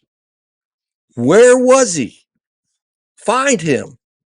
You know, like we remember the book as a kid. There was Where's Waldo, right? Where's Tyrone? They should publish a book and say, where is he in all of this? Because he's a man who is allegedly there. Everyone else that was involved in this is right there on the cameras, right there everywhere. Clearly not a place. You hear all that she's talking about is Tyrone. We got cameras everywhere. We got night vision cameras. We got high definition cameras. So where the hell was he? Where is he? All we have is a blurry photo that's allegedly him walking up from the Travis's truck, but we don't have him returning. We have no evidence of him returning. And the only reason why she's saying any of that is because she thought Travis was him. But they don't get the benefit from that. If they lost the evidence, if they had those videos, then as per the Osaka Lumi case, there needs to be in the next trial a curative instruction that states that the fact that the police lost those videos and were not able to produce those videos, and that they had them in their possession, or they went in and they got the wrong day and the wrong date, that benefits not the state. The state doesn't get the benefit from the lack of evidence because the presumption of innocence, number one, is present, and two, it's a due process issue.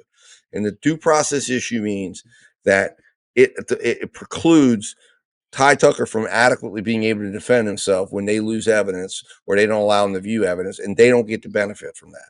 And that's what the Osaka Lumi case says. And that's what, and again, Ty Tucker with his advisors needs to figure out how to get that argued, and that needs to become a part of his case, and it needs to be a part of how he's preparing for the case, because that is a huge thing.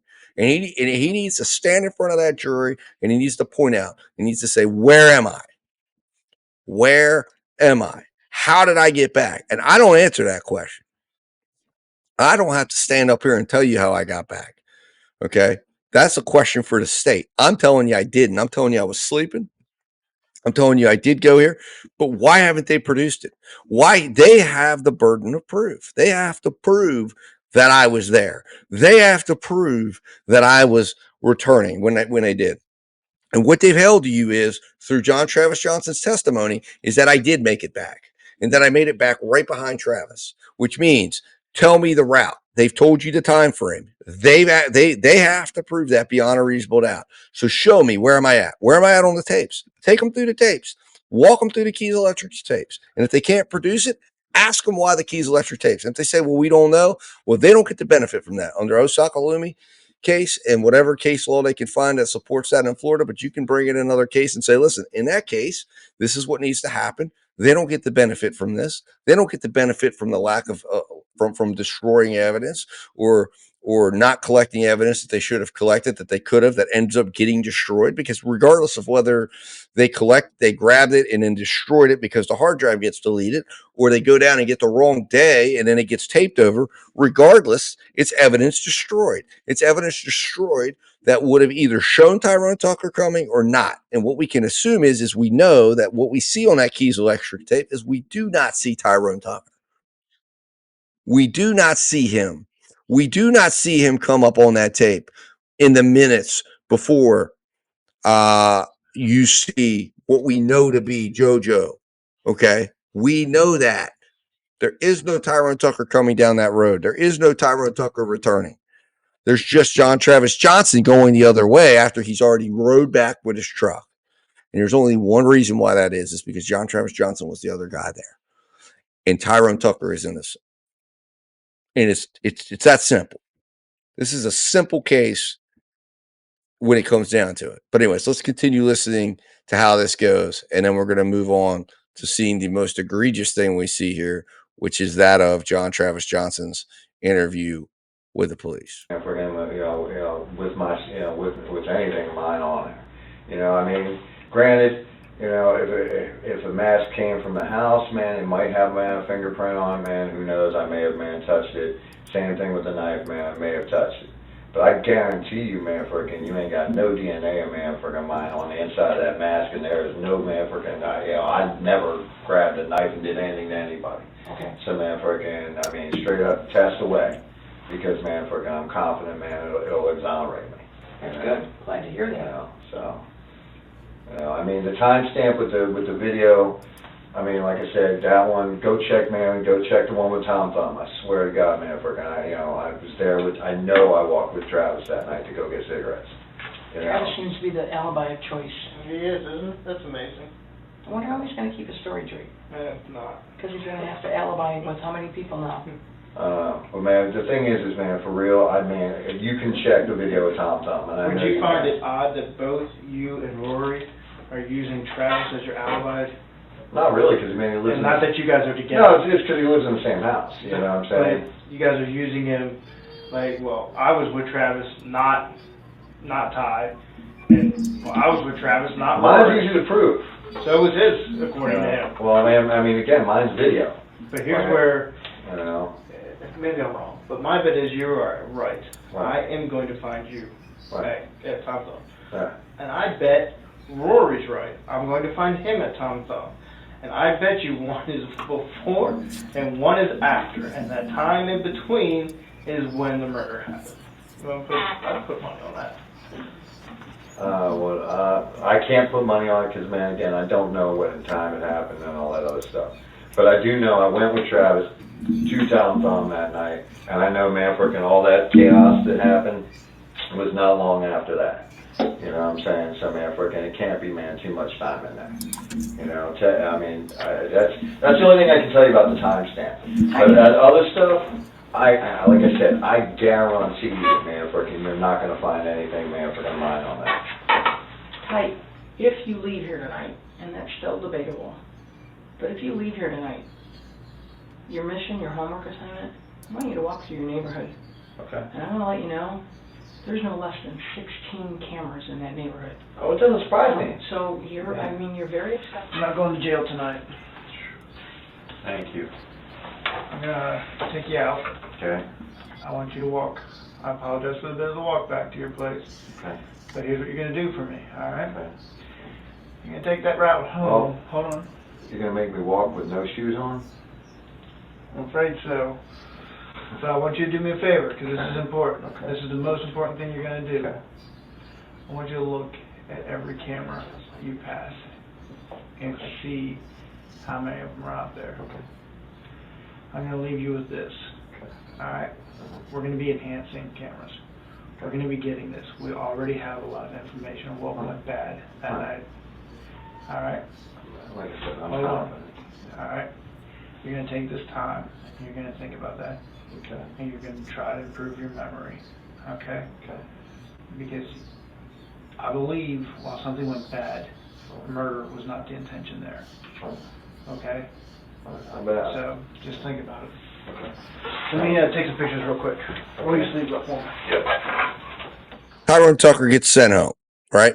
And he's made to walk home. He's made to walk home with instructions to look at the cameras and all that business. And they're doing that because they want to try to impress upon him. Because again, at this point, they believe that he is the guy, right? They believe they have him on camera. They're telling him they're going to be enhancing cameras, and they figure that's going to make him get nervous and is going to make him eventually crack. Is going to make him eventually want to talk to them and want to work with them, and at a minimum, or maybe they get Rory and they get April, and they're able to get them to finally firm up their stories and go after him. So what happens is next day they get to work on those very cameras. They get to work on getting more camera and Tom Thumb cameras. We don't know what they saw because a majority of those camera feeds are lost, or as in the Tom Thumb video, they claim they got the wrong day. We know they got a hold of him. We know that they eventually see the Cosme videos. And let's take a look at the Cosme videos. Give me a moment here. We'll get that pulled up.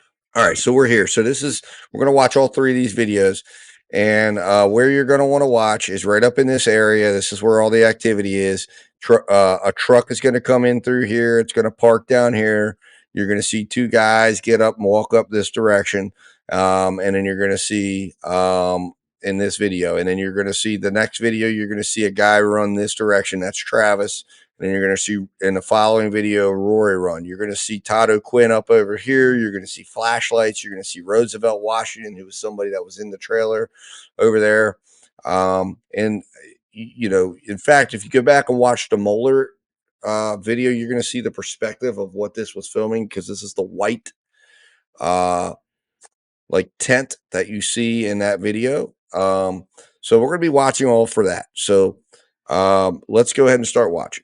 And there's no sound to this, so I'll take you through and we'll watch as we're watching here as it pulls up. So we're watching the entirety of these videos because these videos survived any hard drive crashes, any issues.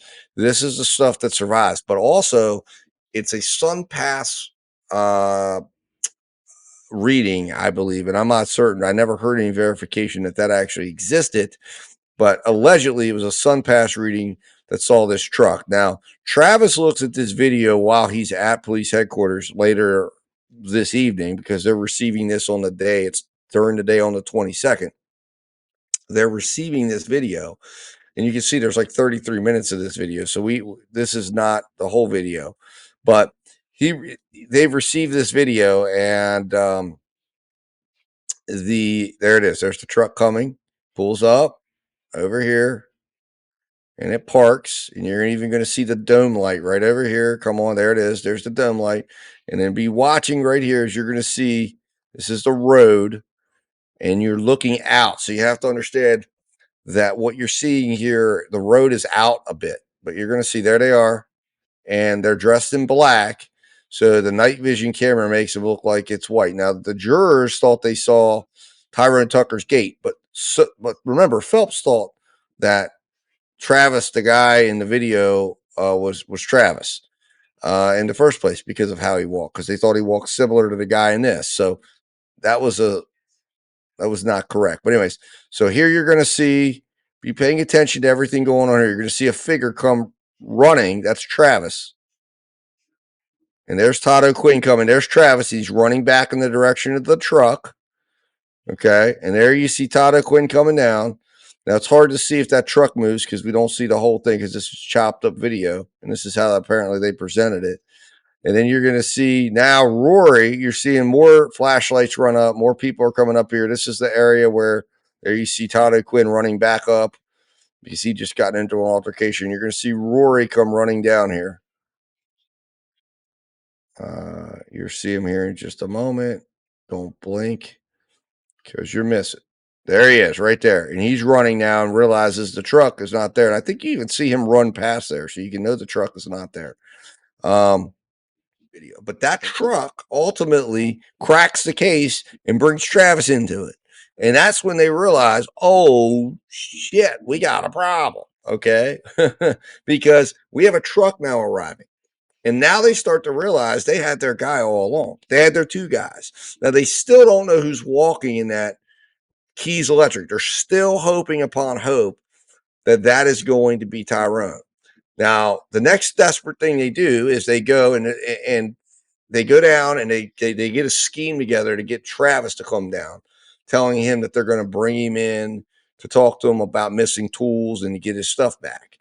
While they're doing that, Detective Malone goes down to where Todd O'Quinn is, and he goes down to do a photo lineup.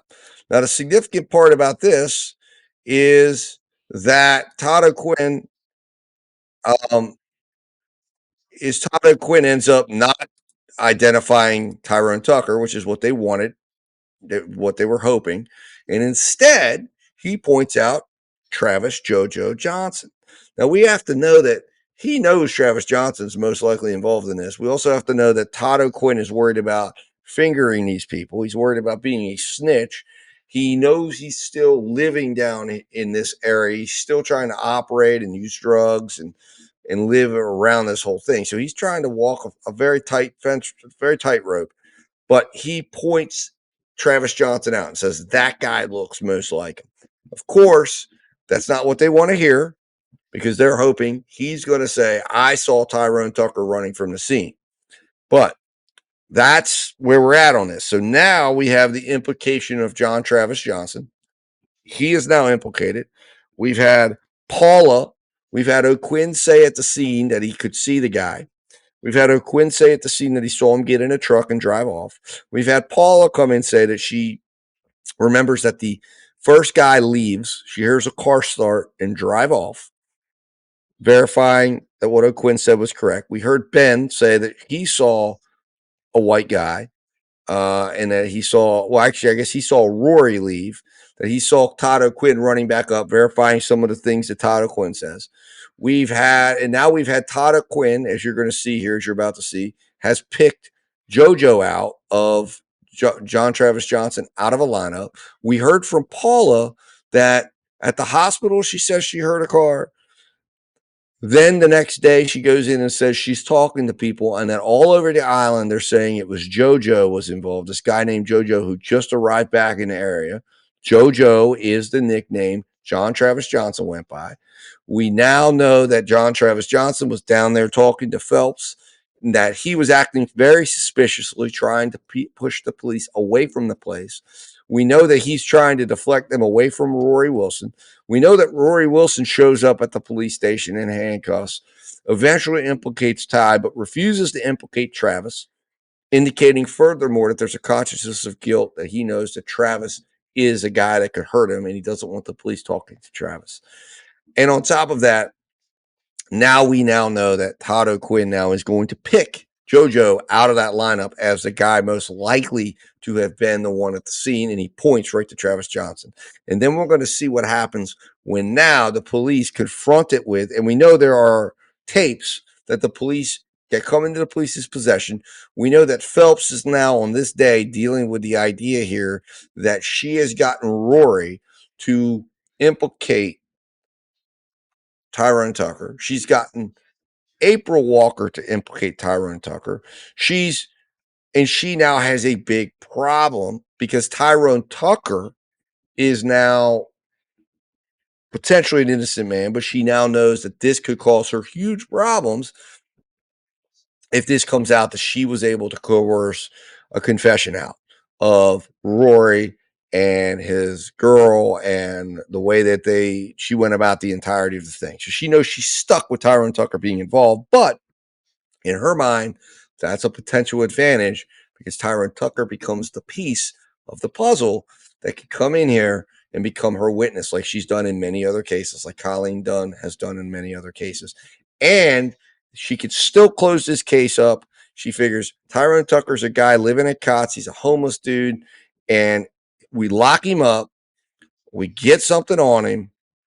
And he can be the guy that we can ultimately use, and Colleen can ultimately use once he gets an attorney, and hopefully flip him over and say, listen, you testify against Johnny, you testify, John Travis Johnson, you testify against Rory, you say you were there, but you weren't really involved, and we had this wrong. It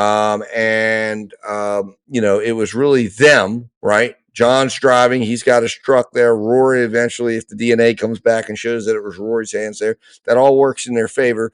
And they can confidently give Tyrone a sweet, sweet deal that lets him out of jail.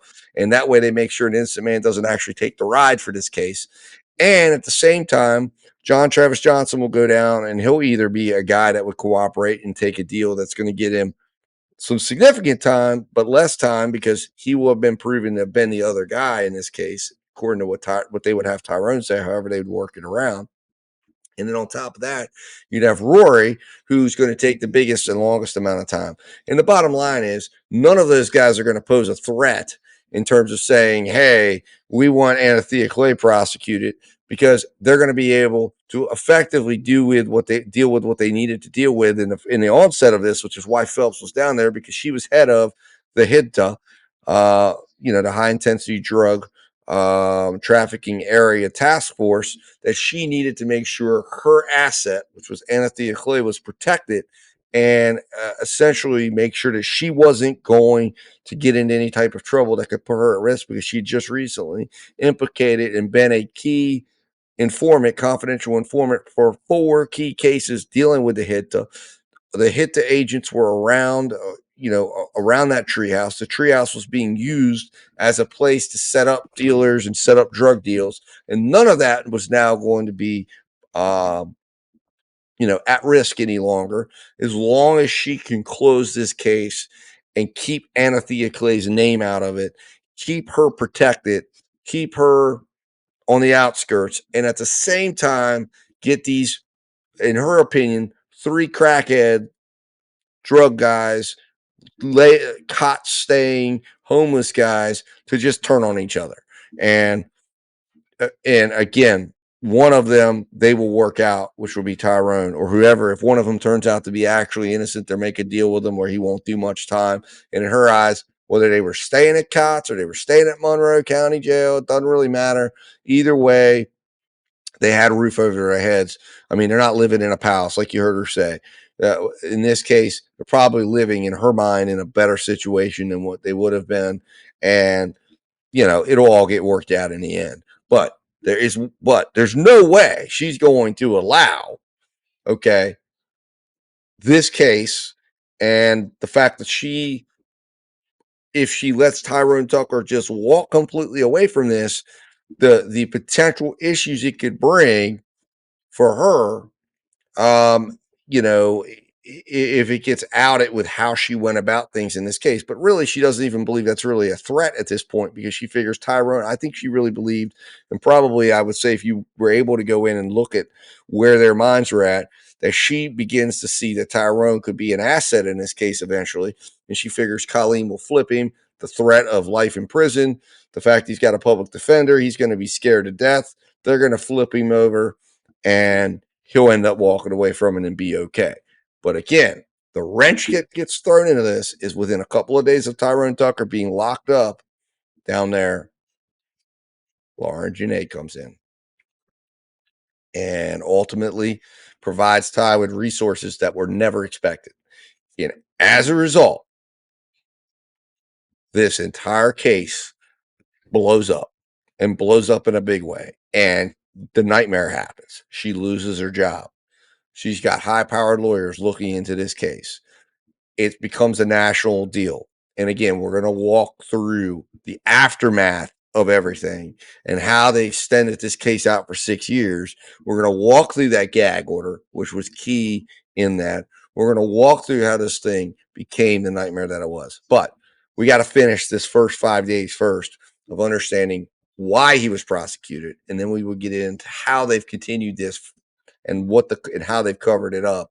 And we're going to get into that and go into that deeply in the next video that we're going to do here. So I appreciate you guys coming along. This is a long one and taking this ride, but let's finish this ride here.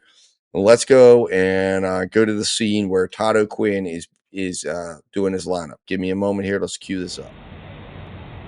See, what I'm going off of mostly is hairstyle, because when he took off his mask, he was going away from me. Travis Johnson is right. Is this right here? Okay, that's him right there. Flash to the face, but I already know the only one who would even be close, hairstyle-wise, would be this guy.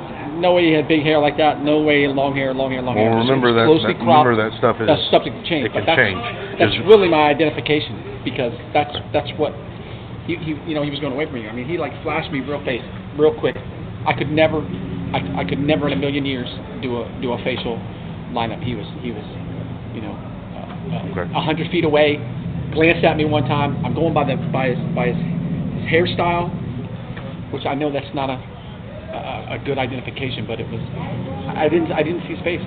Okay. I mean, just for a split second. So I wouldn't even want to speculate on this right here. On any of them, yeah. Okay. Even the ones he showed me the other day. The other ones he showed me were all older. It was a younger guy. close cropped hair, wasn't parted. It was just like all kind of like a fade around, you know, just kind of matty, bushy hair. Okay. But I mean, I really just glanced at it. All right, so there you have it. That's the identification. And if you listen to the description of that, that is absolutely the hair that John Travis Johnson had that night. He had that like weird little pompadour thing going on, close cropped around, bushy at the top. It's exactly what he would have seen. I mean, and then of course, he looks at him and says, "That's the guy right there." He points to him. John Travis Johnson is the guy, and that happens to be the guy that was at the scene. So he knows who was there. He also knows that Tyrone Tucker was in that array. He said he recognized Tyrone. He knew it wasn't Tyrone. Tyrone was too old.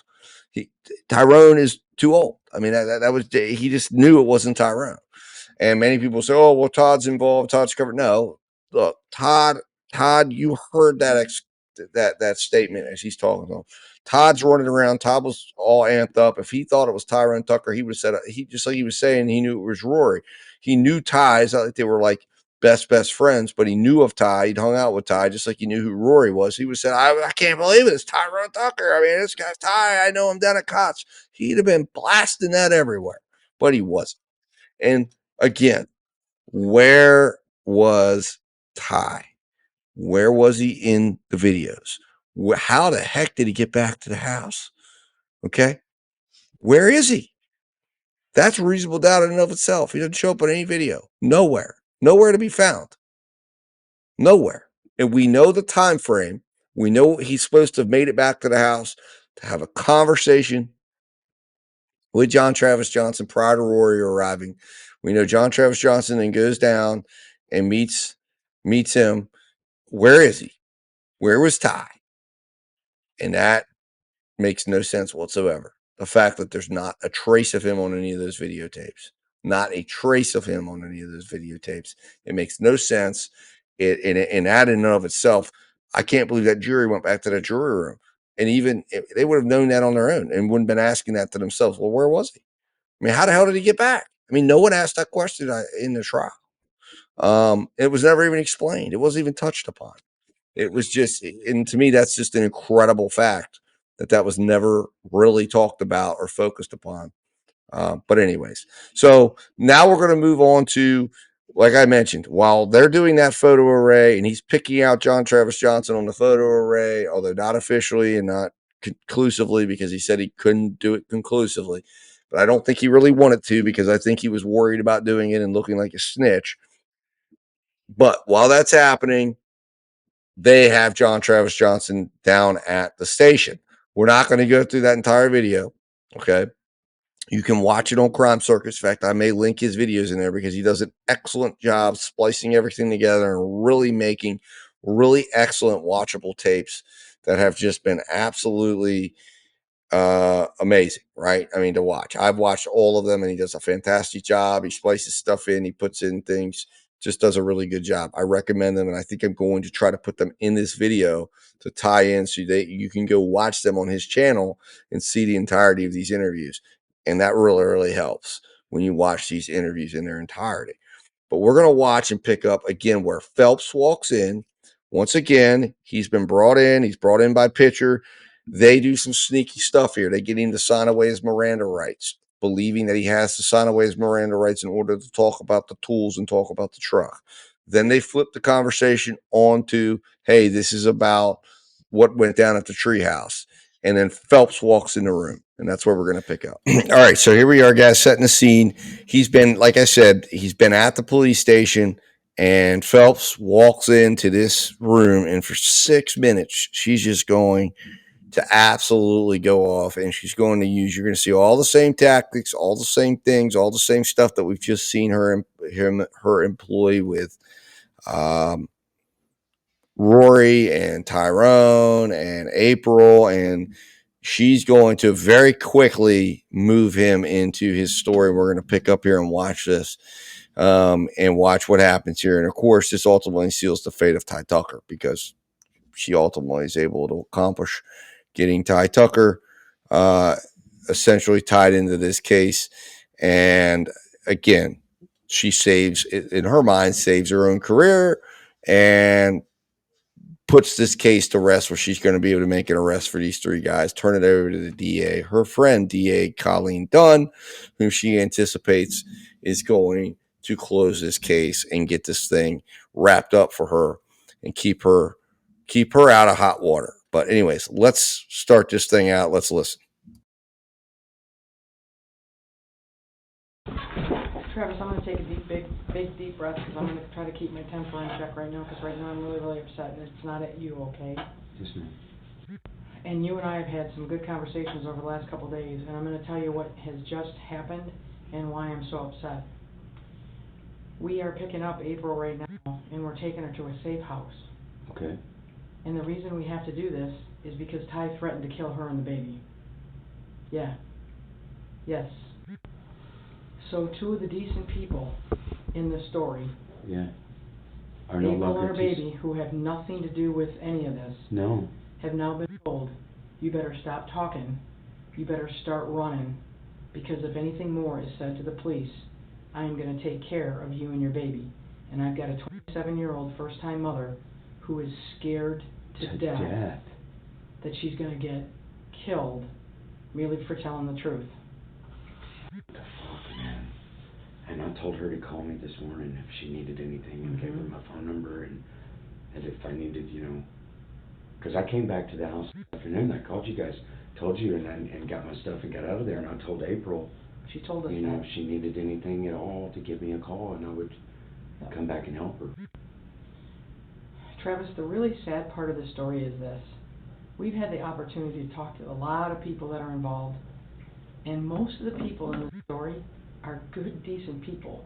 And you're one of the good, decent people in this story, Travis. You really are. You're a guy who's bounced back from hard luck and has really taken your life and moved it forward in a positive. You did everything you could with the bad situation after the hurricane. You get victimized. You lose your tools, you lose your cooking utensils, they scratch your truck, and you still stay positive. You're not the one out there saying, I'm going to beat you, I'm going to kill you. What you're doing is you're doing the right thing, talking to the police, trying to get this set straight. You're one of the good guys in this story. Rory's one of the good guys in this story. Detroit is doing right by April. He doesn't have a lot of money, but he was working. He got her at least a somewhat decent place to stay. The conversation you and I had last night, it's not the Taj Mahal that you were living in, but it was a roof, and it was a place, and it was safe. I'm trying to make it as safe as possible, Yep, and Travis, you've been doing right by everybody. And Rory was doing right by April. He knows she's scared. He knows that it's her first baby. He's proud to be with her, and he's proud to be having a son. He's waiting for that baby to come into this world. So there's good people in the story. You're a good person in the story. April is a good person in the story. Rory, Detroit is a good person in the story. The asshole in the story, you and I both know who the asshole in the story is. Is it Ty? No, we both know. Don't ask the question. You and I both know who the bad guy in the story is. You know. And he's only making it worse, Travis. How in the hell do you go to a 27-year-old, 9-month pregnant woman and tell her to her face, I'm going to hurt you and your baby. I'm going to take care of you and your baby if you don't stop running your mouth. What's April trying to do? Find out what's going on with Detroit. She's home alone. Yeah. Scared to death. Yeah. Asks a simple question. You know what she said to you. Yeah. How come Rory's stuff is on the internet and Ty isn't? And you were honest with her and said, Rory's in jail and Ty's not. And her statement to you was, how does that happen? That's what I told her. I said, I don't know what the fuck to think about all of this. Mm-hmm. Travis, I think what happened is, let's talk about the people living at the treehouse. Let's talk about the good people in the story and the not so good people in the story. Not so good people living at the treehouse. Addicted to crack, selling their body for crack, people coming and going worse than the place that you're living in because there's no one in that treehouse that's trying to take care of the property. Matt's too old. What is the treehouse? The place across from CVS. Okay, I've heard about the crack den. Yep, the crack den. Okay. You know where it is. Yeah. And you know the kind of people that are hanging out at the crack den. No, I don't. I've never been in there. Yep, and I believe that. Never been over there. Like, I don't. Yep. Yeah. So I think here's what happened. They get a little bit of money. And a little bit of money on Stock Island is 100. A lot of money on Stock Island is 1,000.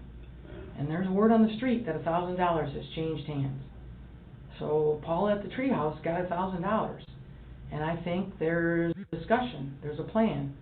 Let's go and get the $1,000. They're crackheads. We'll go in, we'll make it quick, we'll come out, no one will know us, we'll make sure that we got masks, we'll make sure nobody knows it's us. They don't need the $1,000 to smoke up crack, we need the $1,000 to live. We'll do right with the money, we'll do right by all of us in the place on 2nd Street, and let's make this fast and easy. And I know you were part of the plan. Now I also know, hear me carefully Travis, I also know that that plan never included hurting anyone at all. Because had there been discussion, any talks about hurting someone, you never would have participated. Because you're not that guy. You're not that guy that's going to sit down at a table with people and say, yeah, let's go beat somebody up. Let's go rape somebody. Let's go rob somebody. Let's go kill somebody. That's not you. You're a guy who's trying to survive. That's you, Travis. Now, could I hear you? Could I see you saying, let's go get some money to make life a little bit easier for us? Yep. Because that's the kind of guy you are. You're struggling. I get it. You lost all your tools. You lost all your cooking supplies. The place that you're living is mold infested. Your mattress got wet. It's hard. And you're struggling. And there's this, let's go get a little bit of money to make life a little bit easier. And you didn't go into the treehouse. You didn't. But you drove them there. You drove them there, Travis. We got your truck on video. There's a camera right where you parked it. When you pulled off Laurel Avenue and parked your truck, and Detroit and Ty got out of that truck, all three of you are on a camera video. Now you did the right thing, because you dropped him off and then you got the hell out of there. You're gone. You don't know what they did in the treehouse. You don't know about it until after. The plan wasn't to go up in there and hurt anybody. The plan wasn't to go up there and kill anybody. The plan was, go up there, get the money, get your ass back, and then we'll split the money. That's the plan. And then everything went bad. And it wasn't Detroit that broke bad. You and I both know who broke bad. Who went off script, Travis? Who? The same guy that's threatening a 27-year-old 9-month pregnant woman. And that's not you. He broke bad. And he did the one thing no one talked about. There was never any plan to hurt anybody or kill anybody. And now you've all been living with that for the last 5 days. Nobody slept. Everybody's had a difficult time going to work. You know the one guy who's walking around loving it? Bragging to everybody today. I set up Detroit. He's in jail. I'm a free man. He thinks this is funny, Travis. He's bragging. He's not filled with guilt. He's not filled with remorse. He's not having trouble sleeping. He's not mourning the life of another human being. An old man. You know what he told us last night? Man, I heard he got stabbed 7 times. He was bragging about it. There's 2 sides to the story, Travis. The side of all the good people that got jammed up in a bad thing. Those are good people who've made mistakes. The other side of the story is the bad person who did a bad thing and feels really, really good about doing the bad thing. That's not you. What I need you to talk to us about, Travis, is you got to give us your side of the story. You got to let us know, because I believe in my heart and soul, you're one of the good guys on the good side of the story. You're not over here. You've never, your whole life, been over there. You're not a violent guy. You've never demonstrated hurting anybody. You're a good person that got just all jammed up in a really bad thing. And the really sad thing is, Travis, you weren't even up in there. You drove them. We got you on camera. You drove past the house at 8:45, real slow, so everybody could see where it was and where they were going to go when they came up out of there. And a little bit after 8 o'clock, you come back. And you park your truck right in front of that camera at the gate. And they get out. Ty gets out. Detroit gets out. And then you do the smartest thing in your life. You don't get out of the truck. You get out of there. You get out of there. and then everything goes to shit. And now here you sit, good guy, stuck up in this bad stuff, trying to live past what the heck happened, and trying to deal with it every day. I'm scared to death. I know you are. And we're here to make sure, I just want to go home. I get it, and we're here to make sure that you are not going to get hurt. April's scared to death too. She's on her way to a house right now, Travis. So when I tell you that you are going to be safe, I'm telling you, you are going to be safe. But in order to make that happen, I got to know what happened. I got to make sure, Travis, you're a good guy. You just said it. You tell me it. That's what I think happened. We need all of it, Travis. You can't. Don't leave anything out, Travis, from the start. Okay. I'm scared to death, guys. I get it. I understand that. Travis, if my captain tells you she's not going to let you get hurt, she's not going to let you get hurt. So we were sitting there playing dominoes, and they're wanting to get high.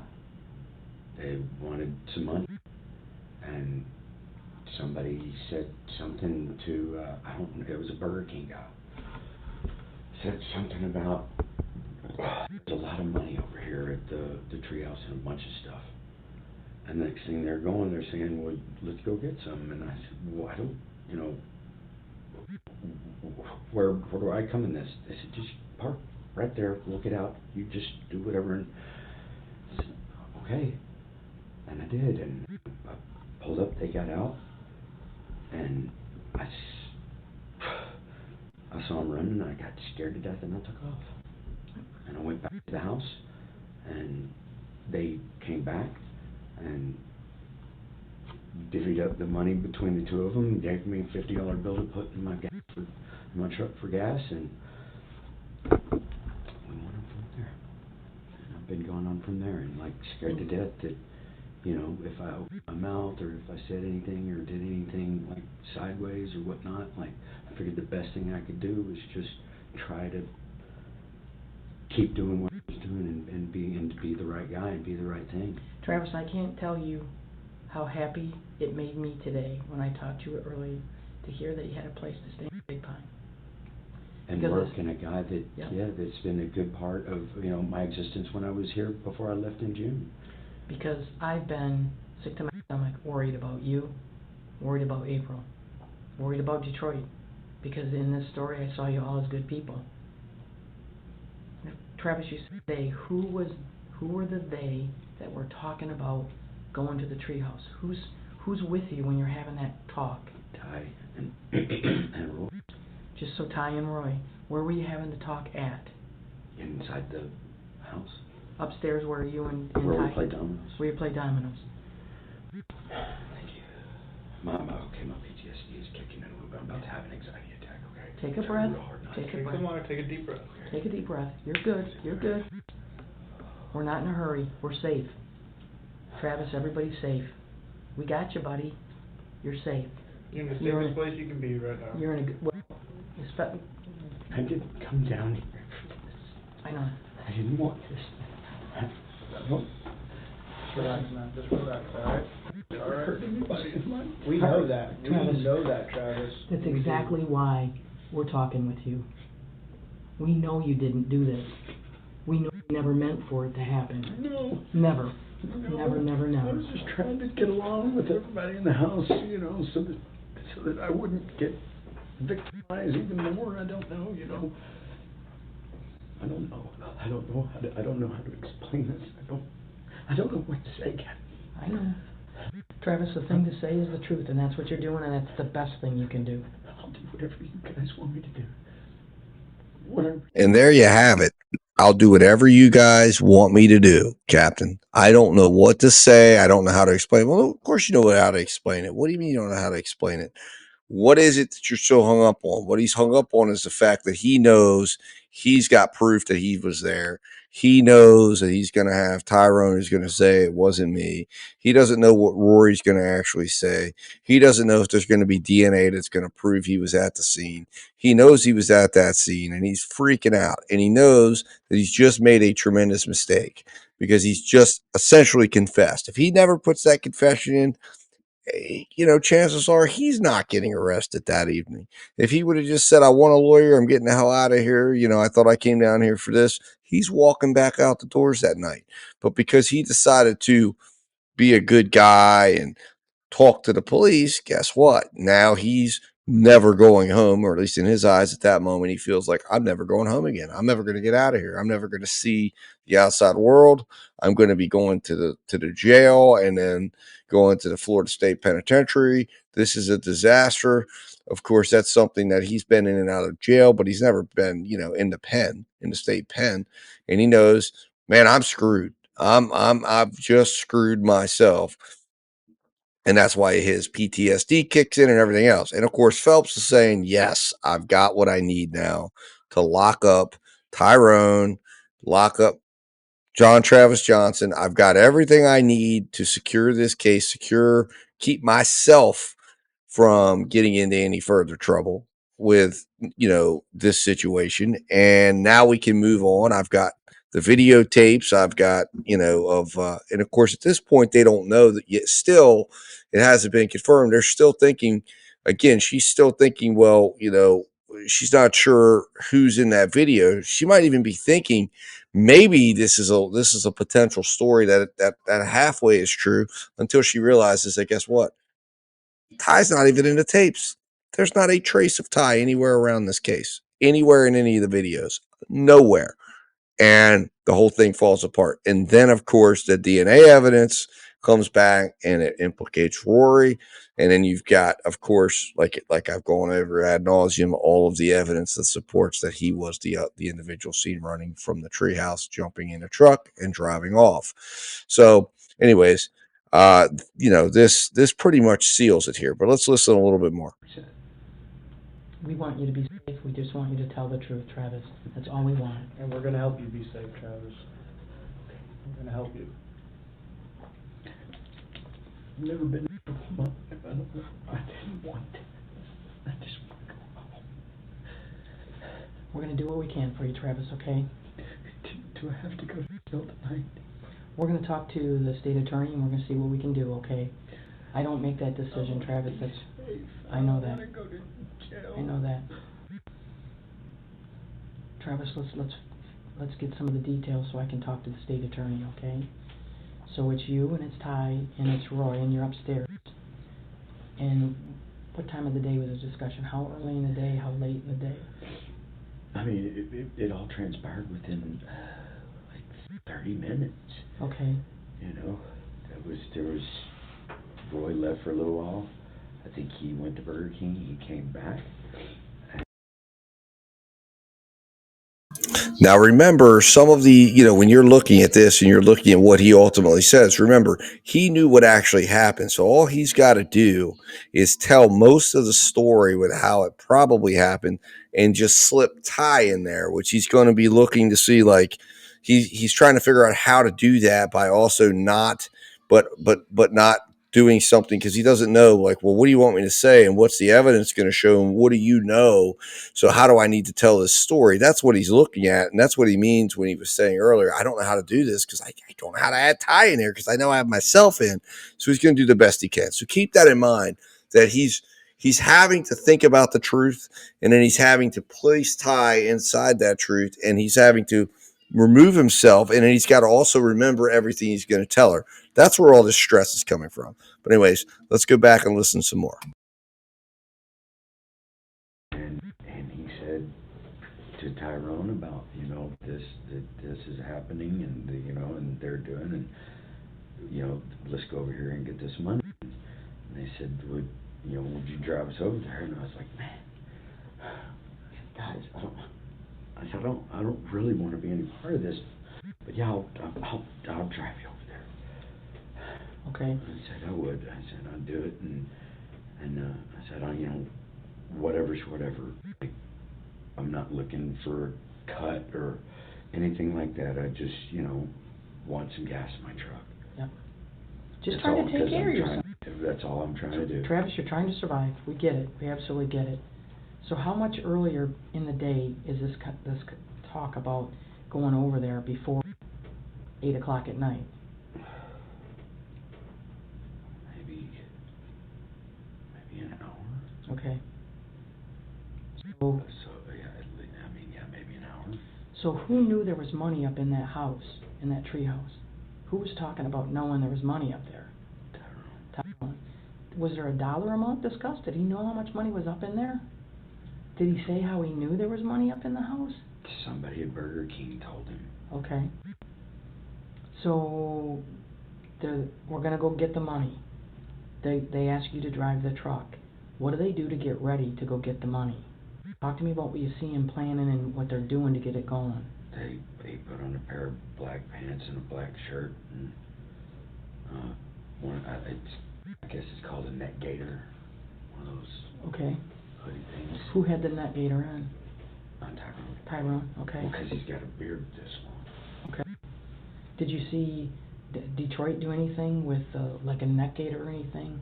I think he had, it just looked like a what'd you call it, a beanie, a hoodie thingy. Okay. And a friggin' mask. What'd the mask look like? Like a demon. Okay. Like when you say demon, I see Satan. Tell me what you describe as demon. It's sharp teeth, like almost like a dinosaurish type looking thing. Did Ty have a mask? No. Okay.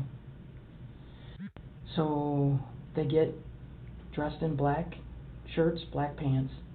Did both of them have gloves on? I think so. Okay. And I didn't see their gloves. I mean, maybe they were in their pocket, but they didn't have okay. anything. And you see Ty put on a gaiter to kind of hide his goatee. And then Detroit puts on this mask that looks big teeth and looks kind of like a dinosaur. Do they have this stuff on when you first drive by the treehouse? No. So it's just three guys riding in a truck. Yep. So you're driving. Where's Detroit sitting? Front seat. Front seat. And where's Ty sitting? Behind me. Behind you. That's everybody that's in the truck. Yep. All right. So you drive by. How do you get from the place you stay to go by the treehouse? Tell me the way you drive. Out around. Okay, come out, take a right, take a left, take us around, then go right back out to the house. Back to the house. Now, what are you talking about in that trip past the treehouse when you're going by real slow? Hey, well, they told me that's it right there. Okay. And they said, stop right there. Okay. So the first time you go, you just go by it, and they point it out and tell you where it's at. Yeah. Okay. So now, do you go back to the house? Yeah. Okay. Are you sitting in the parking lot of the house talking again? No. Okay. No. So now what happens during the second trip to the treehouse? We went upstairs. They got their stuff. We went back. They got out, and they came, or not they, just Tyrone. Okay. Came back, and I took off. Okay. The second time when you go. And I didn't see. I don't know what happened to Roy. Okay. I don't know. The second time you go, are you seated in the same spot you're driving? And then you got Rory in the front? Yeah. And Ty in the back again behind you? Yeah. Now when they got their stuff, when you say they got their stuff, what did they bring to the truck to go do the robbery? What did they bring? He got his mask and their clothes and the gloves and. Okay. And I think Ty had a razor knife or not a razor knife, but a dive knife. Like the kind you strap to your leg? Yeah. Okay. Was it in a sheath or just the knife by itself? It was in a sheath. In a sheath, okay. What color was the sheath? Black. Black, okay. Did you see Rory with a knife? No. Just the only knife you saw was Ty's. Could Rory have had a knife and you just not seen it? Okay, so now, talk to me about how you leave the house and how you get back to the treehouse and what you do when you get back to the treehouse the second time. What happens? Well, no, it was like there was just that one drive around and they looked and then we came back and then I went home. Okay. Like, but they did it and then we went home. Okay, so you never went back. So let me get this straight. So Travis, you leave the house, and when you leave the house the first time, everybody's ready to go. No. Okay. Help me. They wanted to take a look to see what was okay, so they take a look. Right. Now you go back home. They go get their stuff. Yeah. They come back to the truck. So now you're headed back to the treehouse. How do you drive down? Which street do you go? Like to the right, took a left. Yeah, let me help you out here Came a little back bit. down and sit I'm gonna next to the. Just to make it easier for us, if you don't mind, I'm gonna have you draw it out.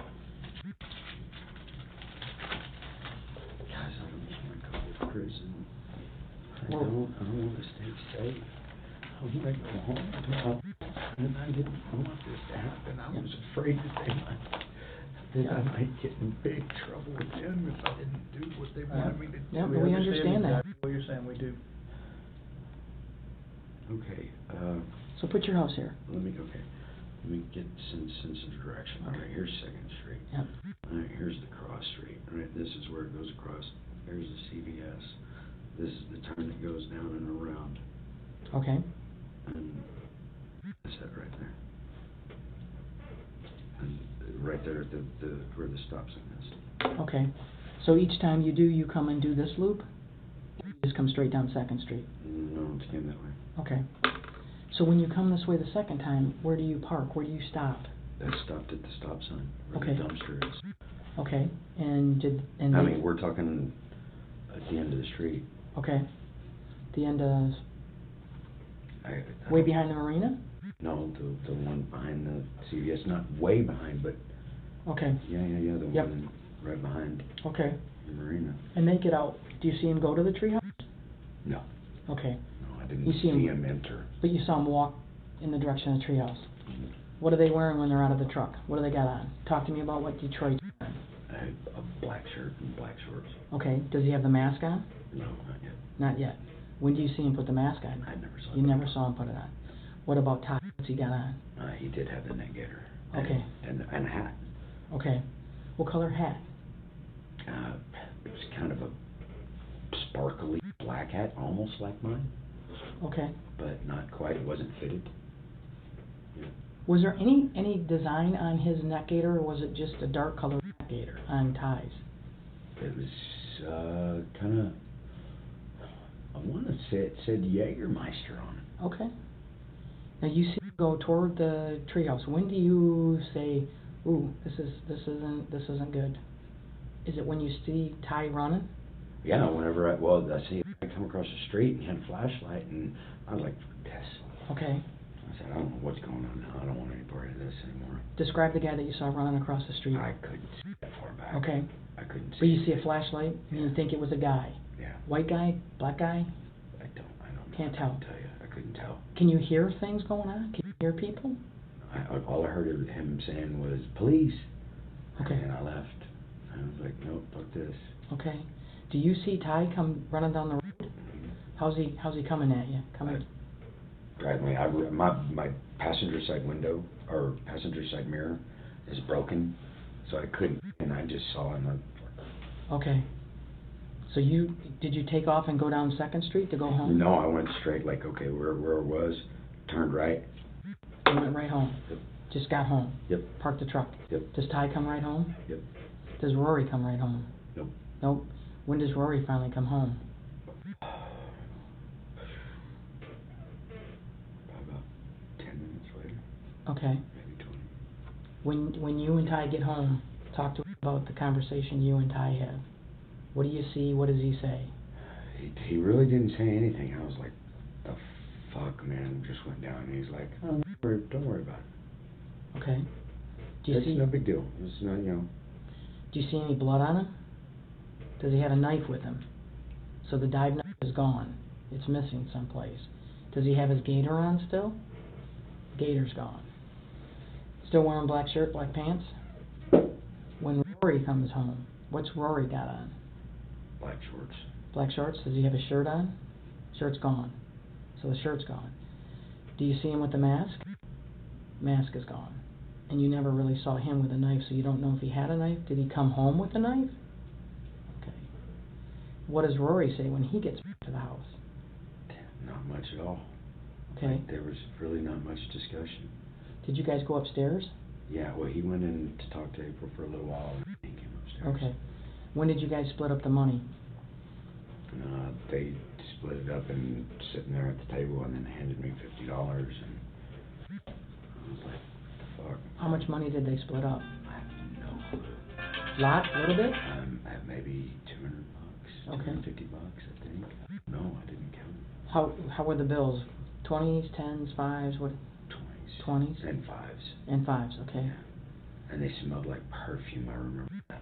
The money smelled like perfume? Yeah. Wow. When you saw Ty running towards where you were parked, did you see anything in his hand? So he's just running. Is he saying anything to you when he's running? Just running. And you're gone. Gone, gone, gone. Do you see any blood on Rory when he gets home? And he's shirtless. He gets home and go upstairs. At any time did they tell you, that night or any other night, man, we stabbed somebody? When did you learn that the guy's dead? The next day. How'd you find out? Coconut telegraph and, people talking. Did you? It was a little black man named Paco. Paco? Yeah. What did you think when you heard it? Fucking panicked. I knew that I needed to get the fuck out of there as quick as I could and get myself. Some significant things there, obviously, that you can take into account that were obviously incorrect about certain things. Number one, he tries to put the knife in the mask. He separates the knife and the mask. In other words, he says that the mask and the knife, that Ty would have had the knife. Obviously, Rory has the mask, and Ty should have had a neck gaiter. No neck gaiters ever found. Obviously, we know he's covering up. He knows that Ty has the beard. Again, he's there. He knows this person would have had to have a look at him. So he is accounting for things because he was there and present. So it makes it easy for him to be the guy to implicate Ty. So you got to remember that. Number two, no neck gaiters ever found. There's a knife found. DNA on that. Latent fingerprints match Rory. Blood on that matches both Paula Belmont and Matt Bonnett. So linked to Rory, 100%. Mask is found linked to Rory. That is the mask Rory was wearing. I don't recall. I believe there was some DNA found on it as well that linked to Rory. So there you have that. That's just a complete falsehood. And then you have the fact no neck gaiter was ever found. And then of course you have him not accounting for the fact that yes, he walked back to the scene. He didn't want the police to know that. He eventually figures that out when he's shown the Keys Electric video, and he says that's me. But Ty, he says Ty came directly back home. So we have to say Ty should have been seen walking past Keys Electric, Tom Thumb, and all those places, and the police should have video. The only video they have is of Travis. And that's Travis walking back towards the scene and then coming back with Rory. Rory clearly has her shirt on. He's got the black shorts on. So those are corroborative facts that shows that he knew what Rory was wearing and he was with Rory. So the whole thing though here is that John Travis Johnson absolutely is lying out his teeth. And on top of that, he's regurgitating and spitting back the same story that was being fed to him by Penny Phelps. And I'm going to show you something here. It was not introduced at trial, but it's something that is interesting nonetheless that backs up the idea here of how flawed this interrogation was. And this is a report done by an expert on interrogations.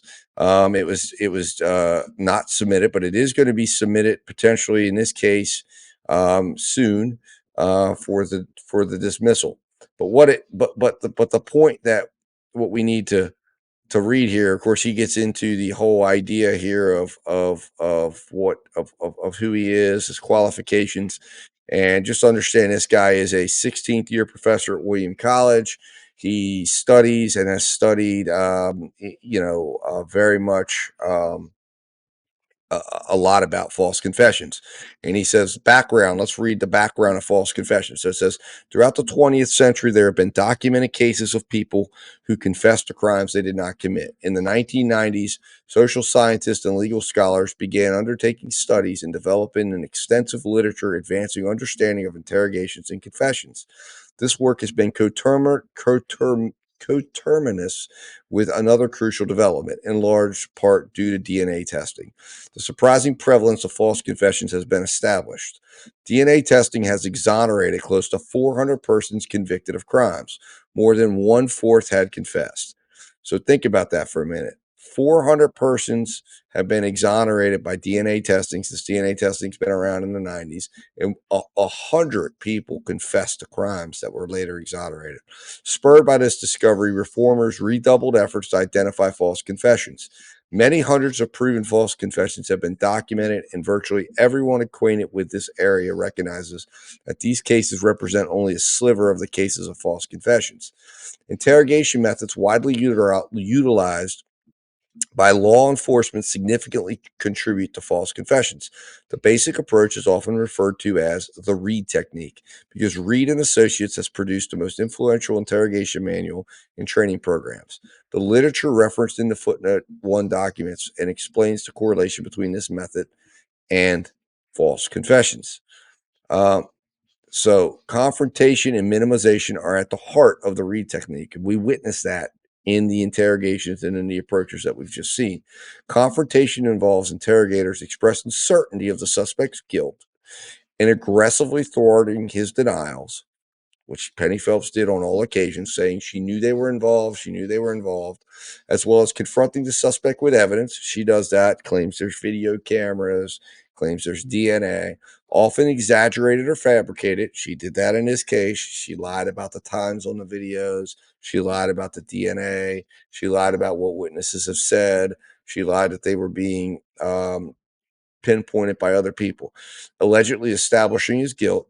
Minimization involves introducing themes: accident, provocation, justification, secondary role. Secondary role is what she presented in all of these instances here. You were secondary to the primary role. She presented that to Rory. She presented that to John Travis Johnson in this case. Confrontation communicates secondary role that explicitly or implicitly reduces the severity of the crime or the suspect's culpability. Confrontation communicates to the suspect the futility of maintaining innocence, whereas minimization implies that confessing will avert serious punishment. Accordingly, confrontation frightens the suspect and brings on despair. Minimization supplies a lifeline. Especially when used together, they have been shown to break down innocent as well as guilty suspects, which is exactly what can happen here, and what she used on what she was attempting to use on all the suspects in this case. But it also can get false confessions, like it did in the case of John Travis Johnson. It did in the case of Rory, where it gives them an out. She used Reed by minimizing their involvement and essentially, and then, of course, adding another element, telling them basically what she needed to hear. Awareness that the Reed technique contributes to false confessions is not limited to the academy. In 2017, one of the leading schools of interrogation, Wicklander and Zulowski, announced that on the account of Reed technique's tendency to produce false confessions, they will no longer train interrogators in this method of interrogation. So that happens in 2017. This case happened in 2017. They were still using it then. While the literature deals primarily with false confessions, the Reed technique also contributes to false accusations, which is what happened in this case. See Loney and Cutler. Indeed, false accusations often accompany false confessions. The suspect acknowledges participation in a crime while assigning greater culpability to an accomplice. That's exactly what she did here with John Travis Johnson, which is why I'm sharing this with you. Moreover, there is reason to believe that people interviewed about potential crimes by others may be even more susceptible to making false statements than suspects interrogated about their own possible wrongdoing. A confession or accusation is most reliable when generative, i.e., if it generates new evidence previously unknown to law enforcement. It is least reliable when it contradicts known facts about the crime. So in this case, looking at all of the statements you heard, did it generate any new evidence? And it did not. It did not generate any new evidence found. It didn't find weapons. It didn't do anything to generate new evidence. What it did do, though, is it was contradicted by known facts which were later cleaned up. Statements were changed. They went back and had multiple interviews to try to clean up some of these facts and contradictions that came out in an attempt to make the testimony sound more believable. So Application to the present case. I was retained by attorney Jerome Ballarito to assess the interrogation of John Travis Johnson and Mr. Johnson's accusation of homicide against Ballarito's client, Franklin Tyrone Tucker. To make this assessment, I have relied primarily on the videotaped interrogations of Mr. Johnson, which we have watched, which you have also seen, which are available on the internet. I have also reviewed Mr. Johnson's motion to suppress his statement at his own trial and discussed the case with Mr. Ballarito. During the interrogation of Mr. Johnson, Captain Penny Phelps aggressively engaged in the read technique. Okay. Captain Phelps expressed certainty that Johnson was involved in the crime. A plan to rob the victim hatched, according to Phelps, by Johnson, Rory Wilson, and Tucker that went awry and resulted in the victim's death. Captain Phelps claimed falsely to have proof of Mr. Johnson's involvement. We have your truck on video, you, Rory, and Ty all on video. This was standard read technique confrontation. Captain Phelps combined this confrontation with extensive minimization. She asserted that Mr. Johnson's intentions never included hurting anyone. He would not have participated if the plan involved violence because that's not you. You're not that kind of guy. Captain Phelps assigned Mr. Johnson a relatively minor role in the crime and suggested he was a good person who made a bad mistake, a nonviolent person who got jammed up in a bad thing. These are common minimization themes. Captain Phelps urged Mr. Johnson to place blame for the crime on Mr. Tucker, the asshole in this story who broke bad and killed the victim. Johnson eventually adopted Phelps' version of events wholesale. His accusation and concomitant confession was non-generative, merely telling Captain Phelps what she claimed to already know. And to my knowledge, Mr. Johnson's version of events is contradicted by scientific evidence and eyewitness testimony. So it meets all the standards for a false confession and a false accusation against someone else. Significantly, Mr. Johnson himself has described how the read technique broke him down and produced a false confession from him.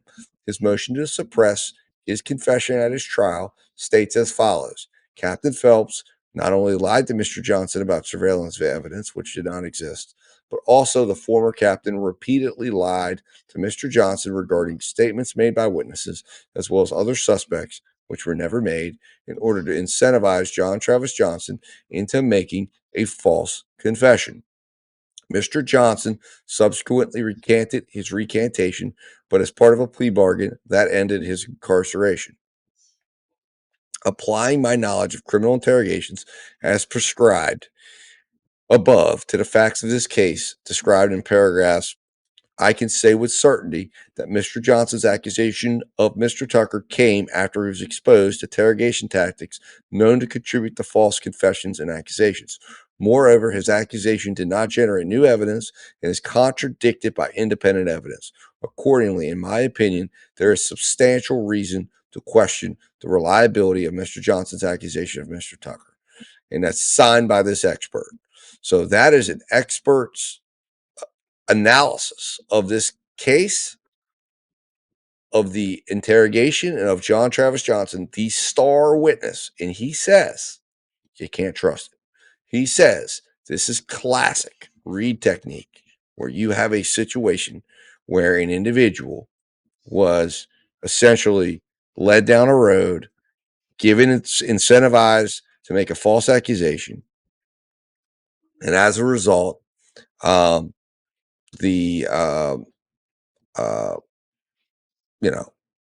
result is he gives a non-generative confession. In other words, it generates no new evidence. He's arrested, and as a result, and then not only that, but it also contradicts known scientific evidence, known evidence that's in the case, and as a result, it meets all the standards of an unreliable, false confession meant to be an accusation incentivized by his own desire to get out. And it also highlights the fact that he files a motion to suppress, admits that's exactly what happened, admits that he essentially made up a story to provide Phelps, and then only when he's given a plea bargain to get out of jail free does he recant what he states in the motion to suppress and says, oh, now it's all true. Okay.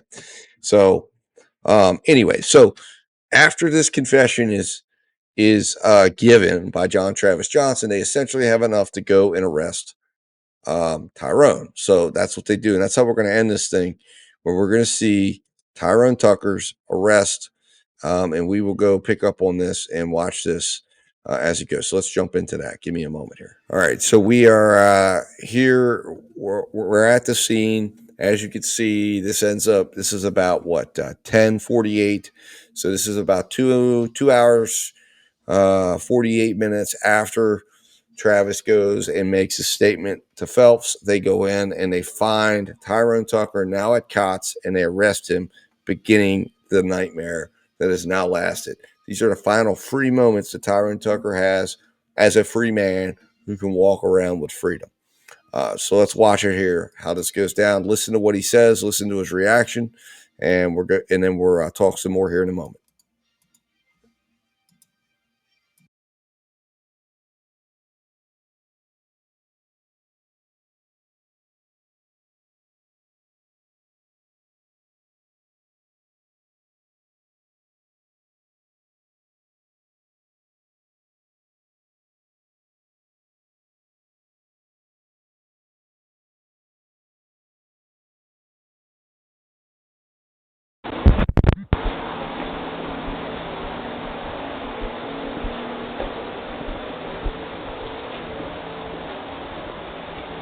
Tucker, get up. Yes, ma'am. Get up and stand right here. Turn around. Can I put my shoes on? Are we talking again, or are you taking me to That was yesterday. put my shoes on? Yeah, I'll get your flip up. Let me take a look at them first real quick, alright?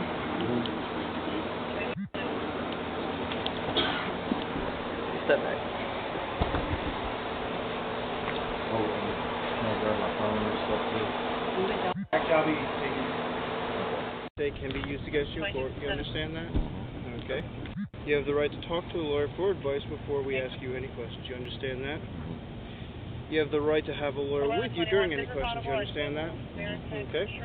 If you cannot afford to hire a lawyer, one will be appointed to represent you before any questionings if you wish. You understand that?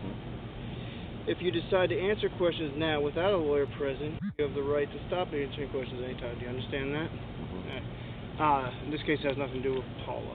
It has to do with April and the conversation that you had with April. I didn't have a conversation with April today. Okay. Be perfectly blunt. She said some things that the only way she would have known to say those things is if she'd had a conversation with you. Well, she didn't have a conversation with me. All right, that's fine. I mean, she didn't. I mean, And then, as you said we should, we talked to Travis. Okay.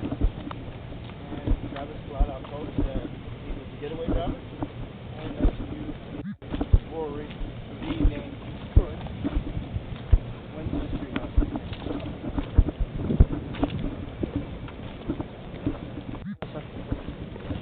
Not lying. You can't lie. That's one thing it did. Right. No, I hear you. That seems crazy as shit. Last night, Rory was over to Euclid.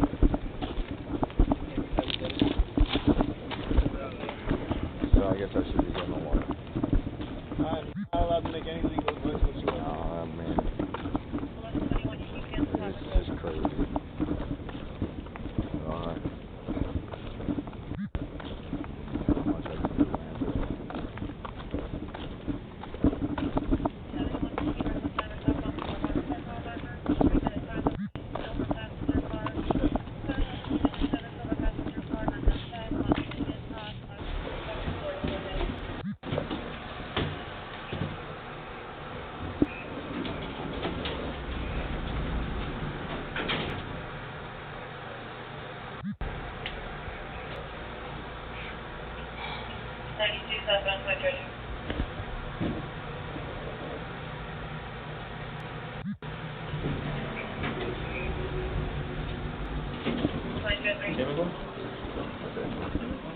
You're gonna come over here and tell them that.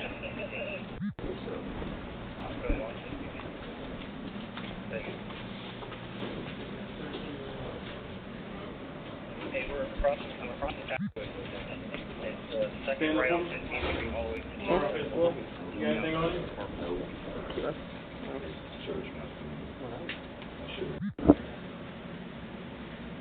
I have time for him to get cleared by medical before we get him out of here completely? Okay. Medical, that one's evaluated. Copy. Beach is closed. Tell, Place your hand on the wall while I take the cuff off, okay? Yeah.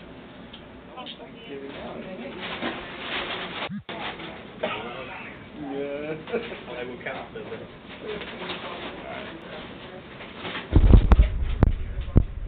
All right, so there you see the arrest of Franklin Tucker. Obviously, he was very surprised. He didn't know what was going on. He was arrested originally, or at that moment, for allegedly threatening April Walker, which was something that basically, I think Penny Phelps had coerced her into saying, because she was trying to get, again, just trying to add things to put the pressure on getting Tyrone Tucker locked up at this point, getting him in the jail, and then hopefully getting him to potentially confess. On top of that, Detective Pitcher let him know, hey, listen, we have a confession right now that we just got from the getaway driver, and we're working on other charges. So he was obviously looking shocked, looking absolutely just didn't know what to say. Now, after that, we're going to end this with the final thing before I get into wrapping this up for you. We're going to watch John Travis Johnson get arrested as well. So he stays in the interrogation room for a little while longer, goes through some tapes, goes through trying to help them out. And then as he's leaving, he is arrested and taken into custody. And that moment is captured on Daniel Malone's body cam. So let's go check that out.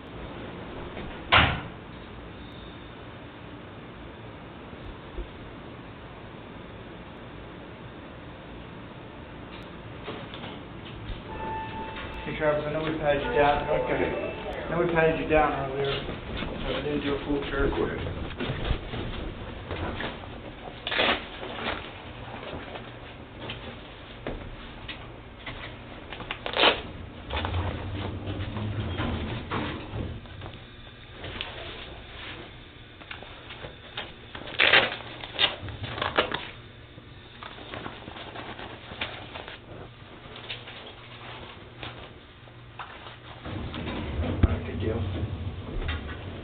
Ground floor.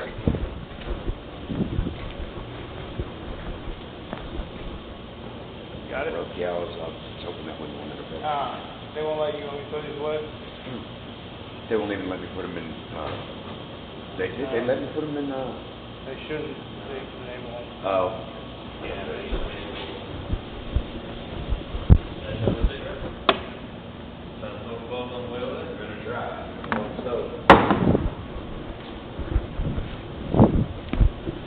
Thank you guys for respecting me and treating me.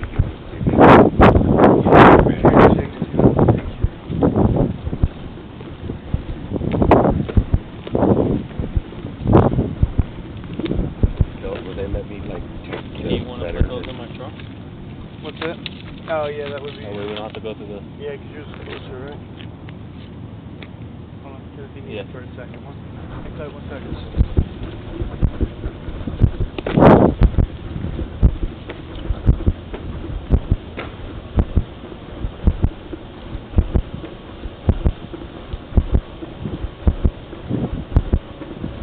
All right, so that, not much to really watch there. He was arrested. He was taken, and you could hear Travis.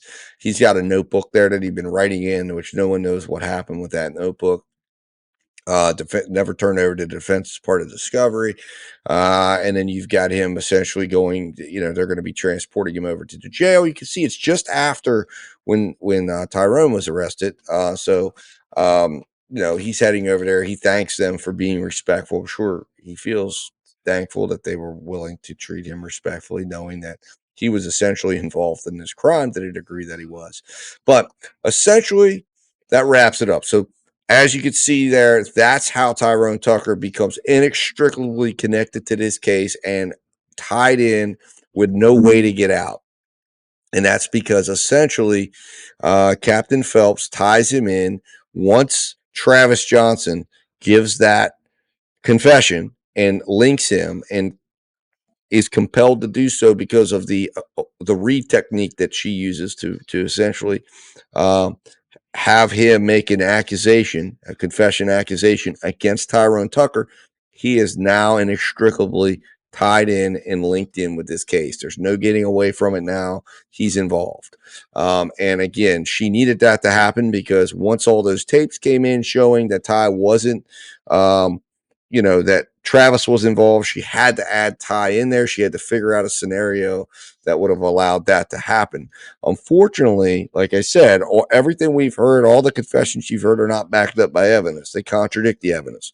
What the evidence does show is the following, and this is what we can conclude. We can conclude that Rory goes to Burger King, not Ty. Rory is told by Anthea Clay that she had attempted to get several other people to do what was going to be done that night to Paula. She's upset because she's getting evicted from Matt Bonnett.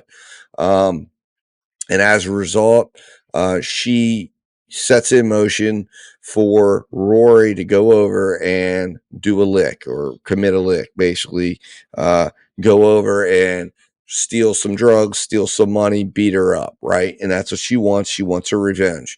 She tells Rory about this. Rory goes back. Travis and Rory are out of money, out of drugs. He comes back and says, "Hey, Rory, drive me over real quick over to this spot." I believe that's about as simple as it went down. He's like, "We're going to run in real quick. We're going to take some cash, take some money." JoJo doesn't know them over there at the treehouse, so he's perfect to take over. And Rory says, "I'll handle it all. You just come up with me. I need you to just be my backup guy, keep everybody quiet, and I'll do the rest." They go in. Stuff goes off the rails. He ends up slicing Paula's neck. Matt Bonnett comes running up. He attacks JoJo, to which Rory stabs him from behind. Next thing you know, JoJo's running down, jumps in his truck. He hears Todd O'Quinn yelling, "Police, police," and he jumps in his truck, like Todd O'Quinn says, and zooms out of there. He gets back down to the house. He's saying, "Oh my God, holy shit, what the hell just happened?" He has the bag, okay, Paula's bag, which he takes with him because she said the first guy took it with him. He's got that in his truck. He's like, "Holy shit, what am I supposed to do?" He knows he needs to meet back up with Rory. And we know there's a phone call between him and Rory, and he ends up meeting Rory down at the Tom Thumb. We see Travis walking back down to go meet him at the Tom Thumb. He meets up with Rory. They head back to the warehouse, and they're freaking out. Ty is nowhere involved in this. He's nowhere on the video. He's nowhere seen. He's nowhere around this. They're pretty much like, "Don't talk about this. This shit just went awry." And Rory's like, "I got rid of all the stuff. I got rid of the knife. I got rid of my mask." And essentially, Travis is freaking out. They go in, they split up whatever money they got, whatever drugs they got among themselves. And eventually, the police come down. Travis starts shitting bricks. He's like, "Holy crap." And that's when you see the suspicious behavior that he acts, and he tries to divert the cops away. And amazingly enough, they go away. And I'm sure he's thinking, "Oh my God, how could I be so lucky?" And then the mistake Ty makes is a couple of days later, he goes down to Metro PCS and he's seen with Rory, not knowing that Rory was involved in any of this, because why would that come up? Those two guys aren't going to talk about it. They're not going to say a word about it. And they go down, and at that point, it just so happens that Ty has the picture he has on his Facebook page, and he's seen, and Phelps says he looks good for this. I think it makes sense. He looks like a bad guy, and he's got to be the white guy. And they start to think to themselves, "Okay, well, we got to prove it." So the way we're going to prove it is we're going to have to go down, and they start looking at this thing and say, "Well, Ty lives down at the place." They don't think John Travis Johnson's involved in this because, well, they've been talking with him, and he seems like a good guy. And I don't think that for whatever reason he didn't get on their radar. But essentially, Phelps had gotten involved in this case because she realizes Anthea Clay, an asset for the drug task force, or the task force, which is a high intensity drug trafficking area task force, which covers that entire area down there, which the sheriff's department was involved in and Phelps was involved in. That's why she comes down there. Dunn is involved in that as well. So she goes down and she says, I got to close this case and I got to keep Anthea Clay out because they know she's involved in some big cases, 4 big cases she'd been recently involved in. Setting people up, and she was a confidential informant, and they didn't want to have that exposed. They didn't want to have attorneys digging into her past and her background. They didn't want to have her involved in this case. So as a result, it's decided. Phelps comes in, she takes over the investigation. She says, we're going to close this thing. She knows the quickest way to close this thing is going after Rory, who they have all the evidence against, and she figures, I'll get Rory to flip on whoever his accomplice is, and then we can close this thing up and wrap it up. And like I mentioned, she identifies the potential suspect of that second person as being Ty Tucker. They go in, they bust him, and she starts aggressively using, as the expert says, aggressively using the read technique, and it works to a degree. She gets a little something out of April Walker, who she wants to put pressure on Rory to turn on Ty, or who she thinks the second guy is, what she thinks it's Ty. She uses it on Rory, and Rory eventually implicates Ty, which pretty much puts him involved in this thing. Then the next day, unfortunately, videotape evidence comes in. They see the truck there. Then they realize, holy shit, Ty might, either Ty might not be involved or maybe Ty's involved somehow, but we don't know. But we got a big problem because it looks like John Travis Johnson was involved in this thing after all. And we let that guy go. And we could have solved this right away. And what an embarrassing situation. So instead of admitting that Ty wasn't involved and admitting there's no evidence to tie Ty to it, she says, no, we can't have that because we can't have that loose end there because we can't have them looking into this stuff. Plus, Ty could become an asset to close this thing out for us. So here's what we're going to do. We're going to bring John Travis Johnson in. We're going to get him to confess. We'll get him to implicate Ty. We'll arrest all of them. And then Colleen Dunn will work her magic.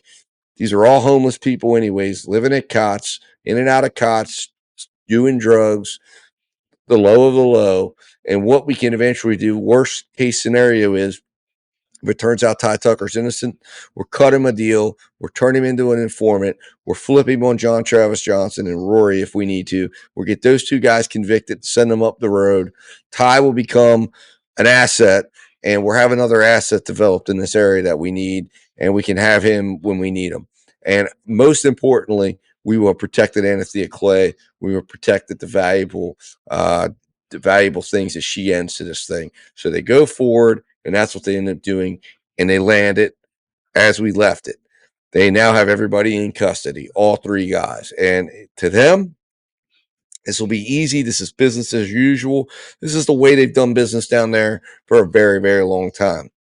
What they're not anticipating is what's about to happen to this case and what's about to cost jobs, positions, and it's about to blow up the Monroe County Sheriff's Office. It's about to blow up the state attorney's office. It's about to blow up in their face in a big way because they don't realize that by arresting Ty Tucker, they arrested a man who had unexpected resources and who had a friend who comes in and provides him with the ability to fight back. No need for a public defender. No need to sit in jail. No need to take a plea bargain. And the whole thing starts to tumble down because it becomes clear when the DNA report comes in later on, when when the statements start to fall apart, when there's contradictory evidence, when they try to get a paid jailhouse informant to claim Ty confessed to him, when all those things blow up in their face, it absolutely goes off the rails. And this case becomes the disaster that they were trying to keep it from becoming. And on top of that, it puts them in the news. On top of that, it's brought attention to the sheriff's department. On top of that, it's bringing attention to the actions and behaviors and the things that the sheriff's department did not want in the press, in the news. And most importantly, it threatens their task force and the number one person in this case who everybody should be asking questions about, which is Anthea Clay. Why was the mastermind of this crime never arrested. And that continues to be the biggest question in this case. Why was she not arrested? Why was Phelps protecting her? What did she hold? And exactly why is this drug task force so important to the degree that they were trying to protect an asset who apparently holds a key to ensuring that cases that they worked were not going to be destroyed? And on top of that, of course, just protecting themselves from their actions and behaviors. And if they would do this to Ty Tucker, the question remains, how many other people down there have they done this to? How many people are sitting in the Florida penitentiary right now who are victims of Penny Phelps and Colleen Dunn's false confessions? And this needs to be the questions that need to be asked to the Justice Department, to the sheriff, to anybody down there that has the capability of investigating this situation, and they need to get on top of this. And I'm understanding, I've been made aware that Dennis Ward has rehired Colleen Dunn. I don't know, and I have not been able to get official confirmation, but that is the rumor. If that's true, if someone knows it to be true, let me know, and we will report it as fact. But if that is a true fact, after what that lady did in this case and in others, and she was suspended by the state bar, it was proven that she lied about confidential informants and use of confidential informants, and apparently had a long history of using confidential informants to try to enhance cases, potentially locking up lots of innocent people with questionable tactics.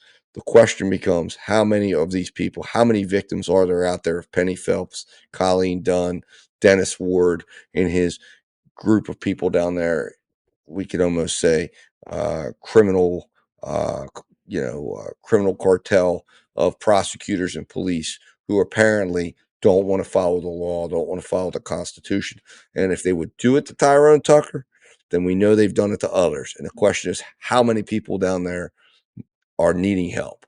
And if there was ever a place for the Innocent Project, if there's the Florida Innocent Project needs to go down to Key West, needs to go down to Monroe County, they need to jump in those files, and they need to get on top of cases down there that need attention and questions, and need to have the ability to look at those cases. What I'm sure there's got to be more. There's got to be more. But this is the first 5 days, so we've covered it. This is why Tyrone Tucker was prosecuted. Okay. I think I've laid it out. I think I've proven it. I think I've proven the why. Now we're going to get into how they've maintained this, how they've covered it up, and how they've kept the lie going for so long. We now know why. We know who they're protecting. We know what they're protecting. We know how it came to fruition. We know that it was as simple as Penny Phelps going in the wrong direction and not being able to reverse course, because it became apparent that to reverse course would have shown the illegal, corrupt tactics that she was using and has used in many other cases, and she couldn't afford for that to come out. Ultimately, she lost her job.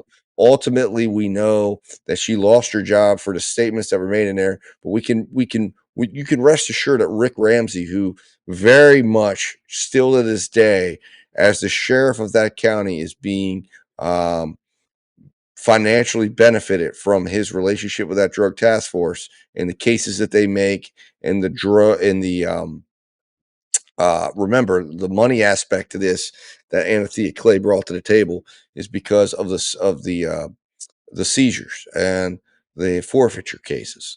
Because anytime there's a drug case, there's forfeitures and seizures, and there's cash. And the Monroe County Sheriff's Department gets 30% of that, which means the sheriff gets the benefit from 30% of that. And money is making its way all over that community and all over those people. And Anthea Clay represented 4 big cases, big busts, and that's why they prioritized money in protecting Anthea Clay over going after the mastermind of who masterminded the treehouse crime and the treehouse unaliving and the treehouse robbery. And they chose that route as opposed to going after and bringing her down and questioning her and employing the investigative techniques on her to figure out who did this, because they could have figured it out. And they could have asked her, who did you tell? Because she knew. And she knew because she came and confessed to it by scrawling it on the walls, which I showed you in this video. But that's where the truth lies, everybody.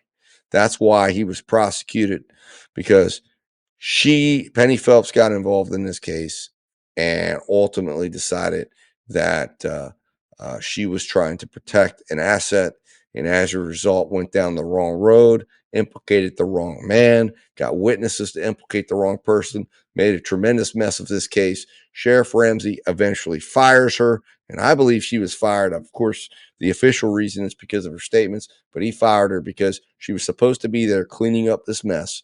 She was supposed to be keeping this case out of the press, and instead she went in and proved what an incompetent, corrupt individual that she was. And that is not an attack on her. That is just stating how her actions and behaviors were in this case. And she went in and showed that, and I believe Sheriff Ramsey said, okay, you're done, Penny. Get the heck out of town. Get the heck out of Dodge. You're finished. I'm done with you. And she got fired.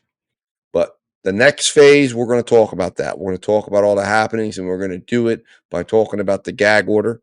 And we're going to then talk about the confidential informant and the CI in that case. And I'm going to take you through all the pleadings, all the motions, all the hearings. We're going to read it. We're going to review it.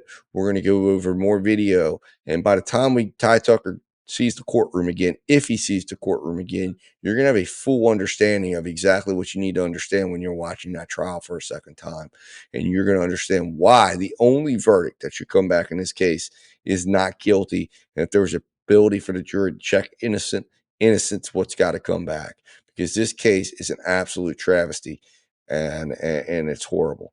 So I do once I put this video out, it's my hope, what I'd like to do, and I've been in contact with Mr. Tucker, not for specific plans, but I know he has indicated he will come on the show, and I'd like to have him on the show here and be able to bring him up. But what I also want to be able to do is I want to be able to educate the audience, because I want to be able to bring him on so that you guys understand the case, you understand what's happening, and you can ask the questions that you want when you've looked at this case, seen the evidence, and understood these things. Because what I don't want to do to Mr. Tucker when he comes up here is have him come up and have to explain something that, as you can see, has taken 4 to 5 hours tonight just to explain the first 5 days and why he was charged. And there'll be another couple of hours to explain the gag order, another couple of hours to explain the CI. I want to put that out, and then I would be honored to have Mr. Tucker come up and answer questions and have a conversation, watch us talk and watch us go over this after I've brought you the information you need so you can ask your questions. And I know Mr. Tucker, I'm sure, would be glad to come up and do that, just like he was able to testify on literally less than an hour's notice. And only innocent men do that. Only innocent people do that because they have the truth on their side. It's easy to tell the truth. It's not easy to tell lies. It's not easy to keep stories together. But it's easy when the truth is your friend and the truth is right there next to you. Anyways, guys, I appreciate you watching today. Appreciate you sticking with me and walking this walk and coming through. Everybody that's made it to the end and watched this entire thing, please put a thumbs up in the comments there just to let me know. This is going to be airing as a premiere, and then it will stay up obviously as a video. I'll be watching it with you when it premieres. Maybe Mr. Tucker will be in there watching it as well. If not, that's fine. He might watch it on the reruns. But look, I think this explains it. I hope it does. Give me your thoughts. Tell me what you think. Tell me what you think about all the information presented. It's a lot, but I think it's adding to the greater understanding of this case. And this is a true case right now where we have the ability to watch, affect, and help out an individual who's wrongfully accused of a crime. Anyways, with that said, guys, let justice prevail in this case. Let justice prevail in other cases that are going on out there. And until we speak again, guys, I'll talk to you soon. Let justice prevail.